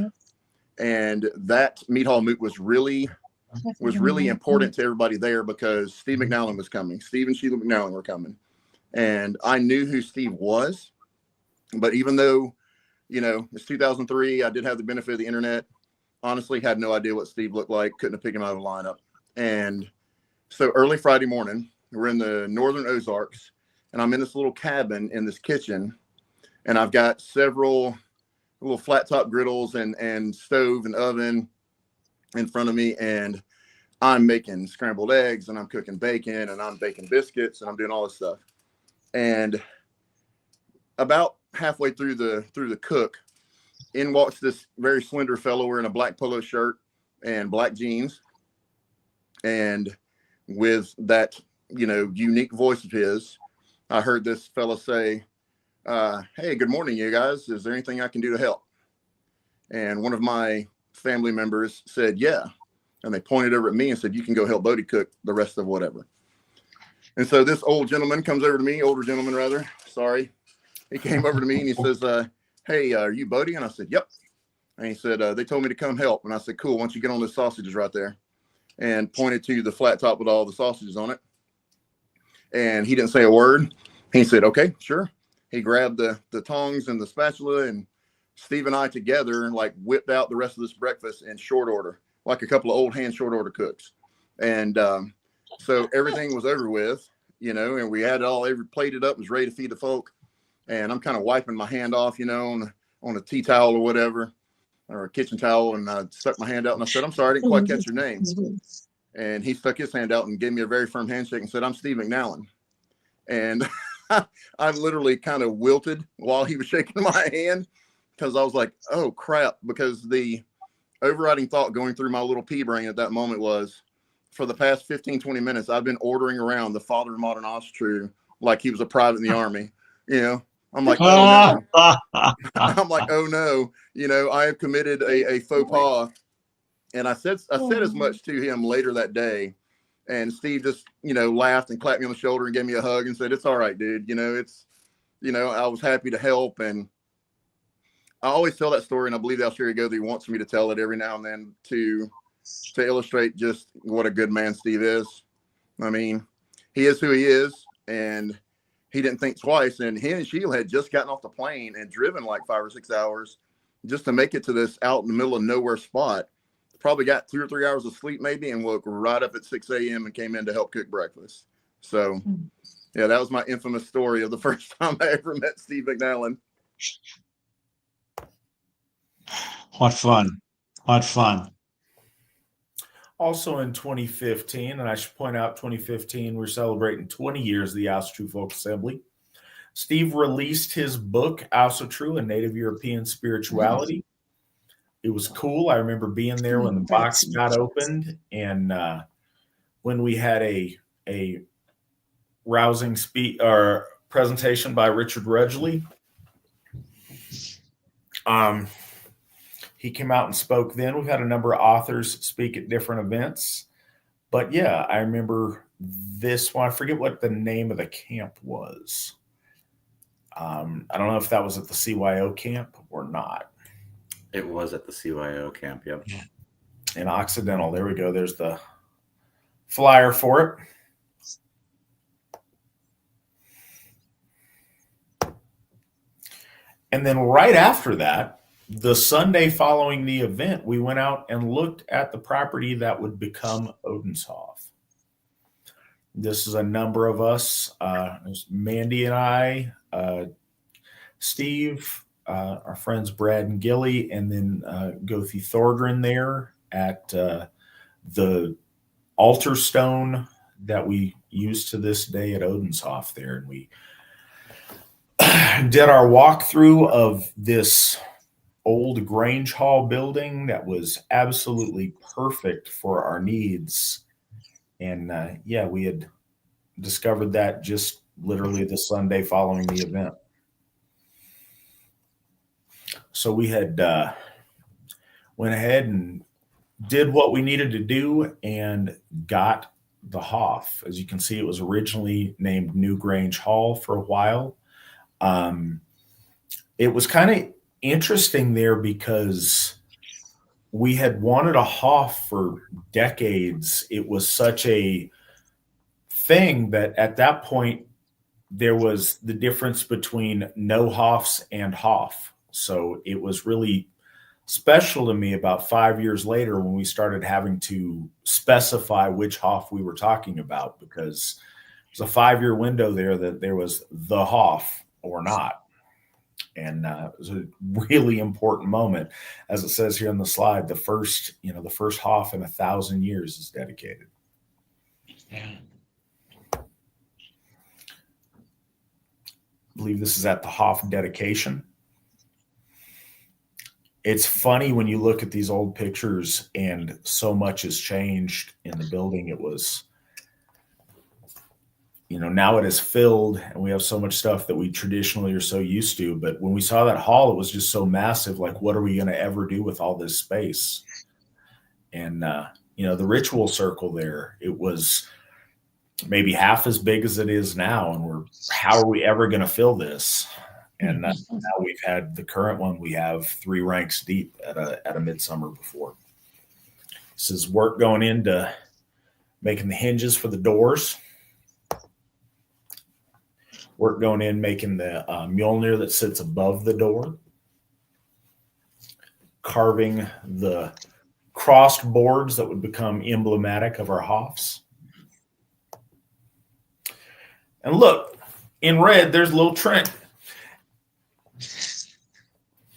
Also, Nick is in this picture over on the other side with another variety of former members in Hell of a cast there. Yeah. These are your people. No, So, Trent, all right, take us back to you and your world in 2015, around the time of this. okay. So the March 2015 picture of Gothi Mayo being ordained the first time is right when I discovered Asatru. I've told the story before, and I'll tell it briefly here, I guess, for history's sake. Dalton and Karen Wood were the two people standing in front of Nick in that picture, were my childhood best friends. They're no longer members or Asatru, I guess. But at the time, we were in our senior year of high school, a couple months from graduating, and Dalton comes into math class after having just attended that Ostara where Bodhi got ordained the first time. And I was, the typical kind of edgy liberal atheist of my high school. But for whatever reason, Dalton describing Allthing Gothi McNallen at the time, his Odin bloat at that event, it was like the flip of a switch, and I wanted to make my entire life about Asatru, and I did. So and then I joined the AFA like 2 weeks before that picture of you guys standing at the stone in front of the ritual circle at what's now Njordshof. So midsummer of that year. This event in particular, 2015 sounds right. I would have been, 18. We would have just started our first semester of college, me and the Woodwards there. Lots of people in there who joined the AFA and left, or a couple of them that never joined. That's pretty much it as far as catching up to October 2015. I hadn't been to a national event or anything yet at that time. Those people in that picture were the only people I had met. And this is funny. Gothi Bodhi mentioned Yahoo Groups back in 2003. This Yahoo Groups was still around in 2015, because that is actually how I found this. I had heard of the AFA probably a couple months before. I've been Asatru for probably 2 or 3 years. And I'd heard of the AFA probably a few months beforehand, but I didn't actually know this was an AFA thing I was going to. Nothing in the Yahoo group where they advertised this event mentioned the AFA, so I didn't know. I just knew it was a folkish heathen thing in Alabama, and I'm like, yeah, let's go to it. Yeah, this was kind of during a time when it still wasn't really cool on the East Coast, at least not in Dixie, to call things an AFA thing. Like the guy in gray there trying really hard to look cool next to me in the picture. He was a folk builder, I think, or he was kind of proud of being the AFA for like a minute or so. But other than that, it wasn't really called an AFA event. It was just, like you said, a folkish heathen event. Yeah, I didn't know. So it was funny. And the ones in Florida at this time were AFA events. I'll tell you that. Yeah. Some of these groups, it depended on the admins and the moderators. If they were openly hostile to the AFA, they would be advertised without that tag in it just to get the word out. I couldn't tell you how I found it on Yahoo, but I did. It was at that older fellow in the middle's place. And it's funny because I remember camping out and looking back on this. I remember every single one of the faces in this photo so vividly, but I didn't join the AFA for another 5 years, and that entire time I just did my own thing, whatever. But then when I joined, I had this picture saved on my computer for a full 2 years being in the AFA, and I still didn't know this event was an AFA thing. And then me and Sierra were chit-chatting one night, going through just screen sharing pictures, and all of a sudden she's like, "Is that baby Gothi East?" And I'm like, "Oh my goodness, it is!"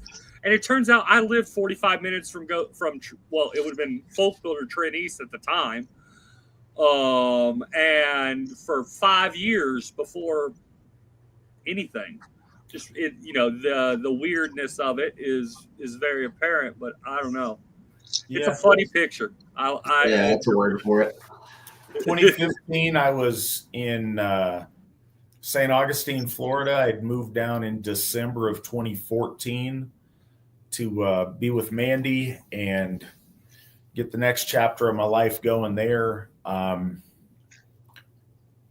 It's fun going through this, and I hope the people who are watching this are enjoying it as much as us who are participating. But it's neat to look back at some of these things. So I became Allsherrier Gothi in June of the following year in 2016. And these are a couple of pictures from that event at Odinshöf there. And yeah, just remembering and looking back. Doesn't seem like it was 9.5 years ago, or 9 years ago and 2 months, but it was. So I was at boot camp, during that time when you became Allsherrier Gothi. I think it was the summer of 2016, and because I had been to one national event before that, and it was Ostara 2016. A real foundational event for me. Everything Whitten Erickson said about Winter Nights 2012, this was that for me. And that's when Whitten Erickson got the Folk Builder Excellence Award, I believe. And I remember not really understanding the hierarchy and like rank structure of the AFA at the time. And so I was like, all right, this Cliff guy, he's the man. And I still think that to an extent, of course. But like I got a letter from my buddy Dalton in the previous picture at boot camp, and it was like, yeah, man, Steve stepped down and this Matt guy is in charge now. And I was like, that's lame. They should have put Cliff in charge. That guy knew what he was doing. So yeah, funny story. It was hilarious. I'm a big fan of that story. The dystopian timeline that might be. No, I'm just playing. You could have made far worse choices. Some Harry Turtledove's novel to write about it. So one of the big things that was super important to me that I wanted to make clear at that time. So during this whole time, and we kind of talked about this way back in 1990, but there'd been this rise of universalism. And by this point, there was a whole lot of interplay between various factions within Asatru and a wide array of different ideas about the world. And there was a lot of crossover membership at different times between different groups. And there was a whole lot of people that were kind of confused about where they ought to be. And as a result, there was a lot of tiptoeing around some core value things. And there was a uncomfortable mixture of different folks with different ideas of our core values. And I wanted to make really clear what the AFA's core values were, because I wanted to do a couple of things. I wanted to draw a line in the sand to separate those of us who were folkish from those of us on the other team. And I wanted to stop the crossover back and forth, kumbaya, we're one big team, but we don't share any of these core values. I wanted to make it very clear where we were. And so this was the post that I made on Facebook, and it was a big deal at the time. Today, we are bombarded with confusion and messages contrary to the values of our ancestors and our folk. The AFA would like to make it clear that we believe gender is not a social construct. It is a beautiful gift from the holy powers and from our ancestors. The AFA celebrates our feminine ladies, our masculine gentlemen, and above all, our beautiful white children. The children of the folk are our shining future and the legacy of all those men and women of our people back to the beginning. Hail the AFA families now and always. Apparently, that was greatly offensive to a lot of people, and did exactly what I had hoped that it would do by making a really clear separation. We have a lot of folks that said they joined because of this post. And we have a lot of people that, turn their nose up in disgust and, did us all a favor by making themselves scarce after the post. So I was very glad about that. There was a whole Declaration 127 in opposition to this, where all of the woke, degenerate Asatru people decided to make a stand against the AFA, and it made that line crystal clear of where those people are and where we are. And yeah, it was a big deal. And this petitions went around, and all these signatories on their Declaration 127. Everybody who had a stuffed animal Tea Party kindred in their mom's basement signed up on that. Some, I literally think that's the case. This is when we had a internet micronation declare war on us, which is some kind of silly little LARP group that exists online. We had a number of one-person organizations stand in opposition to us, but this was a real a big moment of separating some real core things. So real quick, just to say on that so the number there, Declaration 127, Havamal 127 is where the Allfather says to speak out against evil, right? Mm-hmm. And so to their credit, the forces of evil said, oh, we're evil. Let's be clear about this. They actually released Declaration 127 1.0 in August. So that the White Babies post is on August 21st. They got the blog post of denunciation out pretty quick. Mm-hmm. Then a few years later, in March of 2021, they released Declaration 127 2.0, which just more whining is what it really is, because it doesn't go anywhere. But it is an interesting... This was them formally saying they practice a different religion from us, if you actually look at what they're saying. So that post. True, they are not Asatru. Something that, to put some of this in perspective, when I first got involved in Asatru in 2011, before I joined the AFA, and to be clear, I never joined anything other than the AFA. It just took me a little while to join the AFA, but it was very common to go to a moot, at least in Pennsylvania where I was, and I think this is true at least up and down the East Coast, where you would go to a moot and there would literally be an AFA folk builder and a troth stored at the same table.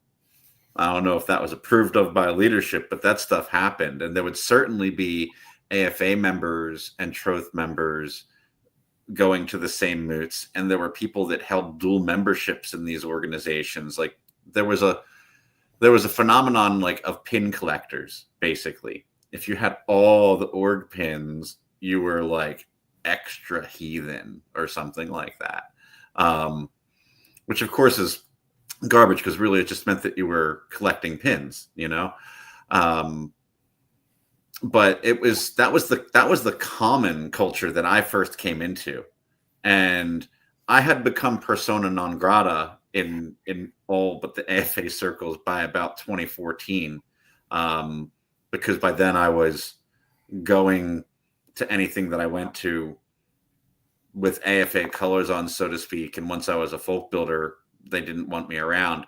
But that kind of crossover culture existed for probably a long time before I got involved, because that was, de facto when I did get involved.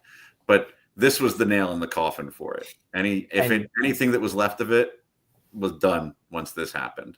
And on the other side of the aisle, she was the leader of what's the term? She actually called herself president/CEO instead of sorry, it's late where I'm at. What's the term for their leader? What was that? Not steward. No. Anyways, steward is like the equivalent of a steersman.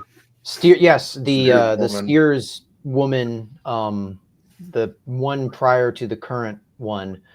She did just outright say, you know, if we find out that you are associated with the AFA, then you are not allowed in the Troth. You are not allowed to come to our events. You are not allowed in our internet spaces. So that period of intermingling has been dead for quite a while now. Like the Troth will not let you be us in their spaces. Oh no, This isn't like an us thing necessarily, And but it doesn't. At the time, it was very revolutionary for us to use the word white. We had not been comfortable with doing that before, and it was very important to me that we do that in this case. So we removed confusion, so it wasn't masked, and so we were very clearly saying what we mean and meaning what we say, and that was very important to me to do. And I think it helped things a lot in that moment. So then we decided, to move here. And I think that, a note that I'll make to our history folks is to get some pictures of Ostara in the South, because we'd actually started that event earlier. But this is us moving to doing stuff in the Midwest, in Minnesota. We hadn't done anything there for the AFA's existence. That area had been largely a universalist space. It was a spot to where we had some people who were working hard to get things going, and we wanted to show support and make stuff happen. And unfortunately, Jason Gallagher, who was such a big part of this, ended up going to bed because we were running very late tonight. But he was instrumental in making this happen. So we started our first Fall Fest, as it was called then, which became, it was going on in September. It eventually migrated into August and became our Freyfaxi celebration that week and a half from today, we're going to be celebrating at Baldershof. But the reason we got Baldershof and that occurred was because of this event and the things put into motion with it. So this is a really big deal and something we're very proud of. And that was apparently I'm excited about it. I'm toasting with the beer there. But yeah, this is a big deal. And the ilk from the 127 folks tried to get us canceled, and we ended up the camp that we were going to do this at had booted us out and denied us the ability to meet there a week before this event. So with just a couple of days, actually within a couple of hours of scrambling, we were able to locate the spot we did this event. And it turned out amazing. Ironically named Camp Courage had booted us because of pressure from the woke crowd. But we persevered, and it was cool because not only did we find a good spot to do it and have a great time, but it really solidified us through struggle, through knowing that there were people who were out to get us for our very normal, very reasonable beliefs. It really was a source of bonding and galvanizing us. Here is October of that same year, Winter Nights in the Poconos 5. This is a cool event, and the reason that I had this one stand out is because over in the left-hand corner in a hat, you see a very early appearance, maybe I think the first appearance of Whitten Svan. And he couldn't join us this evening, but he is in this picture, and I think this was his first event that he attended, or first national event that he attended. He's not in the hat. He's on the other side of the picture next to his wife in Ravenna. Is he? Yeah, he's over there by the post. It's little on my computer now. He's on the right. In Ravenna and a little. Oh no, that's absolutely him. Who's over here in the hat? That's like 5 inches taller than him. That's somebody else. I honestly thought that was Juan, but same purposes, just different guy over here in the other corner. Good catch, Cliff. The Taylors are in the front there with the flag too. Just to point that out. That's cool. And I think this might have been the first one that I ran. Okay. I remember. Yeah, I think Patricia had taken a step back by this point, because this is the same year that you were named Alshir Gothi, and we lost track of her shortly after that. Yeah, she was, but she ran this event. I think she was at the next year's event as well, and that was the last time we saw her. Yeah. But I think she in the let you. picture. She might have gone to bed. Yeah, I think she let you run this one though. I think it was. Yeah. She definitely was, handed a lot of it off to me. She was still in charge of a lot, and I think she was doing the stuff dealing with the camp directly. But as far as like the event schedule and who was doing, well, we might have still had the meals catered this year, but yeah, this is when I first started to be much more involved in it, more than just like moving benches and basically being a gopher, which was always pleasing work, by the way. If you ever have a chance to just volunteer to move things or collect wood or light a fire at one of our events, please do it. You might be surprised how rewarding it is. So, Nick, as a note, we should move this slide before the previous one because this is September and that was October. Yep, I noticed. But here was an event that we did in South Carolina. Trent's in the picture, Bodie's in the picture, Mandy and I are in the picture. So it was just a cool picture and a fun reminiscing. That was a fun and a nice event and a cool trip up there.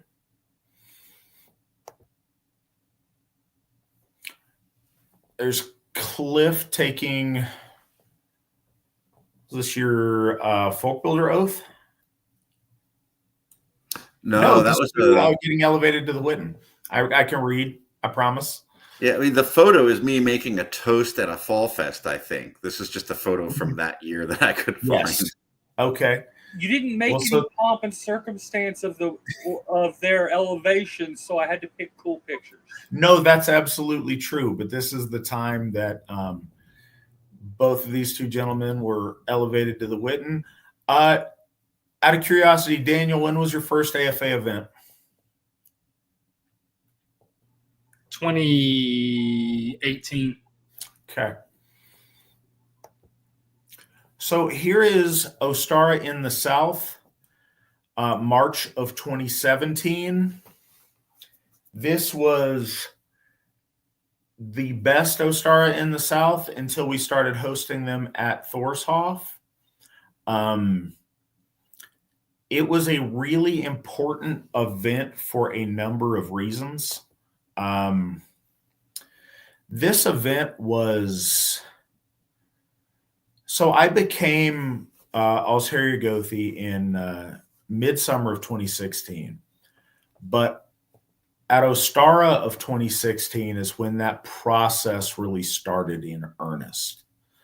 So this was just about a year of me trying to do my best. And the first order of business was don't mess it up. Steve had done such an amazing job of building this over such amount of time and making this such an amazing thing that I wanted to make sure that I was worthy of it. I wanted to make sure that,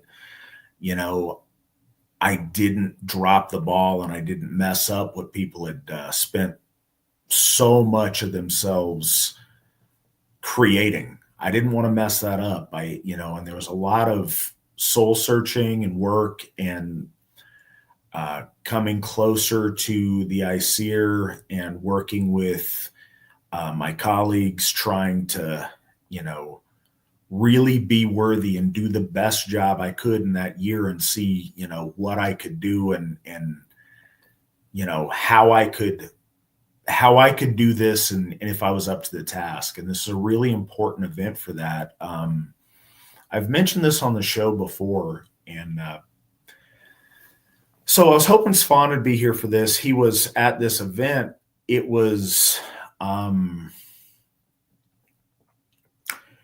was really special, and something happened that was very meaningful to me when I was getting ready to do Sumble this year, or at this event.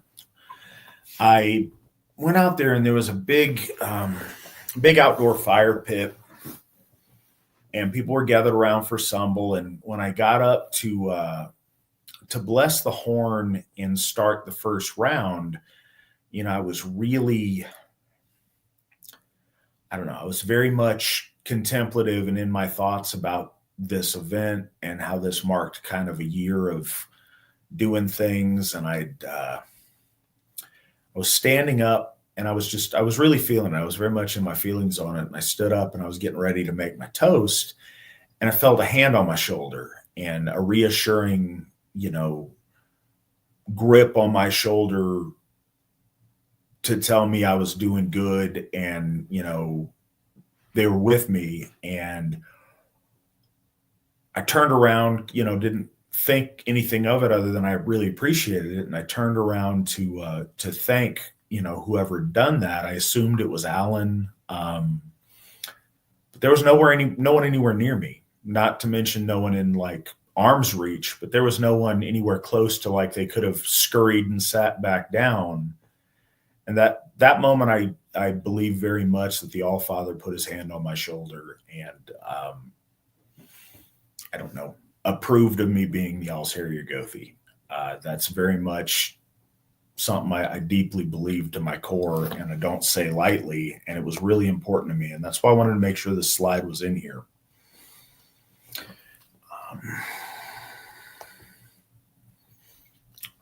So later that year, that's the year that in, I guess, December 2016 and January 2017, Mandy and I moved out to California. We were in California for about a year, but we needed to move out west to be near the Hoff. And again, the Hoff, because it was the only Hoff at that time. So we got married and did our the first marriage at Odin's here in June of 2017. This other picture is not anywhere near that time, but it's a good picture of us, so I left it in there. Picture with me with the hat. That was at Ostara in the South. I don't know, I think maybe a year later. 2018. 2018. There you go. That was Madison's first event. But it's a good picture, so I kept it in there. And there's Alan performing our wedding on the steps of Odin's there. 2018, we started our quarterly fundraising to help our folk who are persecuted and ethnically cleansed in South Africa. I don't claim that we're, solving the problem, but we've all been very concerned at things we saw occurring there, and there seemed very little we could do. And it was really important because at this point, we didn't know the fix, but what we did know was we didn't know what we could do, but we knew we couldn't continue to not do anything. So every quarter since then, we've raised money and distributed money as the Asatru Folk Assembly to causes that help persecuted whites in South Africa. And that was and continues to be really important to us. And that all started in April of 2018. June 2018, we announced King Athanaric as an Asatru hero with a day of remembrance. It was important to me. He was one of the early heroes of our faith that I recall reading about in an essay called The Roman and the Teuton, I believe was the name of the lecture series that was written down. I wish I could remember the author off the top of my head, but it was very inspirational to me when I first came home to Asatru. So June 2018, we started to see one of the really special things about having Hoffs. In Brownsville, California, it is a small, fairly impoverished community that's quite a ways away from a traditional grocery store, probably about an hour away from, a Walmart or a big grocery store. There was a gas station with a little best they had grocery store there that served as the main, marketplace for that town. Well, as you guys know, in California, there's fires very, very often. And this year, that fire had burned down that gas station where everybody is used to getting their groceries and their food. it was, so we had the local food bank run, the Yuba County Food Bank reached out to us and asked if we would help them by being a distribution site for their food pantry, because they were doing special food distributions in the area because they'd lost their access to food. And we jumped on it. We said, absolutely. I drove all the way over and, tried to get this going immediately. Our only answer was, yes, thank you for the opportunity. And so we hosted the first food pantry at Odinist there. And we've done one every month ever since. It was a really special opportunity, and it's something that was made all the more special by the fact they reached out to us. So this organization had reached out to every church in the area, every Christian church, which there are several, but none of them wanted to be part of it if they couldn't, have people sit down and attend a sermon first, or if they couldn't leverage the food to convert them, they didn't want to be a part of it. So we had that opportunity to go serve the community and help out, and it's been such a blessing for us. It has allowed us to make all kind of connections with that community, to build our reputation, to gain members, and to gain, the trust and respect of people in the community. And it's a really cool thing. It's neat when you go to the area, people recognize you and they recognize Njordshof and the Asatru Folk Assembly. And we actually have a presence in the community, which is, it's the first time that we had that. And it's a really special feeling. I was up there a couple of months ago at the gas station they'd built back up. They rebuilt the gas station really nice there. And I was there checking out, getting something to drink or whatever. And there was a gentleman in front of us in line that had rune tattoos behind his ear. And I was, about to go up to the guy and introduce myself and say hi. And he turned and he saw me and he said, "All's Harrier Gothi, it's so great to meet you," and introduced himself and says that he watches VNS all the time. So that was a really cool thing to happen. And I think a large part of how that happened was us doing food pantries like this. I'll note, for honesty's sake, these are pictures from food pantry number 2. We did not put any pictures for food pantry 1 in the article in the runestone for food pantry 1 when we talked about it. Shameful. All right. There you go. Also, July of 2018, we recognized Alexander Rudd Mills as an official Asatru hero with the Day of Remembrance. Also, somebody very important. This was the first of our heroes to be recognized, from the modern period.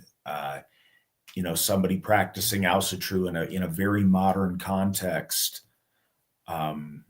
Not one of the typical Vikings that we've celebrated in the past, but, somebody who looked and lived very much in a similar way that we did, that was nonetheless true to our gods and reforging Asatru. And we wanted to celebrate him for that, and we continue to do so. Yay, Anna joined us. In October 2018, the AFA got an officially recognized Tartan with the Scottish Registry of Tartans. Anybody who is interested in that is a legit thing. It's on the registry. You can look it up and you can get stuff made. It's extremely expensive because they don't have skeins of this sitting around, so you got to get it custom done. But if you are well-to-do and you would like stuff done in the AFA Tartan, there you go. And it's a legitimate option. In May of 2019, we honored the folk mother Elsie Christensen with her Day of Remembrance. So that was, again, important. It's always been important to me to honor our heroes, to find heroes that have been neglected with honor, and to honor heroes as they come up. It's fundamental to Asatru that we celebrate those who've passed, and it's an obligation we have as those who benefit from their accomplishments to celebrate them, to speak their names, and to keep their fame bright and alive. The Have 'em all talks about how, seldom is seen by the roadside, a stone raised other than by a man's sons. So if somebody dies without offspring, without loved ones, who's there to celebrate them? And it's important to me that the AFA makes sure we celebrate our heroes. So this is a continuing part of that. May of 2019, some of us went to Ultima Thule in Sweden. This was an event hosted by our folk builder in Sweden. We had a lot of Swedish members then. The COVID lockdowns and issues with travel have really damaged our ability to build internationally there for a time, but we do still have quite a few members in Sweden, which is a really nice thing. In 2019, we were able to go over there and visit them and see the sites and celebrate with our AFA family in Sweden. And it was a really, really nice, really cool opportunity. This picture to the right was I was there with our folk builder at the time, Anders, and the president and one of his guys of the German Artsgemeinschaft, who came and celebrated with us. They were fantastic. It was great to get to meet those guys and celebrate with them. Here's us. We did a bloat, and we hosted this event at a recreated Viking hall there that our folk builder at the time, Anders, and his father had built. And it was part of a living history area they had over there. But him and his father actually spent time building this place, which made it extra special. It was a really cool spot. We had a great time. And Gothi Thorgren went with us on the trip. There was us doing some folk dancing and enjoying our time there. 2019, Githya Anna got her ordination. You can see her there with her horn, taking her oath at, what would this be? Fall Fest 3.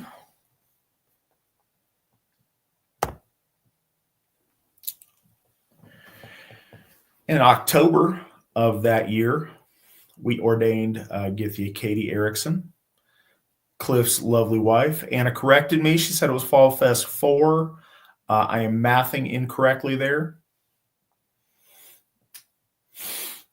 But yeah, this was also at Camp Natimus in the Playhouse, but it's lit up this time. The same picture the same building that I misidentified Spawn in.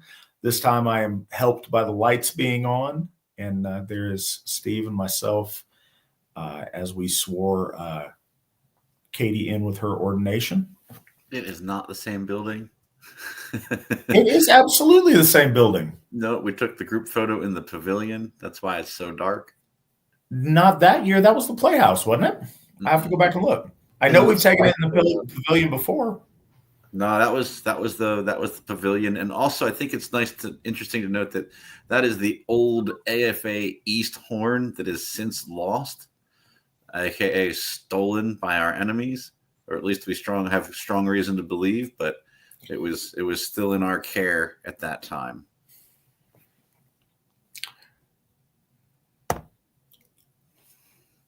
And this picture has nothing to do with the fact being celebrated, but Sheila was ordained as a Githya in December of 2019, and we ordained her at Odinshov that year.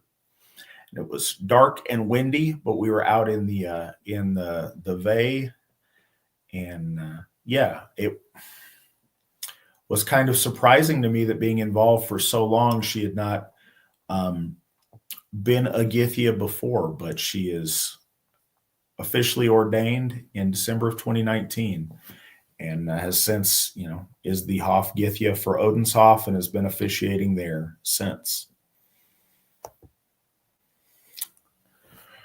Here is just another fun picture from December of 2019. Trenton Madison there, along with Terry Rumpf, who was a very active AFA member and someone who really solidified a lot of our community, especially in the Southeast, but all around the AFA. He became a real focal point for, bonding around and I don't know, celebrating and enjoying our time with. I wish he would have been around to see some of the things we've accomplished since he passed.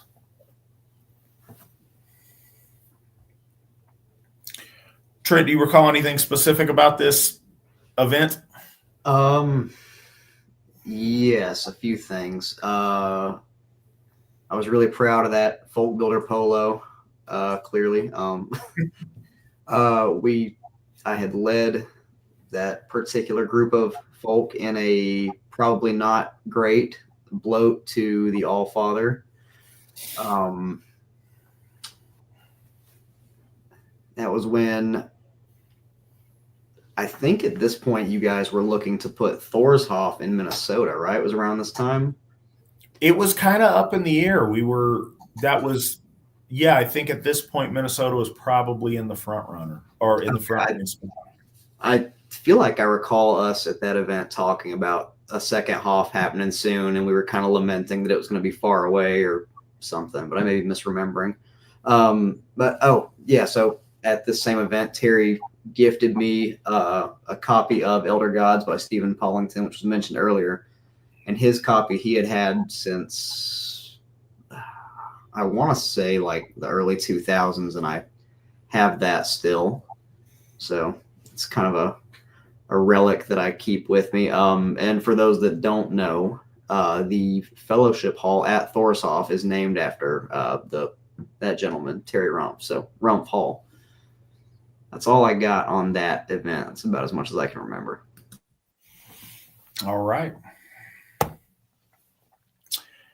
So January of 2020 brings us to 25 years, quarter of a century of the Asatru Folk Assembly. Just an exciting and important milestone that we wanted to acknowledge in that.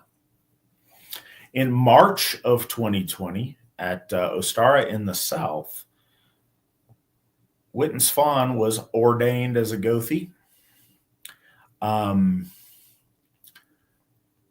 This was a really cool event. We were in contract for Thorshof at the time, but we wanted to keep it as close to, under wraps as we could to not foul any kind of deal or make any waves.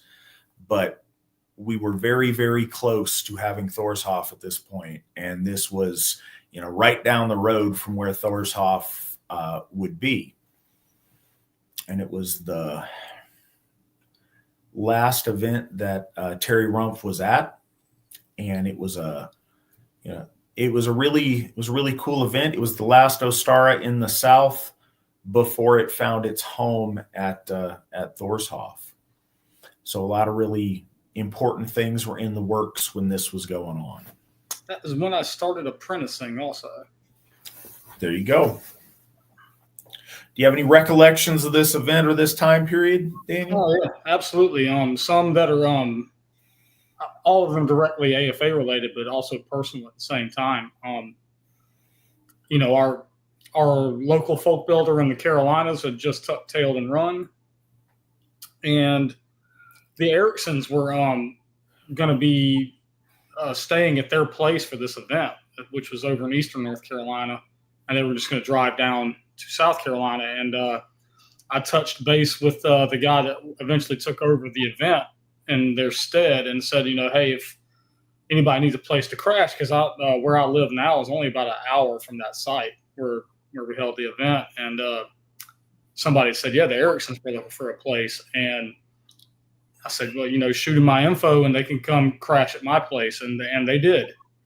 And that was where I expressed interest to them about, wanting to become a Gothi and, do my part to chip in to the AFA, because there was a, kind of a vacuum in the Carolinas. And interestingly enough, and this is just probably more a personal thing, but it's something I think is cool to share. The guy that split on us from North Carolina, apparently, words had got pretty heated between he and Cliff upon his departure, least through social media and stuff like that. And Cliff didn't know how I felt about it, and he wouldn't come into my house until we talked.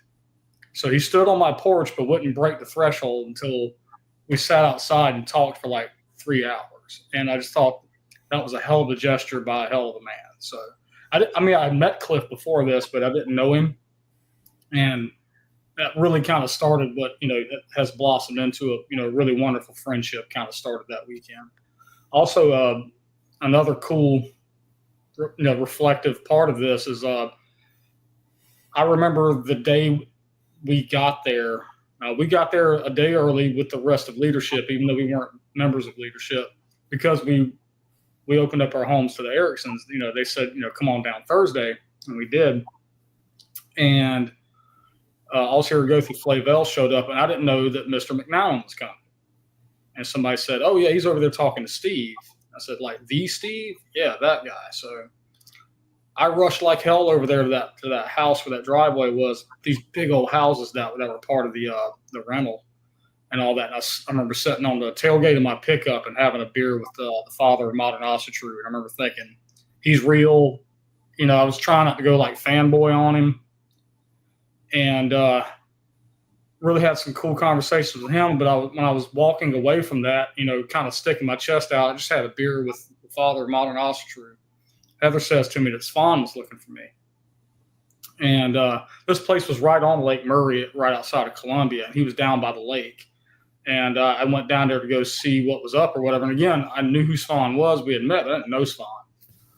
And Svan was wearing those really dark Wayfarer glasses. And he looked really like almost angry. I think that's just the way he looked. And I thought, maybe I'd done some kind of like cultural faux pas or something. I didn't know. And he asked me, he said, "Hey man, will you have my back with this Hoff project that's going to be in Eastern North Carolina?" Because he was tasked with keeping it afloat from Virginia Beach 3 hours away. And I said, absolutely. And that was the beginning of the partnership and friendship of me and Svan too. So there a lot of like, I don't want to paint it out like it was turmoil or whatever, but Heather and I arrived at that event because we had just lost our folk builder, several folk builders from the Carolinas in the previous year. And so what we saw as the AFA locally was just gone and with no notice or anything. And we were kind of there like rudderless, like we didn't know what our purpose was going to be. And it was like coming to this event and connecting with Trent, connecting with the Ericksons, connecting with Svan, and Thorshof is coming to the Carolinas, which we kind of already knew. But it was like, now we have a direction. And that's when I, sat down with Mr. Flavel and talked about folk building and all of that stuff. So it was kind of like that event was a big launching pad for me and for Heather. Yeah, it's interesting kind of to note. It's interesting when stuff gets real. I think it was the year previous. No, maybe it was 2 years previous. Now I'm going to call it 2 years previous. We were at Nostara in the South, and it was the year previous. It was the year previous? Yeah, so that was my first national event, the year previous. Okay, then we're off on the year that picture of me and Mandy was. Either way, we folks got in this tent there, and everybody in the Carolinas was, how do we get a Hoff? We want a Hoff so bad. There's this Hoff out in California. How do we get a Hoff out here? And everybody, swore up and down how much they want one, and they'd do anything for Hoff out there and all this stuff. And so the kindred and the folk builder that were so very gung-ho about this, we ended up finding a Hoff that was right in the same town, or like within the same little county area of a couple of towns that he worked at and that they were all located at. Like, boom, here's a Hoff in your backyard, literally. And all of a sudden, can maybe I just go by my middle name because that's what people call me? No, they don't. Well, hey, how about, can I, and this person was, training to be a Gothi and various other things. Well, can you just take me off the website for a little bit and I'll come back on once the heat dies down, but the attention's just a little bit too much. And I got a family, you know, and I quit the AFA. All of this in one night. Same person that 2 days previous swore up and down they would do anything for the Hoff. They were right there. They were going to take care of it. They were going to mow the lawn. They were going to do the stuff. We have such a cool sign. That sign's awesome. Love the sign. We're going to do all these things. It's going to be amazing. This is wonderful. Are you sure? Because there's going to be a tension here. So we're about to put down money. Are you okay with it? Yeah, absolutely. It's going to be wonderful. Thank you so much. This is amazing. The second we put down a down payment, their bowels turned to water and they fled. And, but heroes rose. We have Svan, we have Daniel, and from Virginia and South Carolina on either side, we've made the Hoff in North Carolina work. So appreciate you, gentlemen. And, you know, words are wind, deeds are iron. Ta-da! The next month, Thor's Hoff is established in lovely Linden, North Carolina. Looked a little bit different. Here's, you know, some of the mural as it's going up, and Svan's got his paints and accoutrement. They're ready to do the beautiful, his first ever mural, that Thor mural. It's funny looking at these buildings so bare when we first got them and seeing what they are now.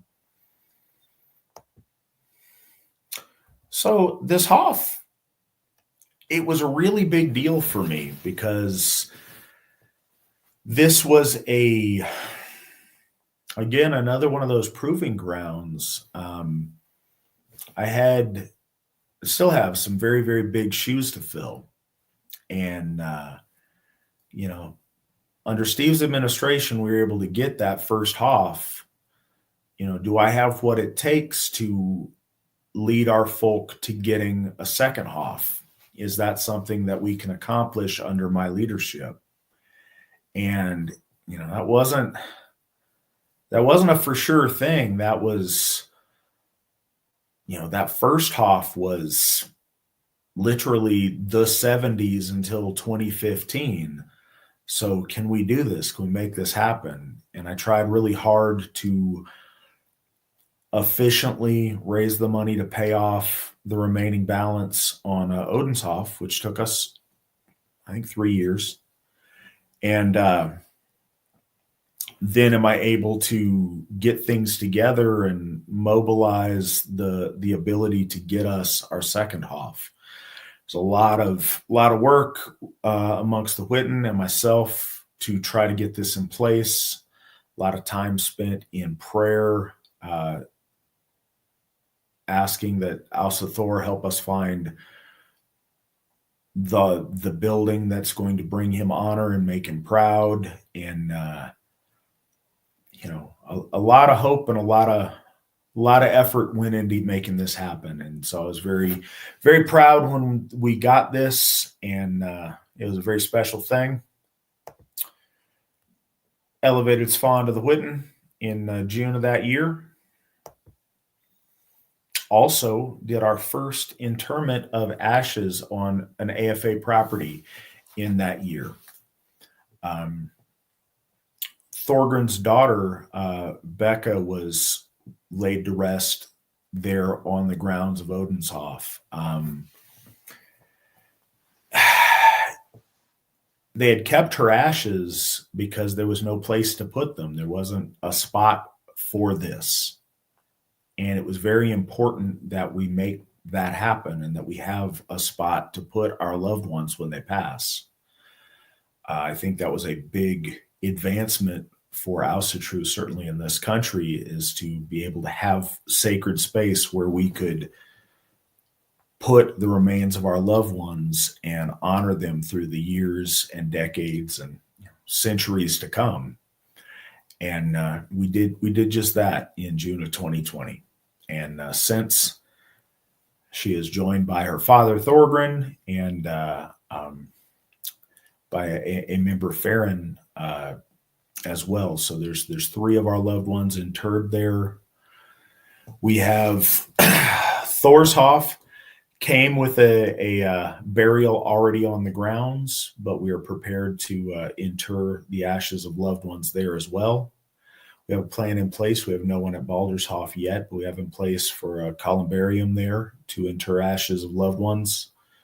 We have 2 that have passed away that are interred at Njordshof, and we have, I believe, 16 people that were in an existing burial ground at Sigerheim, and I interred my mother there with them. So we have spots at all of our properties to inter our loved ones when they pass.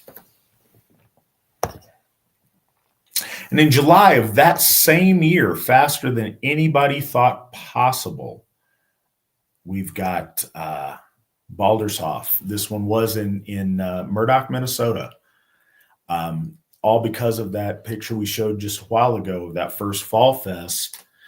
There we got Jason and Anna with the keys. Such a special place, a place I will be visiting, and I hope you guys can join me at here in about a week and a half.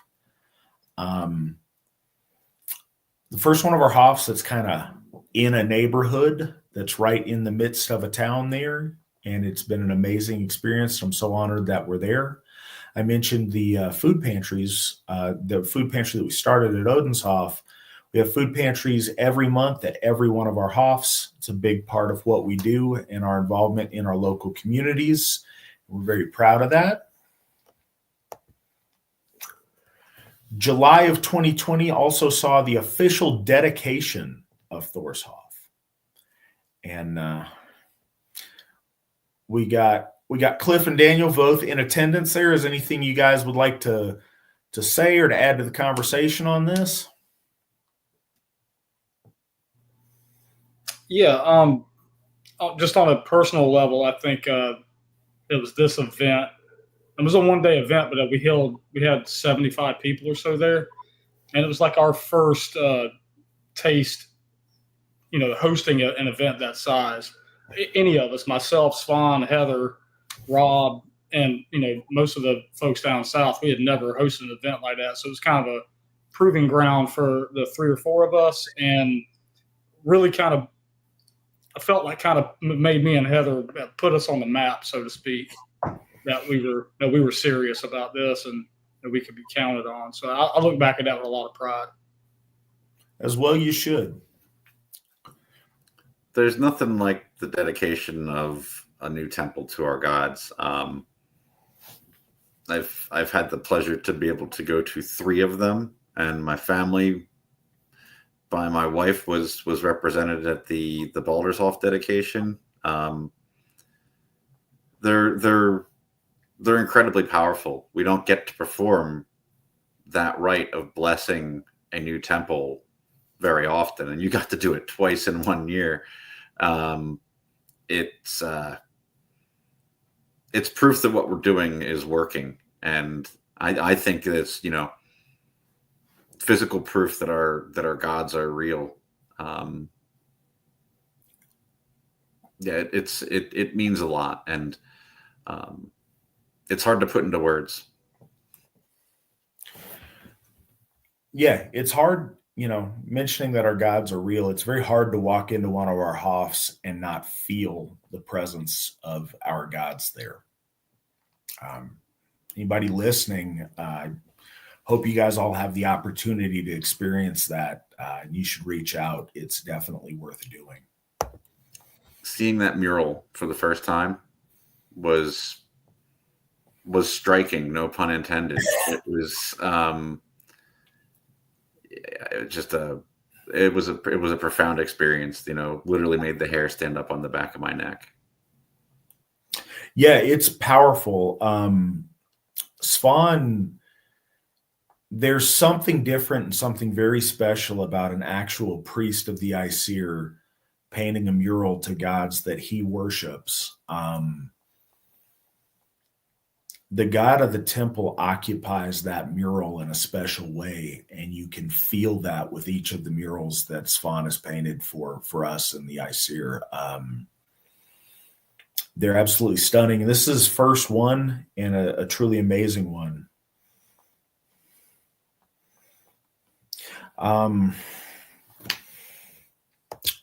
Next up, we have work going into getting Baldershof ready for the dedication. Baldershof took a lot of work. The way we were able to get 2 Hoffs in 1 year is we got a building that was in very much need of a lot of repairs. And so we had a lot of people putting in sweat equity there, making it work. We had some amazing people. It's another story of we were willing to take on a building that needed a tremendous amount of remodeling because we had people there that swore their loyalty up and down, and they were all in, and they were super duper loyal. And as soon as we got a Hoff, again, bowels to water, and they disappeared on us. But as is so often the case, our really amazing folks that we have, led by Whit and Brandy, stepped up and made it happen, and in a just tremendous way that we couldn't ask for better. Turned into a beautiful, beautiful temple to Balder, and something that we're very proud of. It's really cool. Right from the very beginning, bringing the whole family in to help work with her oldest boy. We're standing there right next to you. Yeah, I appreciate we got a picture of me doing stuff there. I put in an afternoon of work there. So many others put in days and days and days, but I was there for the photo op. I appreciate that. I want to point out too that it was a band of real tough guys up there that tuck tailed and run and left it to 2 women to holding that basket and make it, and at least get started on making it what it has become. Real tough guys. Yeah. It's proof's in the pudding. When it gets real, that's when you see what people are made of. And we've seen that when we get our Hoffs. And the gods witness and the gods remember. More work that was put in there. Anybody who's been down the stairs in the feasting hall there will notice how far we've come from this.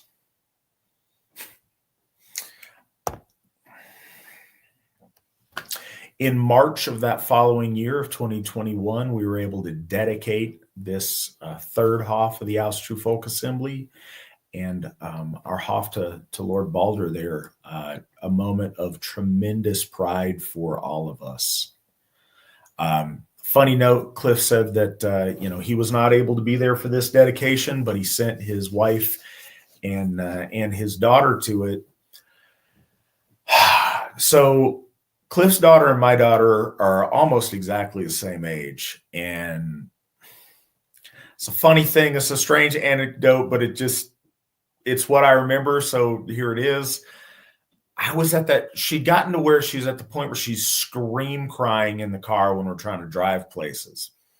So I am white knuckle, erratic, scared for my safety, like insane, because my daughter's screaming in the back of the car, and I'm like, ah! And every drive with that was just nails on a chalkboard, me at full, tension, trying to get the car from point A to point B safely, because it's just setting off all of the bells and whistles in my head.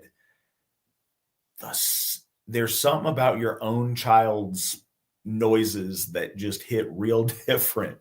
I flew up there, and Katie and I and Alice shared a rental car to go from Minneapolis Airport to this. Alice was doing the same screaming thing in the back of the car, but it's not my kid. Like, hey, Alice, calm down. It's okay. And I'm fine. Everything is completely calm. Zero difference other than it's not mine that's screaming in the back. So not necessarily AFA history, but a mental note I made to myself. I'm glad it worked in your favor there. It did. It really did. So Gothi Jason Plurd got his ordination that weekend.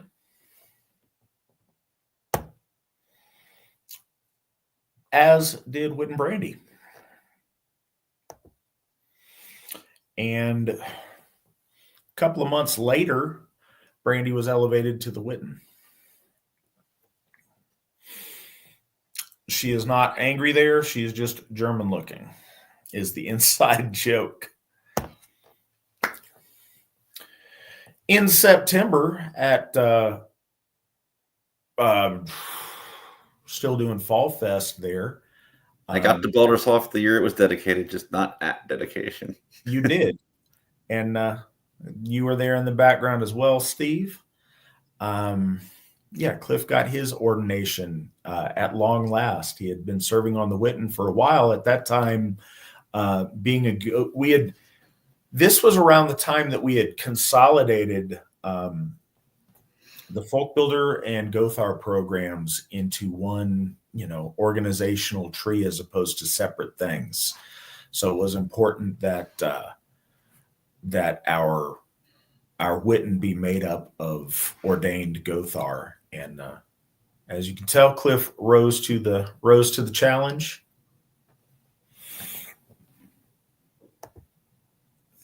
In October, the following month, we got 3 other gentlemen who got their ordinations. 2 of them are here tonight, and they were like competing to see who could look the angriest. Trent, who won and why were you guys so angry? Because we thought it was Pennsylvania and that it was going to be cold because it was October and we all wore tweed, and instead it was sweltering hot for no reason. That's why. And I won. That's reasonable. Daniel, you were also present. Is there anything you would like to share about this occasion or your discontented face? No. Okay. So what Trent leaves out is we were doing a goofball picture right before this, and someone said, "Be serious," and we went extreme the other direction. If you go back several slides and look at the class of 21, I don't think it'll ever be topped. No, we got 4 Witten out of it, right? The dean of the Asatru Academy. Yeah, I mean, it's a pretty big deal. Yeah, I mean, I remember all year ago we had like a chat group, like a group text with him. And I remember him talking about how excited he was about our class. This is why we're all still going through the program. Myself, you, Cliff, Brandy, Rob, Jason, and he was talking about how excited he was. That he hadn't been that excited for a class of Gothar in a very long time. And I remember thinking, of course he's saying that. He's got to say that. He's got to inspire us, or whatever it was he was thinking. But I think we knew by 2022 that he wasn't joking. That we thought, previous classes were good. I mean, you had the previous class, Sheila, Katie, Anna, and then that's followed by Svan. That's a pretty powerful class. And then the one that came out of 21, like I said, I don't think it'll ever be matched. And I reflect back on that time. I really like doing that when I'm talking to our students about how stressful, challenging, but at the same time, it was probably the most fun I've had in my Asatru journey personally. Yeah, a lot of really permanent bonds were built during that time. Absolutely, literal bonds by people who take oaths very seriously, by the way. At that same event, Heather took her folk builder oath too, and that was equally a big deal in this household. So that event was very special. If you remember the ordination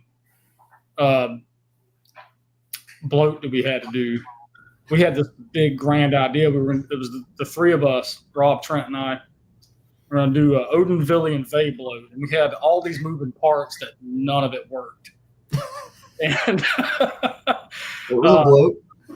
but we pulled it off. Hopefully, Odin, Vili, and Vey were pleased with the offerings and bestowed their gifts upon us. But I could just remember thinking while we were asperging the folk that like this was the clunkiest bloat that I'd ever been a part of. But Yeah.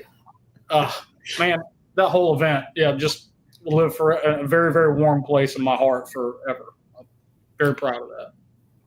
Yeah, it was a really exceptional group of people. It was really a special time. It's one of those, I don't do that. I'm not going to just say nice things because I'm supposed to. I will not say anything. I'm not going to there's a time and a place. I'm not going to be rude, but I'm also not going to give compliments or say things I don't mean because I think that's really important. And this was and is, a group of people that I'm tremendously proud of, and we have built upon in a really important way. And I appreciate you, gentlemen, very much.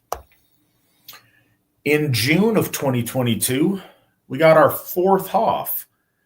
In just 7 years there, we've got 4 Hoffs now.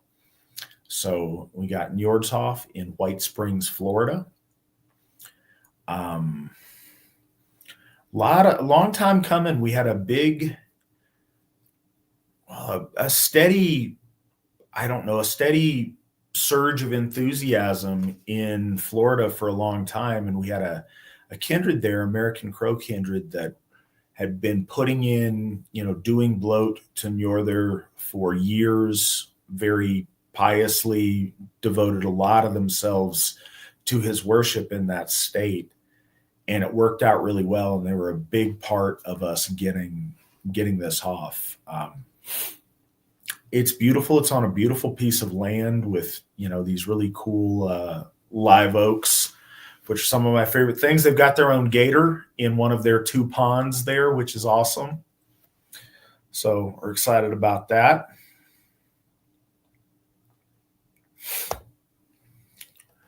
The work begins. There was a lot of work to be done there, and guys did a great job. This broadcast, Victory Never Sleeps, started a little bit over 3 years ago now. It doesn't seem like it was that long, but it was. This is episode number 162. Could not do it without all of you guys and your participation. Everyone who is listening and consuming this, thank you guys so much for your you're listening, you're watching, you're giving us encouragement and thoughtful questions. And so much of this program is audience driven, and you guys have really done a lot and given us a lot to work with. It's very special to hear so many people talk about how they regularly watch this show or listen to the program. That really says a lot, and it's something I'm really proud of. I appreciate all of you on the side who've been my guests on this program over the last 3 years. I look forward to having each of you guys on here in the future as well. And Nick, thank you so much for all your hard work in producing every one of these episodes. Thank you. To be fair, 161 out of 162. I missed one. I was flying to Odinist. Yeah, but you set it up. I did, and I watched the episode while flying. In August of 2022, we did the official dedication. Again, we were graced with another one of Svan's amazing murals. Was a very special event. It was really meaningful to me. So I mentioned before in December of 2014, I'd moved down to Florida, and I'd lived in Alaska for, 33 years or something at that point. I moved down to Florida for 2 years with the woman who had become my wife. And there's turmoil there with a mentor of mine and his kindred, and a falling out over some things, and negative folks that parted with the AFA having, prognosticating doom and gloom, and, we'd never be able to be successful, and the AFA could never possibly be successful with me running it, and all this other stuff. And so I left Florida with a lot to prove when I moved out west. It was really special to me that when I returned back to Florida, I brought with me a Hoff, and that is a big point of pride with me.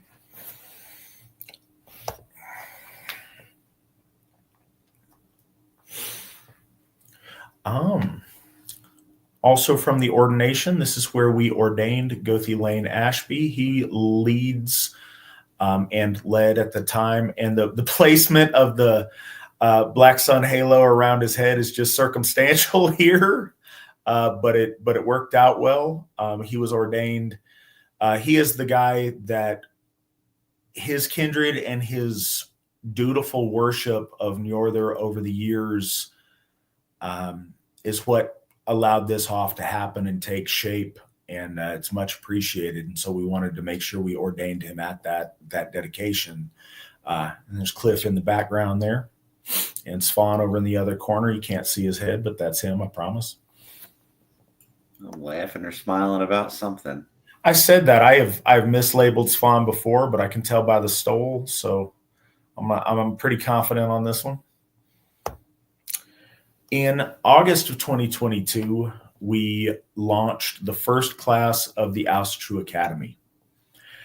This is not flashy. It is something that is a slow burn on seeing the results of, but it's one of the most important things we've ever done. We have known for many, many years that we needed a place to homeschool our kids, that public schools, again, we have an international audience, so it may look different places. But public schools in the United States have become often very, very bad places to have your children. Doesn't mean every place, my mom was a school teacher her entire life. I'm not trying to denigrate the institution and everybody that works there, but it's really become something quite negative, and it's become a place where often kids are abused by their cultural enrichment and taught to hate their parents and to hate all of the values that we try to instill in them, while literally being victimized and not safe in many instances. So again, if you find yourself in a spot where your school district's great, that is wonderful, and I'm really happy that you have that. A lot of people don't, and we wanted to make sure we had the opportunity for our children to have the support they need, for families to have the support they need to educate their children in a way that is in keeping with their values, that protects their children spiritually and physically. And we have that now. We are currently enrolling for the 2025-2026 school year. We are taking children from kindergarten to 7th grade at present. So the commitment in August of 2022 was to have kindergarten and then to follow those children to where, by now we'd have 3rd grade ready for them. But Gothi Stam and the people who've helped him have made sure that we now have K through 7. So they've certainly overachieved on that.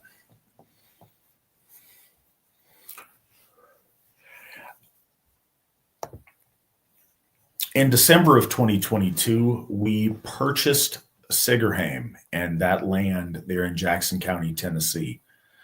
That is going to be the home of Tiershof, which will be our first purpose-built Hoff. It is where we have hosted Siger bloat each summer in July. It is a really amazing and special place. It is something we put a lot of trust in Daniel here to scout for us, because I was looking at places across the country and relying on him to go check it out and be the boots on the ground. And he did. He hit it out of the park with this spot. It's amazing. And in January, we went out, many of us, and did our first event there. We did bloat to Lord Tyr. We explored the property. You can see so much more. It's amazing how different that piece of property is in January than it is in July. There's a number of us there. Bodie's there. Nick's there. Swan and his wife are there. I'm there. Some other folks are there. It was a special time, and it's a really, really special place. A number of us, my family included, are going to be moving out to the surrounding county to make this the centerpiece of a community out there. And we're very much dedicated to that. And hopefully within the coming years, many of us will be out there. Hopefully we'll be doing our broadcast from that county very soon. Tell a quick story on that. Please. It's again, going back to the Matt doesn't pay compliments unless he means them. Hey, Daniel, here's $250,000. Go find us some property.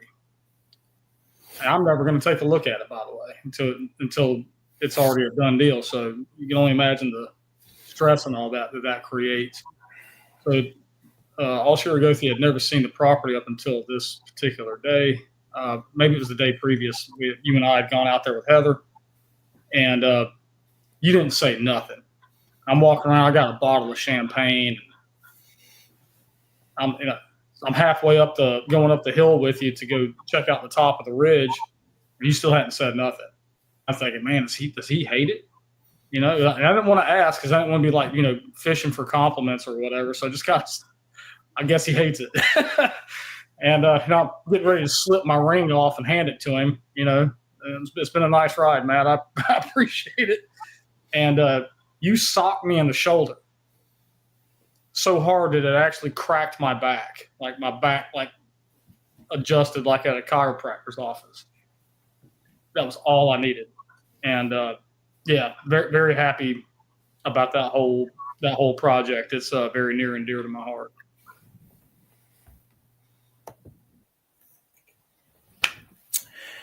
In February of 2023, we announced the elevation of 3 other Asatru heroes and gave them their days of remembrance. Stubba Hoskold of the Odinist Rite and Svenbjörn Bjentensen of the Asatru Fellowship in Iceland. All of these men worked hard to take those foundational steps to make Asatru a reality, and the organizations that they built have not served that vision well, but their efforts are not forgotten and not lost on us and deserve our eternal celebration and honoring these men that took those brave steps. We appreciate them very much.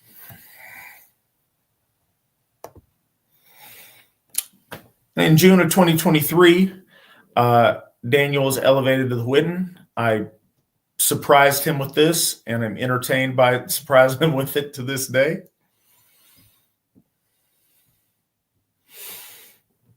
My phone went bzz, bzz, bzz. Heather's phone's dinging. My phone's dinging.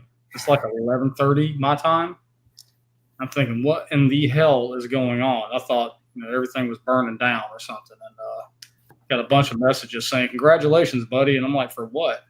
Check your social media. And yeah, that was really cool. I used curse words on the phone with Matt when I called him. But thank you. Now and forever, thank you. Well, we're definitely better for having you with us. In July of 2023, our founder, Stephen McNallen, published his second book, The Spear. A second book in this kind of a real book format. So there's that. You can get both of his books on our website. But it's really cool. This book especially, it was really neat to read some of Steve's writing again. Anyone who doesn't know or hasn't had the pleasure yet, our founder made a living off of writing at one point in time, and he's a very powerful author, and he writes in a really distinctive way. And he's one of the people that when I read something that he's written, it's like I can hear him speaking it in my head as I'm reading it. And so that was really cool when I read this book for the first time, is to kind of experience that again in the same way.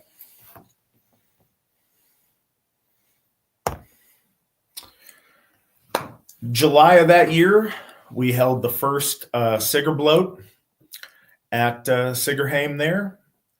There is us. I am in an unusual state of casual dress for a ritual. It was overwhelmingly hot and humid, and I was not prepared. But we had an amazing event there, very special, and I can't say enough good about that place. It is truly, truly amazing. Somebody is asking over in the comments, where is the Njordshof land? It is right here on the slide in Jackson County, Tennessee.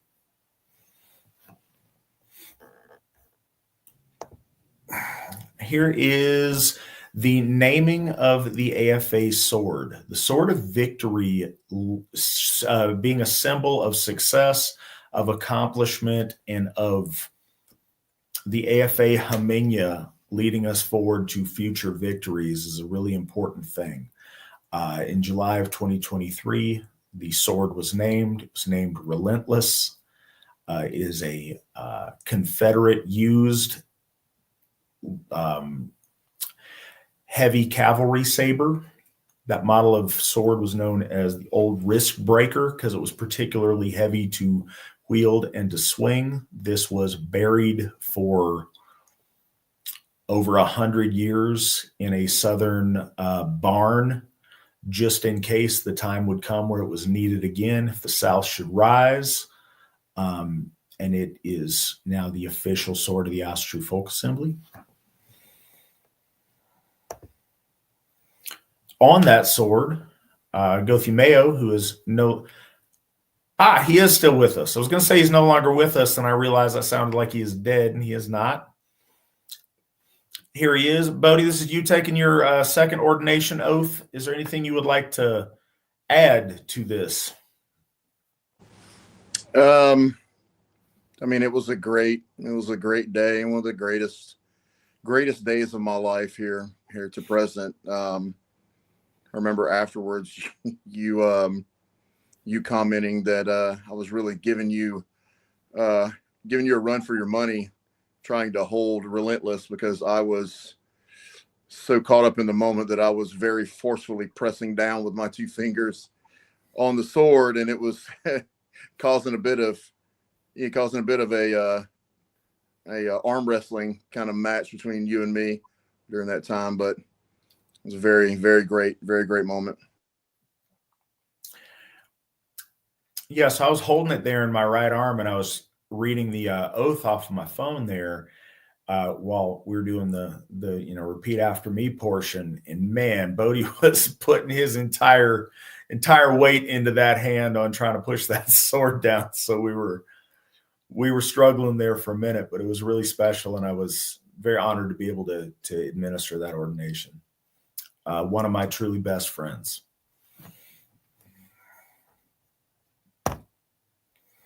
And here I am interring my mother's ashes as the first of our people at the burial ground there at Sigurheim. As I mentioned, there's a number of people who were buried there that folks had not taken any care of this burial ground. It was forgotten about when we bought the land. They told us there was some kind of Indian burial ground out there. Just be careful because there's like a pile of rocks. No, it's a white folks burial ground.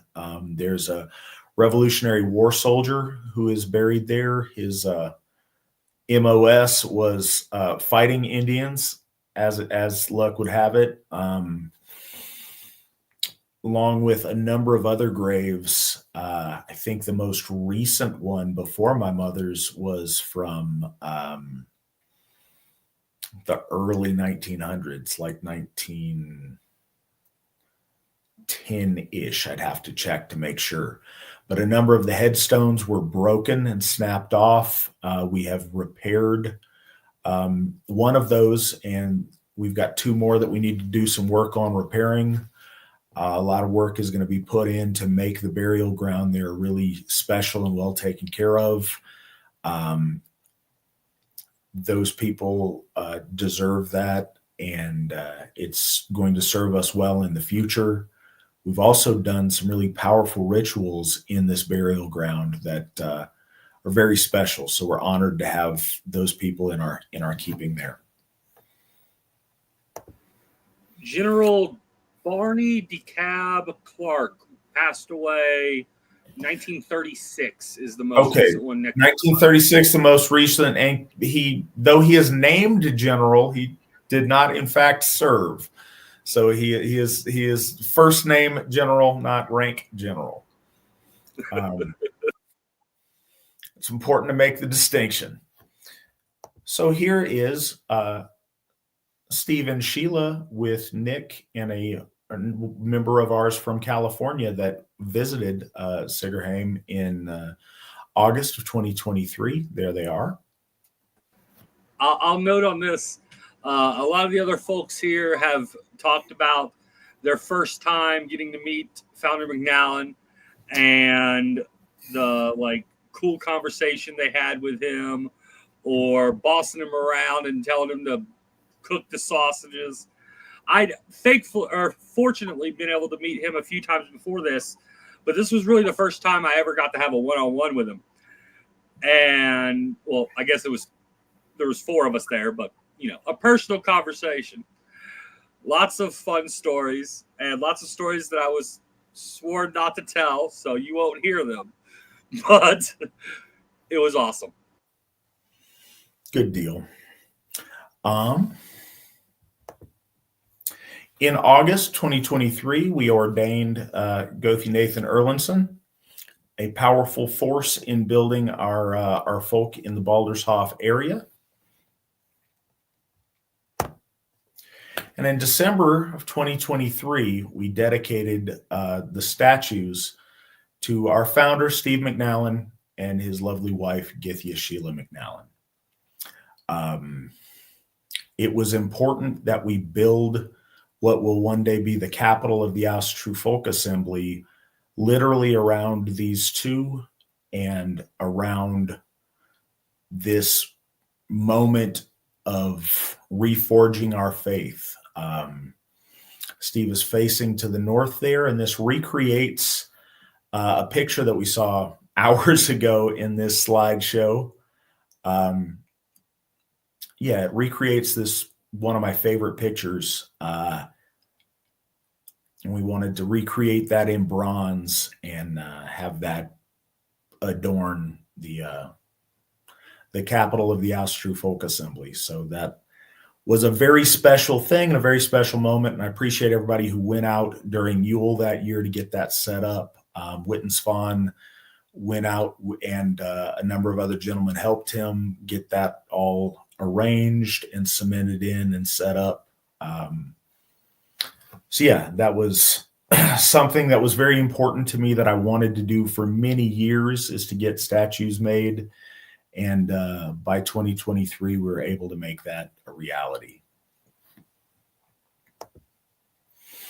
And in May of 2024, we honored Kings Ainfrith of Bernicia and Osric of Deira. These 2 Anglo-Saxon kings are largely unsung and uncelebrated. Their reigns were brief, but for a moment in time, they restored their people's troth to the Aesir, and that should live in celebration for eternity. So unsung that in certain sources, they weren't even officially kings. But yeah, they were. The regnal years were edited out of chronicles because it was so offensive that they would revert back to Asatru.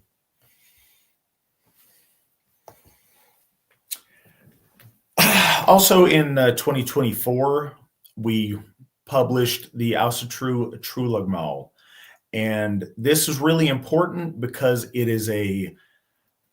condensing in a clear statement of the fundamentals of our faith and what it means to practice Asatru.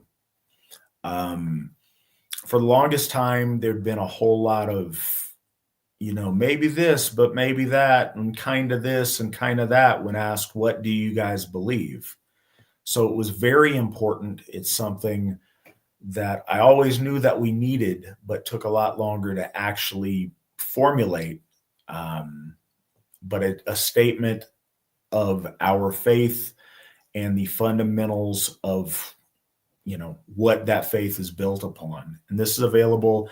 It is currently available and always available at the AFA library at runestone.org. It is something that all of our members should read, and that I would encourage anybody who would like to know about Asatru to read and ask any questions that they might have to any of our Gothar about.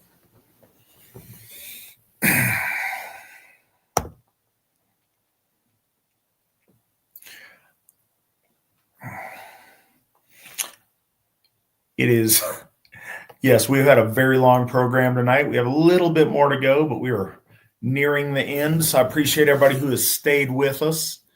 In June of last year, we celebrated 100 episodes of Victory Never Sleeps. We appreciate, again, every one of you that's made this possible. That was a milestone for us and something much appreciated. In July, Gothi Thorgren, who is in a number of these pictures and was very fundamental with Steve and Sheila to the building of the Asatru Folk Assembly, passed away. I was very fortunate that I got to see him as he was on his deathbed and spend time with him and his wife during that period. That meant a lot to me. I will forever be grateful that I got that time with him. And yeah, that's so far 2 men that have lived this through the entirety of their life and passed away as priests to the Aesir in our day. In August, we laid his remains to rest in the cemetery at Odinshov. A cemetery that he helped take care of for a very long time and was a big part in making happen. November, we honored Gothi Thorstein Gudjonsson of the Astruer Felegith, another one of the gentlemen there that founded, very much in keeping with our view of Asatru, that organization to, again, reforge that ancestral faith. And something of note, Isaac bought us a coffee and said, 30 years, hail the folk indeed, and hail to you, Isaac. Thank you very much for your donation. We appreciate that. He also donated $25 to Baldur's Steeple. So thank you for that. Very much appreciated. And in January of this year, we celebrated 30 years of the Asatru Folk Assembly. What a tremendous accomplishment, and something that I'm so very honored to be a part of and to share with these gentlemen on the call with me tonight and with all of you. 30 years of this is no small feat, and there's much, much more to come. But 30 years is quite an accomplishment and something for us all to be very proud of. In March, we ordained Whitten Young's lovely wife, Githya Heather Young, as well as Gothi John Rock. We ordained them at Thorshof at Ostara in the south. We are very proud to have them serving as priestess and priest of our Aesir. And because of how we've grown and that we've divided the world up into Hoff districts, and those districts will get smaller and more centralized and make a little bit more sense as we grow. But as it is now, we have 4 Hoff districts headed up by Githya Sheila McNallen, Whitten Daniel Young, Whitten Brandy Fassett, and Whitten Trent East. So these are the first of our Hoff Gothar. or the Gothar officially in charge of Hoff districts. In April, we reordained Githya Lauren Anderson. You guys may have noticed her initial ordination way back in 2010. She's come back to us and is serving as a Githya in the Odinshov district, and we are very honored to have her. May 2025, we paid off Njordshof. Thanks to many people on this show's generous donations. Thank you guys so much. The search began the second we paid it off to start our work towards getting Freyshof. Stay tuned. We've got very exciting things on this front. You guys have already been tremendous in your generosity. Really special things are happening in regards to this, and as we are able, we will let folks know. But yeah, some really special things are going on, and hopefully in the very near future, we'll have some cool stuff to tell you. About another $400 tonight to the down payment. We're up to $11,910. That is fantastic, guys. Thank you so much. That is a huge sum to have raised in just a few months. 3 months. That's tremendous. In July, we celebrated the elevation of King Eorik, Wingarik, and Atherid as AFA heroes with their days of remembrance. You guys may remember the episode that we talked about our Gothic heroes that Chris did such a masterful job of. That was just last month. Also last month, we elevated Gothi Trent to the position of Whitten. Trent, do you have any recollections or thoughts or anything you would like to add?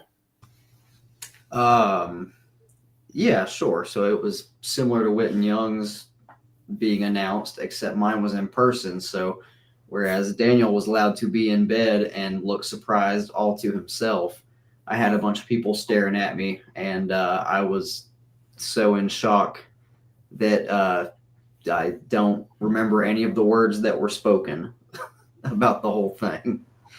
I'll tell you, it was great sitting there. We just finished up a bloat, and all of a sudden, Alcir Gothi turns to Whitten East, said, or to Gothi East, and says, "And Gothi East has been elevated officially now as to my Whitten." Just as nonchalant, no pomp and circumstance, just like the rest of them. Yeah, good times. No, it's like I've said, it's the greatest honor of my life. It's something I've dreamed of for years, and yeah, I'm excited to be here, even if it is 3 a.m. Well, we're very excited to have you. That's the cost that goes with your elevation. So you're welcome. But yeah, we're very honored to have you with us, serving in that body. And just this month, we announced the elevation of 3 more Asatru heroes with Days of Remembrance. Jarn Skegja, Erik Clausen, Rakenwald, Odia Karl. They were all celebrated and announced. 2 of these.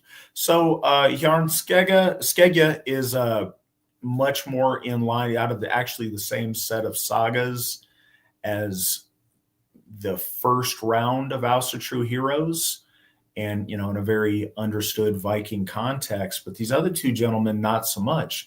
Both in the late 1400s were loyal to our gods, specifically both loyal to the Allfather Odin at a time where others were not, to where this was well into the Renaissance, where it wasn't a thing. And when it was found out it was a thing, it was punishable by death. And both of these men met their death by professing their loyalty to the Allfather. And with that, we have reached the end of our slideshow. Nick, thank you so much for putting this all together. And Chris, thank you so much for all of your work to coordinate AFA history and get all this put together. I know you've got a lot of work yet to do. I know I've sent you a number of notes and things and stuff going through this tonight. I think going through this is important, hopefully, piece of getting that further solidified in a good way.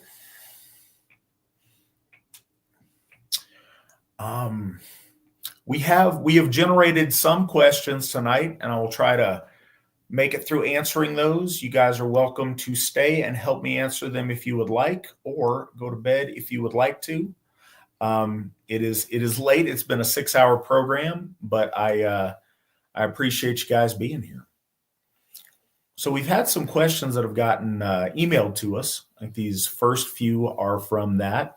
Anybody who is interested can email vns@runestone.org anytime you want.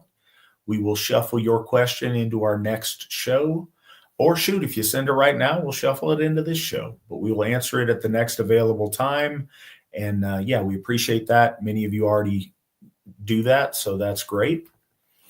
From Caleb, hello. I have a question about the LGBT pronoun stuff. A lot of us have employers who enforce DEI. What do you recommend an Asatru do if forced to comply with pronouns that obviously do not match the individual? Wouldn't addressing a biological man with she/her or vice versa be against our noble virtue of truth? Daniel, you had your hand up. What are your thoughts? So the company I work for started to attempt to enforce that right around the whole COVID madness, 2020 or so. And a bunch of us did white/guy. They stopped immediately. That's awesome and makes me happy. Do any of the others of you have suggestions in regards to this? Cliff, I'm going to put you on the spot because I kind of want to hear what you have to say on it. I think you are a clear thinker in regards to these things. You can see my brain churning away as I think about it, right? So, I mean, first of all, yes, it would be against our virtue of truth to do that. That's not in question. But I also think it's under duress, and you have to evaluate what your greater responsibilities are in any situation. It would be probably smart to do something like Whitten Young suggested and to challenge it in whatever the most appropriate way is.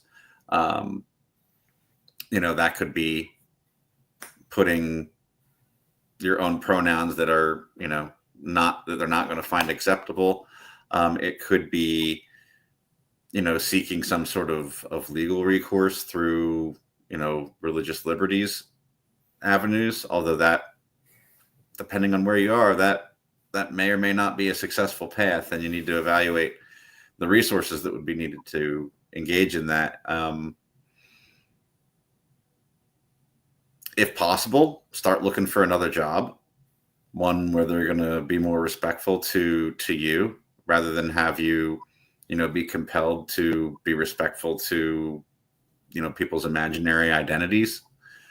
But I think, while yes, it would be in violation of our virtue of truth, I don't think that it is, a gross violation of our ethics to do what you have to do to put bread on your family's table. A lot of us, I think, are probably less than ideally employed by less than ideal companies that do less than ideal things. And, do what you need to do. Like you would in a survival situation, because it really is. But you might have options, and if you do, you should avail yourself of them. The other thing that I guess I would point out, and I think I even did it here in my answer, is that it used to be real strict. I remember when I was in grade school in the 80s, this would never have flown. But I think without all the gender bending stuff that's happened, there's sort of been a casualization of pronouns anyway. People will refer to like unknown third parties as they, as opposed to he, like it used to be when I was in grammar school. So it's just something to consider. I referred to the employer as they rather than like it or he. I don't think I've offended any of our gods or ancestors by doing that, even though it could be seen as falling into that sort of pronoun game. I didn't mean it that way. It was just sort of a literally a gender neutral in the grammatical sense pronoun. But I think it's also technically grammatically incorrect, and that he is the correct one if you don't know the gender, or it if I'm referring to a corporation, which I do not believe corporations are persons, unlike our government, but that's where I'm at on it. Just to chime in on sorry, go on. Sorry, I was going to be pedantic. Well, I was just going to say, I think that most often there are options. I think there's specific fields. I think there are, like military fields where you have to use sir or ma'am. I think a lot of the time you don't. I think that whereas there may be consequences and a lot of problem at your workplace if you were to label them the correct gender instead of bending to their mental illness. I think oftentimes you can just conspicuously not. You can just use their name. I think there's increasingly less fields to where you are required to refer to somebody as Mr., Mrs., or sir or ma'am. I think that sometimes you can say, Pat Johnson, here's my email, rather than, do it formally and more politely. And if that's their preference due to their mental illness, then that's the first route that I would take if that is an option for you. And I think most places that is absolutely an option you can do. I think we're over a lot of the ridiculousness of that. I don't think it's eliminated, but I think it is less prevalent than it was a couple of years ago. And so I think that's positive. But yes, it is, acting untruthfully if you are placating mental illness in that way. But you have to make certain value judgments on what's worth keeping your job over or not. Again, I wouldn't want to work at a place that forced me to do that and was not reasonable, but some people may not be in that kind of a situation. So you have to use your good judgment and figure some stuff out. But I think that the first and most easy answer to the question is then don't use any of those gendered language at all and just refer to them by their name. And I think most places you can do that. And if it's conspicuous, they're the one that are making it conspicuous, not you. As of now, what do you think future Hoffs will be dedicated to when we arrive at the end of the current list with Freya? Will we move on to the Maidens of Fensaler and the Heavenly Wardens? If we do make a Hoff for all of the above, what then? I know this is currently about 20 years out at our current rate before we'd act on this. And so a lot could change before then. I'm interested in speculation. Thanks. Do any of you have speculation you would like to offer on this? Yeah, I'd like to see our heroes used as name places for our Hoffs. Guido's Hoff. Sorry, I took a different meaning. So, okay. I agree with the proposed speculation that we probably would move on to, the additional deities that we don't have, in our list of 12 plus 2. I think that's a reasonable thing to think that we would do. In what order we do them, that opens up more speculation, I think. Yeah, I hesitate to overly speculate. As you mentioned, there's a lot of things between now and then. And I think that when we start getting much closer, we will have a much better idea. It's a cool question and it's an awesome problem to have. When we're in a spot where that is the problem, I think that's a testament that we're doing pretty well. I don't know what the order and when this will occur is, but I think that once our gods and goddesses have Hoffs, there will be a day where there are many Odin's Hoffs, and many Hoffs and many temples dedicated to each of our gods and goddesses. So figuring out the exact nomenclature of that is going to be interesting. I don't know if we assign a region or a state or a place to them, if we figure out a more colorful or honorific way to celebrate an aspect of their personality at each of those, or just what it looks like. But I think there's a lot of cool directions it could go. I know at one time you guys have talked about, you were throwing around the concept of doing Hoffs based on Hoff names based on like the region or the area or something special about that place. So I'm thinking of Odin's of the mountain or something like that. I think that's a reasonable thing to think. Again, it all depends, and I'm not trying to evade the answer. It's something that's deliberately I don't have a great for sure idea on, and I want to see what strikes me as we get closer. But I mean, I think those are all fine options. I think whatever we do, as long as our intentions are noble in honoring the Aesir and the Alseigneur, I think that we will be well served with whatever that choice might be. But I want piety to be our guide, and I think that we will have a good idea when we start getting significantly closer to that eventuality. Just of note, I did a little tabulation. If we did, in theory, move into the rest of the Aesir, and then the Maidens of Fensalir, and then the Asfidnir, and then the Himinvorthir, the Heavenly Wardens, that would take us up to like 43 Hoffs, if I counted correctly. Yeah, if we get to where we're naming Hoff 44, like we're doing real good if that's the case. This is an amazing problem to have, and I hope for that day. That'd be a spectacular thing to be there for. Next question. Hey there, what is the AFA's position on blood sacrifice? I have seen individuals online claim that it is some kind of secret requirement in the AFA, particularly for the Gothar. I've always known you folks to be pretty open and truthful, and was curious as to if you'd shed some light on this topic. Thanks for all you do, and much love to the AFA. So, Cliff, would you like to speak to our secret blood sacrifice requirements for our Gothar? Sure. They do not exist. I was going to say, somebody needs to clue me in, because I'm out of the loop. We keep them secret from our Alshir Gothi. It's a real inside thing.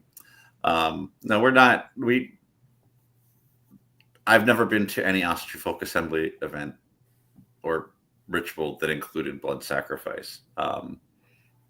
I know people who have been to generally Asatru events where there have been animal sacrifices. I think that it's not something that we're morally opposed to, but that is extremely rare and that needs to be taken with great skill and care and respect. I would never engage in such a thing unless the animal was raised for that purpose, and I knew that I had the proper skill to butcher that animal properly so that it doesn't suffer, partly because that's the right thing to do, and partly because doing it any other way would bring really bad luck to anyone who was participating in that rite, in particular the Gothi or Githya leading that rite. If you end up torturing an animal because you don't know what you're doing, you've really put something bitter, something poisonous into the well. Something I'd like to make a note of. I think it always bears repeating and refreshing. The word blood sacrifice or the concept of animal sacrifice immediately sounds very scary and very concerning. And I think a lot of that is cultural context. What kind of needs to be specified here? Animal sacrifice in an Asatru context is the slaughter of an animal for ritual purpose, and that purpose always includes consumption. So, you're slaughtering an animal in a sacred way, in a sacred context. You are typically offering maybe some organs, usually splashing of the animal's blood in as part of the offering. And then you're sharing a meal prepared from the animal with the folk or the people who are gathered. So it's not as, scary or other as people might think, especially people in farm country who, have raised their own food, or people who are hunters that know about, dispatching an animal and then distributing, and then butchering it and eating it. And so I don't think there's anything scary about it. I would say that, the appropriate laws and ordinances in your community are always at play. That has never been something that is required in the Asatru Folk Assembly. It's not some secret rite performed that we force the Gothar to partake in. None of that's true. I appreciate you asking the question. But no, we don't have any policy against that. But we also don't force that on people. And we certainly understand that, that's going to be strange to a lot of people, and it's not what's necessary. Another note here that I think is really important. A lot of people, and I used to think this too, and this was kind of something that they said in Asatru early on, was the idea that bloat was taken from the word blood, and it's not. The more of my linguistic, studying and trying to get to the bottom of things in Old Norse, the little dash over top of the O means a lot. There is with the no dash that does mean blood, and there's with the dash that means to pour out. It's to pour out a libation. So when you go back linguistically, the original concept of bloatar is our Gothar pouring out libation offerings to deities. So it's funny because I always thought this was the other way around, but the more I learned, the original act of worship was a pouring out of sacred liquid and not a blood sacrifice. Not that either's not appropriate depending on time and place, but the fundamental of the root of bloat, and one of the roots of the word, the Goths, is the people who pour out, and bloat being a pouring out of an offering to a deity. Also, something worth mentioning with the animal sacrifice topic is, anyone who eats meat should not be offended by the killing of an animal if it's done with respect. Anyone who's raised a rabbit for meat or has had to put down a pet compassionately or anything like that, what you're talking about is adding more respect to those basic actions. The pampering of the animal and treating it very well. Maybe feeding it and giving it beer before the rite. There's all sorts of things that can be done to make the animal calm and happy. And I'm not suggesting that anyone do any kind of political action here, but if you look into industrial meat production and see the way that most of the meat that we eat is actually treated, you'll find the concept of what would be an animal sacrifice bloat quite an improvement over that. Absolutely. Especially if you look at what they do with pigs in China. It's pretty rotten. I tried. The Chinese people, it seems more than just disregarding. They seem intentionally cruel when dealing with animals. Hey there, another question for the week. I have a friend who has questions about Asatru teachings around polygamy and promiscuity. He is very against both of those things and is wondering what the AFA's stance on them is, and what, if anything, the lore says about / against them. How does this contrast with the more stereotypical, quote, paganism has no rules, unquote, stance that a lot of people take? Thanks. Daniel, you want to start on this? Sure. In the past, and I think we've read throughout history that I would say men of high stock would take on an extra wife to for the sole purpose of producing more children, to literally grow their tribe and their bloodline. I think in the modern context, our literal existence isn't really being threatened. And I know that we are culturally being attacked, but as far as our physical existence, not as much. Not through the scale that puts us at the on the brink of genocide. And not only that, in the United States, and I think in most Western countries, I think everywhere but Africa, I believe polygamy is against the law. And certainly as a church, we wouldn't want to encourage anyone to break the law. As far as like our moral stance on it, again, it was done in the past that it didn't always have to be men of high status. Could have been men who needed more hands on the farm. They would take a second wife because you didn't go and hire help. You had to raise it. So it made sense, but I think in today's context, it doesn't. Cliff, do you have anything to add to that? I do. I completely agree about the polygamy, and in the modern sense, I know this question came from the opposite direction, where someone was concerned about it and that we might be permissive about it. But every once in a while, we get someone who wants us to say that it's okay, and it's always some single guy. So I don't think anyone has any business asking about it until they can prove they can manage one wife and family.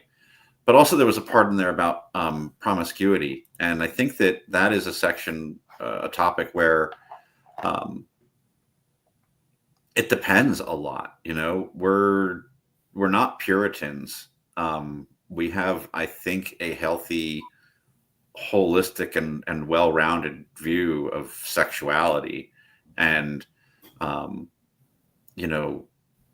while some people may have particular preferences as far as who they're going to, choose as a spouse, there's no requirement that people enter into marriage as virgins or anything of the sort. And I do think that there's a certain benefit to young people having an idea of what's what before they become more serious. We're part of nature, and we shouldn't deny ourselves what's natural. We also should always, with everything, think things through and understand what the consequences might be. I think that can apply in a couple of ways too, and not just in the physical or sexuality sense. Before you get married, I recommend living together, for 6 months or a year or whatever, because that little annoying habit that Cliff does might be okay and kind of cute when you go home every night, right? But whenever you're there, with that person every day for a year, and I don't know if you want to call it a trial run or try it before you buy it kind of thing, but that little annoying habit might be more than that. Might be just the tip of the iceberg. I don't think you truly know a person until you've slept under the same roof with them for a time. That is certainly the case with Heather and I. I mean, it wasn't that long, but we only knew each other for 6 months, but we lived together for almost that entirety. I met her in October of '96, and she was living with me by the winter of that year, and then we got married in spring '97. But I do recommend that. And again, that goes out, maybe broader than the question intended, but since the topic came up.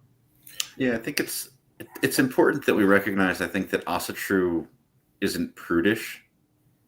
Like, we appreciate the beauty of the human form. So, we want people to be respectful when they're at our Hoffs. But I've had this conversation, I think, with both Al-Shirgothi, Matt, and Whit and Daniel before, that I think that the standard really depends on what stage in life you are at. If you are a single person looking to attract a mate, there is going to be a somewhat different standard of dress than, for, a married person who has children. I think context really matters in that. And, doing things with intent really matters. I do think that marriage is the ideal place to have children, but I don't think that it's some grave crime or sin when children are brought into the world outside of that. I think that all of our white babies are blessings, and the Githia, Katie, and I, we made our son before we were married, and we knew what we were doing. We knew how it all worked, and he's one of the greatest blessings in our lives, and he knows the timeline. He knows when he was born, and he knows when we were married, and he knows that he was our ring bearer. So that's not something that I find embarrassing or disgraceful or anything like that. But at the same time, we were quite serious, and we knew we were going to be getting married, so it wasn't really a large risk. I think that there's plenty of people who are married that may have been in greater risk of their relationships failing when they had children than we were at the time we did that. So I want to there's a couple of kind of baked ins to this question that I'd like to address. Used to be, we'd have a lot of people come to Asatru from Christianity. Increasingly, we have people who are atheists that come to Asatru, and sometimes those people don't really approach religion like divine truth. They approach it like they look for stuff they like and try to find religion that conforms to stuff they like or that affirms their preferences. And that's not really the point. The question of what is appropriate in Asatru is very much, what do the Aesir like and what do the Aesir not like? What are the culturally proven tenets of our faith that are imparted to us by our gods and our ancestors? It's not about us pushing our own opinions or strong views on everyone else. So fundamentally, I think that people want to say, oh, well, there's degeneracy in the world. I don't like degeneracy, so Asatru should be super prudish. I'm not saying your friend's saying that, but I do see that from people. Well, no, everyone doesn't have to be a prude because you don't like quote unquote degeneracy. Or for the opposite, like I'm tired of Christian repression. Asatru should be about do whatever you want.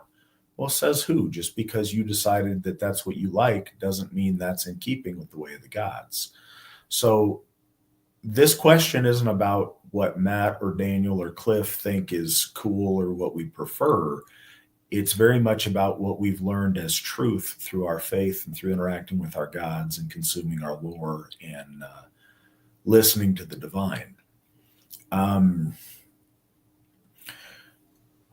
Cliff's point should be well taken that we're not prudes in Asatru. That's not the thing.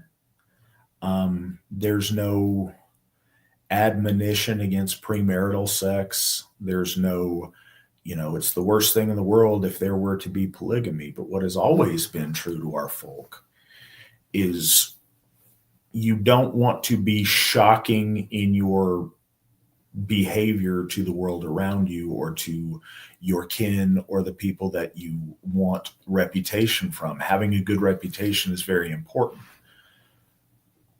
Polygamy in today's world would be very offensive to everyone around you and make you an oddball for no reason without a suitable purpose or a suitable benefit. While talking on polygamy, one thing that was noted about our ancestors, certainly in the time of Tacitus, was how remarkable they were for not practicing widespread polygamy and for being faithful to their wife and having one wife, and having marital fidelity was important to our ancestors. Any relationship that you are in, being a person of your word and holding up the expectations that you've agreed upon with your partner or with, the people you've made oaths to, is very important. Polygamy, we don't see that in the lore a bunch. We don't see a lot of that. That was not the norm in any Asatru period prior that we can think of. Now, did it happen as far as affairs of state with chieftains or with kings? Certainly. But even then, it was not the norm. That was an exception and not the rule of behavior. I found a lot of people are very concerned with polygamy in today's world. But often the people that want to have us say it's okay for you to have multiple wives, these people can't get one girlfriend, let alone like multiple wives. So yeah, that's not a thing that's endorsed by Asatru. It's not a necessary thing in Asatru. It's not given any great approval in Asatru. And in today's context, no, the Asatru Folk Assembly doesn't accept polygamy because it is shocking and jarring without purpose to those around us, and it damages our reputation in a significant way. As it goes to promiscuity, again, reality is very important to us as far as reputation. There is no tenet in Asatru that everyone must be virginal, but virginity is important in women oftentimes, especially at young ages with people's first and beginning relationships. It does have a value, and a reputation as being particularly or notably promiscuous is frowned upon, and it does cut a different way for women than it does for men. So maintaining a good reputation and being somebody who is well thought of and adds value to your mate is really important. So yeah, you don't want to be notable for your promiscuity. That doesn't mean you have to be a virgin, but it does mean that, you don't want a bad reputation for being slutty either. The other thing that I'd like to say on that is we also have to be realistic. In the world that we live in today, in our ancestors' time, people would be getting together and starting a family and having children by, 16 years old in, Iron Age times. That's not the world we live in today. We have a lot of people getting together and finding their mate in their 30s or their 40s. And that would be very odd for you to find a mate of your age in your 30s and 40s who is virginal. That would be a very strange occurrence in the world that we live in. So keeping those things in mind. But yeah, the Asatru Folk Assembly doesn't celebrate promiscuity, and we don't condone polygamy. But in large part, those things are very contextualized by the world in which you live, and the maintaining a good reputation with the people in our families that we surround ourselves with. And I think that does add a lot of context to both of those situations. Are there any Asatru holy sites in the United States aside from our AFA Hoffs and Sigurheim? Do you guys know of any other holy sites in the U.S.?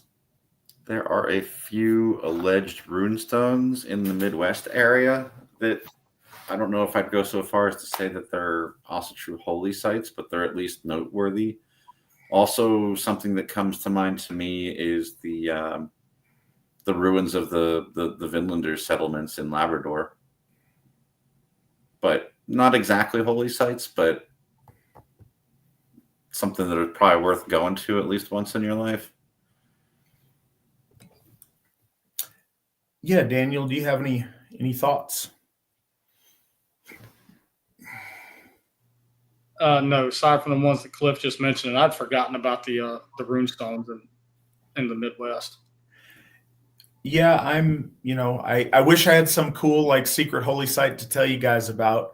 There are undoubted. So as far as big ones that we would all agree are holy sites, I don't think so. As far as noteworthy places, again, the Havener runestone in Oklahoma, and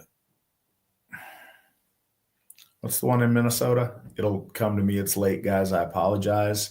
There's a couple of rune stones that people have. Kissinger or something like that? Kensington. Kensington, thank you. So those two are of Asatru interest. I don't know that anybody counts them as holy sites, and there's question to both of their authenticity. What I will say is there's a number of places that individuals, groups of people have done bloat over time, like traditionally or lots. There's places that are special, but I don't know that rise to the level of, really calling an Asatru holy site. There's certainly the grave sites of a number of our heroes. I think those are special places. But I was going to say a number of our heroes, I don't know. I know Elsie's interred in Canada. I don't think that we have any other heroes that are here. I know that our two Gothar that have passed, their graves are interesting, like of special note for Asatru, but Thorgrim's is at Odinshov. But yeah, there's local spots that people have done ritual at for a long time that I think are probably special, or more special than your run-of-the-mill park or other place. I know there's a spot in Florida at the Fairchild Oak that I did a lot of ritual at that I think is a special place.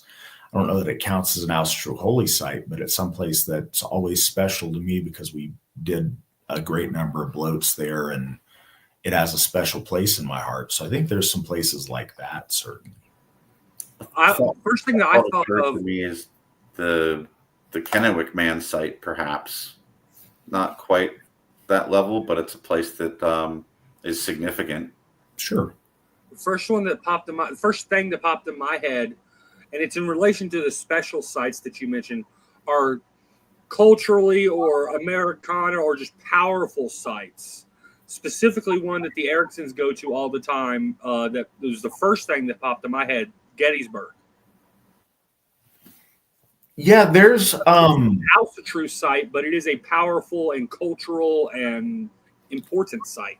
So I'll say this too. Asatru, as far as sites that are sacred to the gods, is a little bit different than sites that are special and set apart. Graveyards and battlefields generally are spiritually elevated. Those are places where the dead are in a fundamental, there is a thinning of the veil there and a portal, if you will, to the remembrance sites or the people's remains and their presence in the afterlife. Those places are special. I think that, it counts as a holy site if you have a place where your ancestors are buried or are interred and you go there. That's a special place. There's a place where a number of my ancestors are buried, their ashes were scattered. That's very important to me and special. I don't think that counts as like an Asatru holy site, but it is a spiritually special site to me. So I think there's things along those lines. Does the AFA have a guided self-study of lore, like when reading interpretations of meanings and things to reflect on?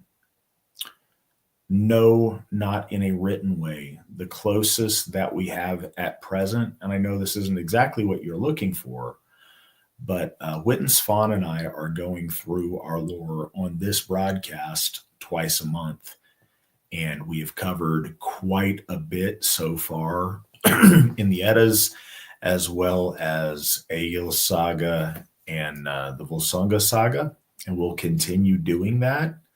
If you listen to those, we read those passages of lore and add, quite a bit of commentary. I hope those might be useful to you. We don't have some kind of a formalized guided self-study thing on that. And that might be something very, very cool if we had that set up, but we don't at present. So I already read that one. We've got just a couple more here, guys.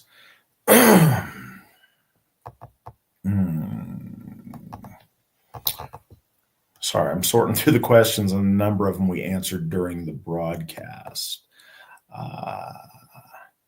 How do you guys think being in Asatru has impacted your lives and changed you as a person? Cliff? It has made me more confident, more happy.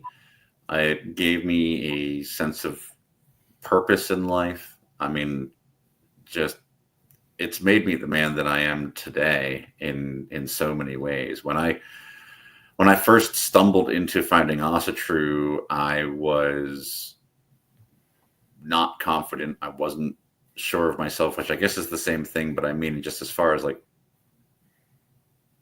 what was my purpose, you know, I had I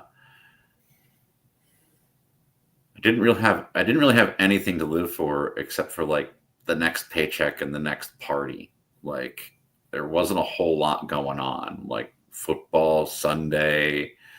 It was pretty shallow. And getting involved in Asatru and being part of something bigger than myself that really matters, and that you know, that has a connection back to my ancestors, and that will connect my children and their descendants back to me and our shared ancestors, has just been irreplaceable in my life. You know, my family was founded in Asatru. I can't imagine my life without it at this point. Like, I'm here to stay. What about you, Daniel? Kind of the same as Cliff. By the time I joined AFA, and by the time I became Asatru, I was already a father of 3 and had been married for, you know, well over a decade. Hell, over 2 decades by that point. And yeah, so my quote the Jamie Johnson song, my life had just become a routine. It was, you know, clock in, clock out, eat dinner, rinse and repeat, kind of living for the weekend kind of thing. And I remember after becoming Asatru, we were unpacking what was our Christmas tree and was going to be our, you know, our Yule tree, our first celebration as an Asatru family.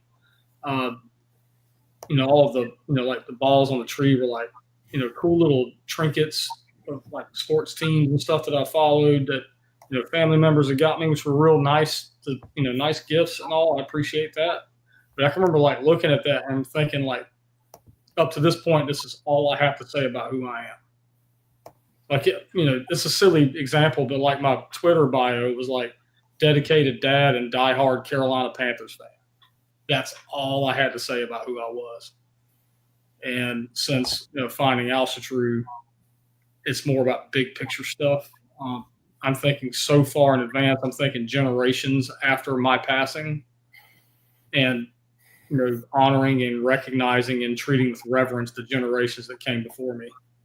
As far as what it's done for me personally, as a, you know, as a man, I think the confidence thing for sure, like Cliff said. In 2013, when I first became Asatru, I had all these ideas of what this looked like, and it doesn't look the way that I had imagined it to, but all for the better. Would I be here on a 6-hour and 49-minute podcast with 2 Asatru luminaries at some point? I'd have laughed in your face. Thank you. I appreciate the compliment. Would I perform bloat in front of 150 people, including the father of modern Asatru in California? I'd have laughed at you. Certainly given me more confidence. I think the other thing that, and I've discussed this a bunch, you know, at AFA events and probably here too, that surrounding yourself with successful people is a key, and I think the key to success. So when you're surrounded by successful people, that becomes contagious. You know, the whole crabs in a bucket thing, well, this works the opposite way. You know, we're here to pull the crab out of the bucket and out, you know, the fish out of the aquarium and back into the ocean. Yeah, it's hard to even think about the question in the way that it's asked, because this has been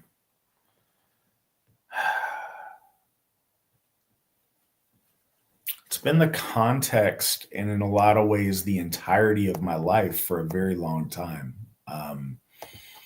I have built my family around Asatru. It has given context and meaning to so very much of who I am. It has tremendously blessed me in every way imaginable. Our gods are amazing, and being in their service has enhanced my life in ways I couldn't imagine my life without Asatru. This is where like I said, this is where I met my wife. This is what I've raised my daughter with. This is what I've built all of my friendships around and upon. It's, it is fully integrated into who I am, and I couldn't imagine myself separated from it, and I wouldn't want to. This has been the greatest possible blessing I could hope to imagine. Something I'll say for anyone who's new or been at this for less time than we have is that the blessings don't manifest all at once. It was sort of like the confidence thing that I mentioned. I didn't realize I was more confident until someone told me. Like, it's not the sort of thing that's like a switch that's flipped. But then after being involved in this for so long and then looking back and just seeing a stranger at the beginning of that journey, basically, it's like, oh my gosh, there's all these blessings that happened to me on the way. There's all these things that I'm just not who I was, and it's for the better. If you're just getting into this, make sure that you keep in mind that these things will take time. They take devotion, and you won't notice them until suddenly you notice them all at once. Yeah, it's not a one-time thing. It is very much a lifestyle thing, and it displays itself, exactly like Cliff mentioned.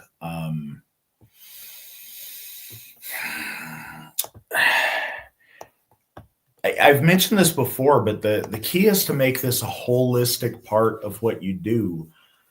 One of the things that happens, and it's because of Asatru, but it's also because of aligning your life with it, the more all the pieces work together, it fits in a special way that blesses you greater than the sum of its parts, if that makes sense. If you are an Asatru employee and an Asatru son and an Asatru brother and an Asatru husband and an Asatru father and an Asatru friend, the more you live this authentically in every aspect of your life, all of the pieces fit together and they work together towards making your life something truly special. And the more of those pieces that you have working together, the more you will notice the blessings in your life in a really significant way. I think it's really important that it's not about calling yourself Asatru. It's about making the effort to go to the Hoff, to go to that moot, to drive across the state, and to actually do Asatru. Words are wind. Words are wind, deeds are iron. I mentioned it earlier. Some of the events that I've participated in that I got the most personal reward out of were the ones where I worked the hardest, the ones where I had to miss a speaker because I was getting something set up for a Gothi's bloat. This is going back. I was a folk builder once. I was the guy who had to make the fire or had to move the benches up to the fire pit or get the dining hall ready or whatever it was. But, keeping yourself busy with good work, it really can be fulfilling. Absolutely.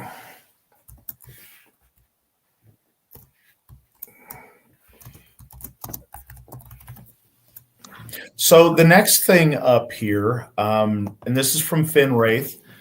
Where do you guys see the AFA going in another few decades? What is your prediction for the future? Also, greetings from Prague, Czech Republic. Cliff, where do you see it in what are the plans for the future? Where do you see this in a few decades? Well, I'll pander a little bit. I definitely see a Hoff in Czechia. I think, no, but realistically and seriously, I think that's a possibility. We need people on the ground that'll help build that, but we want to have temples accessible to as many of our folk as possible, and that includes getting out of the United States and into Europe and into Australia and into, you know, the white South American countries and anywhere else that our people are. You know, maybe in 20 years there'll be a Hoff on Mars if those projects are successful. I don't know. We got to get one of our people to sign up and go. But I don't know. Every time that we establish a new Hoff and then therefore, you know, subdivide at least one, sometimes more than one of our Hoff districts, it's about where we have the leadership in place, and it's about where we have the congregation and support in place to make that Hoff work. There needs to be someone there to preside over services and to preside over, you know, the food pantries and to maintain the building and, you know, to show up and worship there. But it's also about reducing the travel distance for everyone who's in between these places, making it so that, you know, the farthest away Hoff, making it so that the closest Hoff to as many of our people is reduced as best we can. You know, it has to have those fundamentals there. There needs to be a Gothi or a Githia, and there needs to be people who will care for the place. And it needs to make sense that someone's going to actually show up there regularly. But in addition to that, you know, it really is how many people can we concentrate? And so it would be, you know, a Hoff in every town and every city and every country. That's probably not the next few decades. That's a little bit more of a project, but I might be surprised by that. We thought that getting Newgrange Hall after, you know, 35 years of efforts or more was this major milestone. And you could have easily at that time expected that it would take another 35 to get a second temple somewhere. And it didn't. It took 5. And then that pace has been accelerating. So I don't see any reason that on average that pace wouldn't continue to accelerate as the number of people who come home to Asatru and their serious commitment to that both increase. But that's the biggest thing. You know, we're a church, so we want to build churches and we want people to be going to those churches. I think that's the primary thing. Maybe the Asatru Academy completes its K through 12 program and starts to offer some higher education programs. That's a huge undertaking that we don't have the resources for right now, but it would be awesome if at some point we did. A place like Sigerheim could make that possible, you know, that there could actually be an Asatru college or something like that. You know, I'd like to see more people move close to the Hoffs that we already have and to the ones that we established so that we can, you know, do more things like maintain a community garden or have a lending or sit in library at each of our Hoffs that's used on a regular basis. To have schoolhouses for the Asatru Academy at each of our Hoffs would be an amazing thing to do. You know, and we'll see how long it takes to do all those things. But I think that if we're doing this right, those are all natural, obvious things. Maybe one day we'll have an Asatru hospital. I mean, these are all things that religious institutions do, and those should all be on our list of eventually we want to do them. Something else that I think is important is that we continue to organize Asatru. You know, I sometimes describe the Asatru Folk Assembly as an organizing religion, because a lot of what we should be is still aspirational. Like, we know that our job is just getting started, right? So having a professional, full-time paid clergy would be a big part of that, because then, if each of our Gothar could put in 40 to 60 hours a week without impoverishing their families, we would get so much done. Parsonages play into that too, as a way to, make sure that our priesthood has we already have the full moral support of our church, but the full support of the folk in the Asatru Folk Assembly in the way that, the way that the Christians do. That sort of stuff would really propel us forward. So I know that's a long list of it, and I don't think a few decades is realistic for all of them. But again, if this accelerates, then we could do all of that in less than that. So we got two more questions here, and we're going to wrap this up. Cliff stole any and everything I was about to say. I think he answered that question as thoroughly as can be, and I agree with all of the things that he mentioned. Like, completely not jokingly, what Cliff said. As far as Asatru artists, have a question for family members that have married outside of the folk and have kids. Do we have a concept of what happened with the child's soul? And how do you navigate the discussion when they discern that you don't think that they should have married outside of their folk, and that these kids, therefore, should not have been born?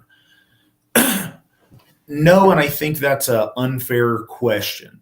And I don't fault you for asking a question. That's not what I mean. But when people outside do things that we instruct them ought not be done, and then ask us how to manage the consequence, or expect us to have the answer to the consequence of those decisions that they made, we can speculate, but the kind of fundamental thing at the end isn't what everyone wants to hear, but it is a factual truth.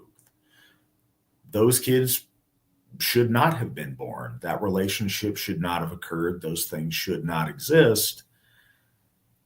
And it's not really our job to flesh out what the consequences of that look like metaphysically when, deities and ancestors start divvying up souls in the afterlife. And I know that it would be great to have a more complete answer, and it's compelling to just make one up, but I don't think we can do that. I think we have to be led with discernment through interaction with our gods and through understanding of our lore. And I think that we don't know how that fleshes out on the other side and just how that works.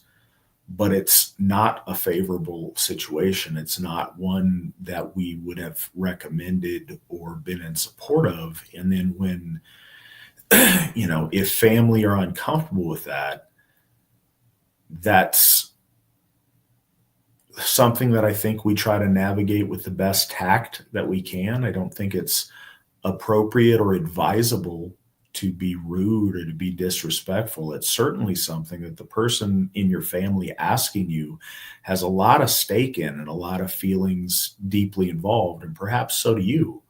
So I don't think it's something to be rude or flippant or not compassionate about in how you answer. And the thing is, it already exists. So whatever's going to happen is what's going to happen.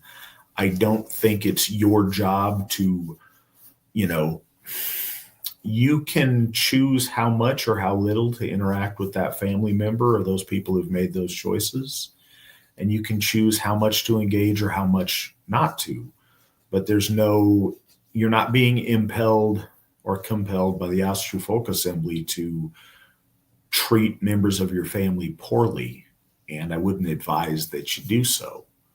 So it's a long roundabout way to say, no, we don't have a full conception of what happens with that child's soul. I think a lot of that depends on the mixture and how mixed and all kind of intangibles that we could speculate on, but we don't really have good grounding to speculate on, other than don't get in mixed race relationships and don't make mixed race children and try to avoid that circumstance. And I know it's not satisfying, but it is the best answer that we have right now.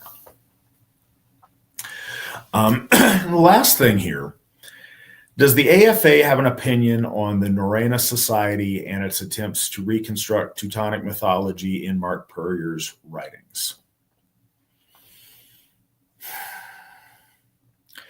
Yes, but I want to be nuanced and separate two things. Mark Puryear is a really nice guy. He's always been very kind to me. He's been very kind to the Asatru Folk Assembly. He has been a gentleman in my dealings with him. He has been very respectful. I genuinely like Mark. I don't think he is an evil person. I don't think he is a bad person.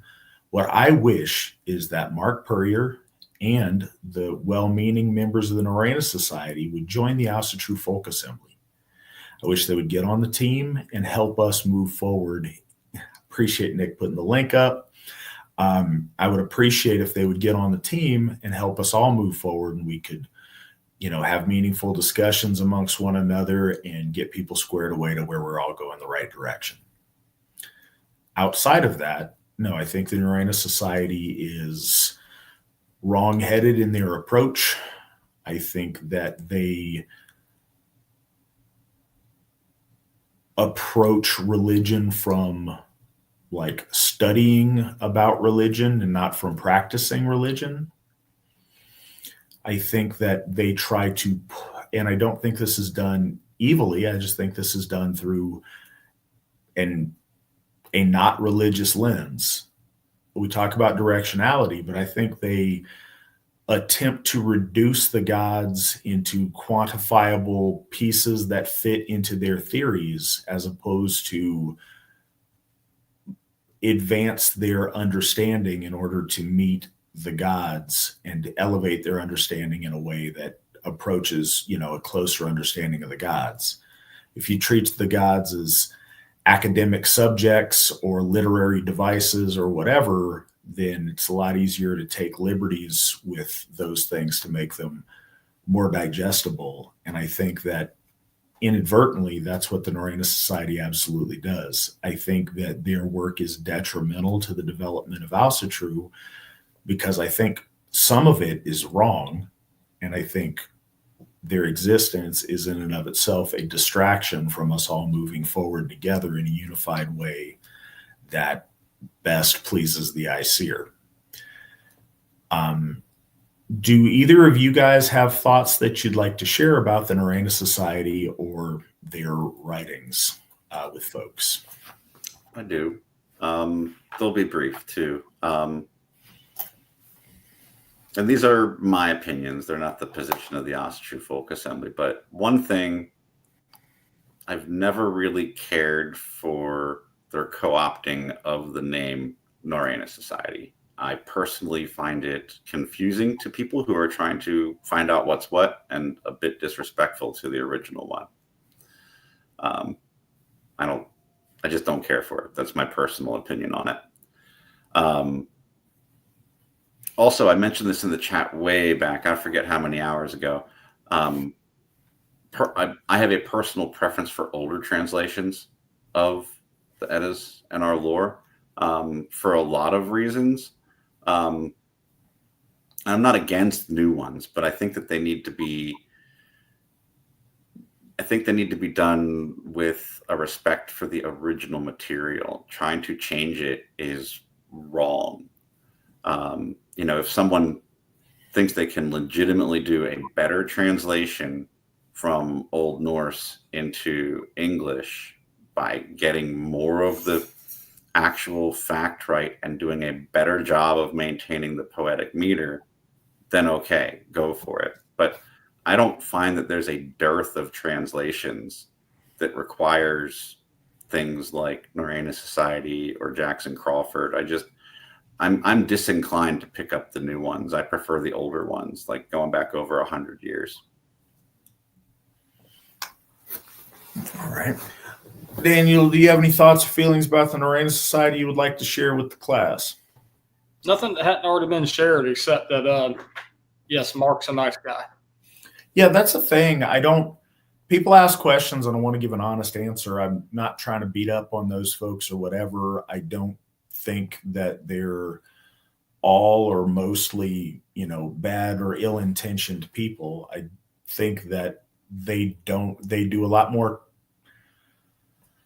arguing over obscure theories and points to where when you approach religion through an academic lens and not through the lens of faith, it's very sexy to come up with really obscure theories and then be excited about your obscure theory because it doesn't really matter. It's not really offending anyone if you're not really religious. And I think they would probably say they are, but I don't think their actions show that. I don't know of a track record of actually worshiping and participating in a gift cycle with the gods.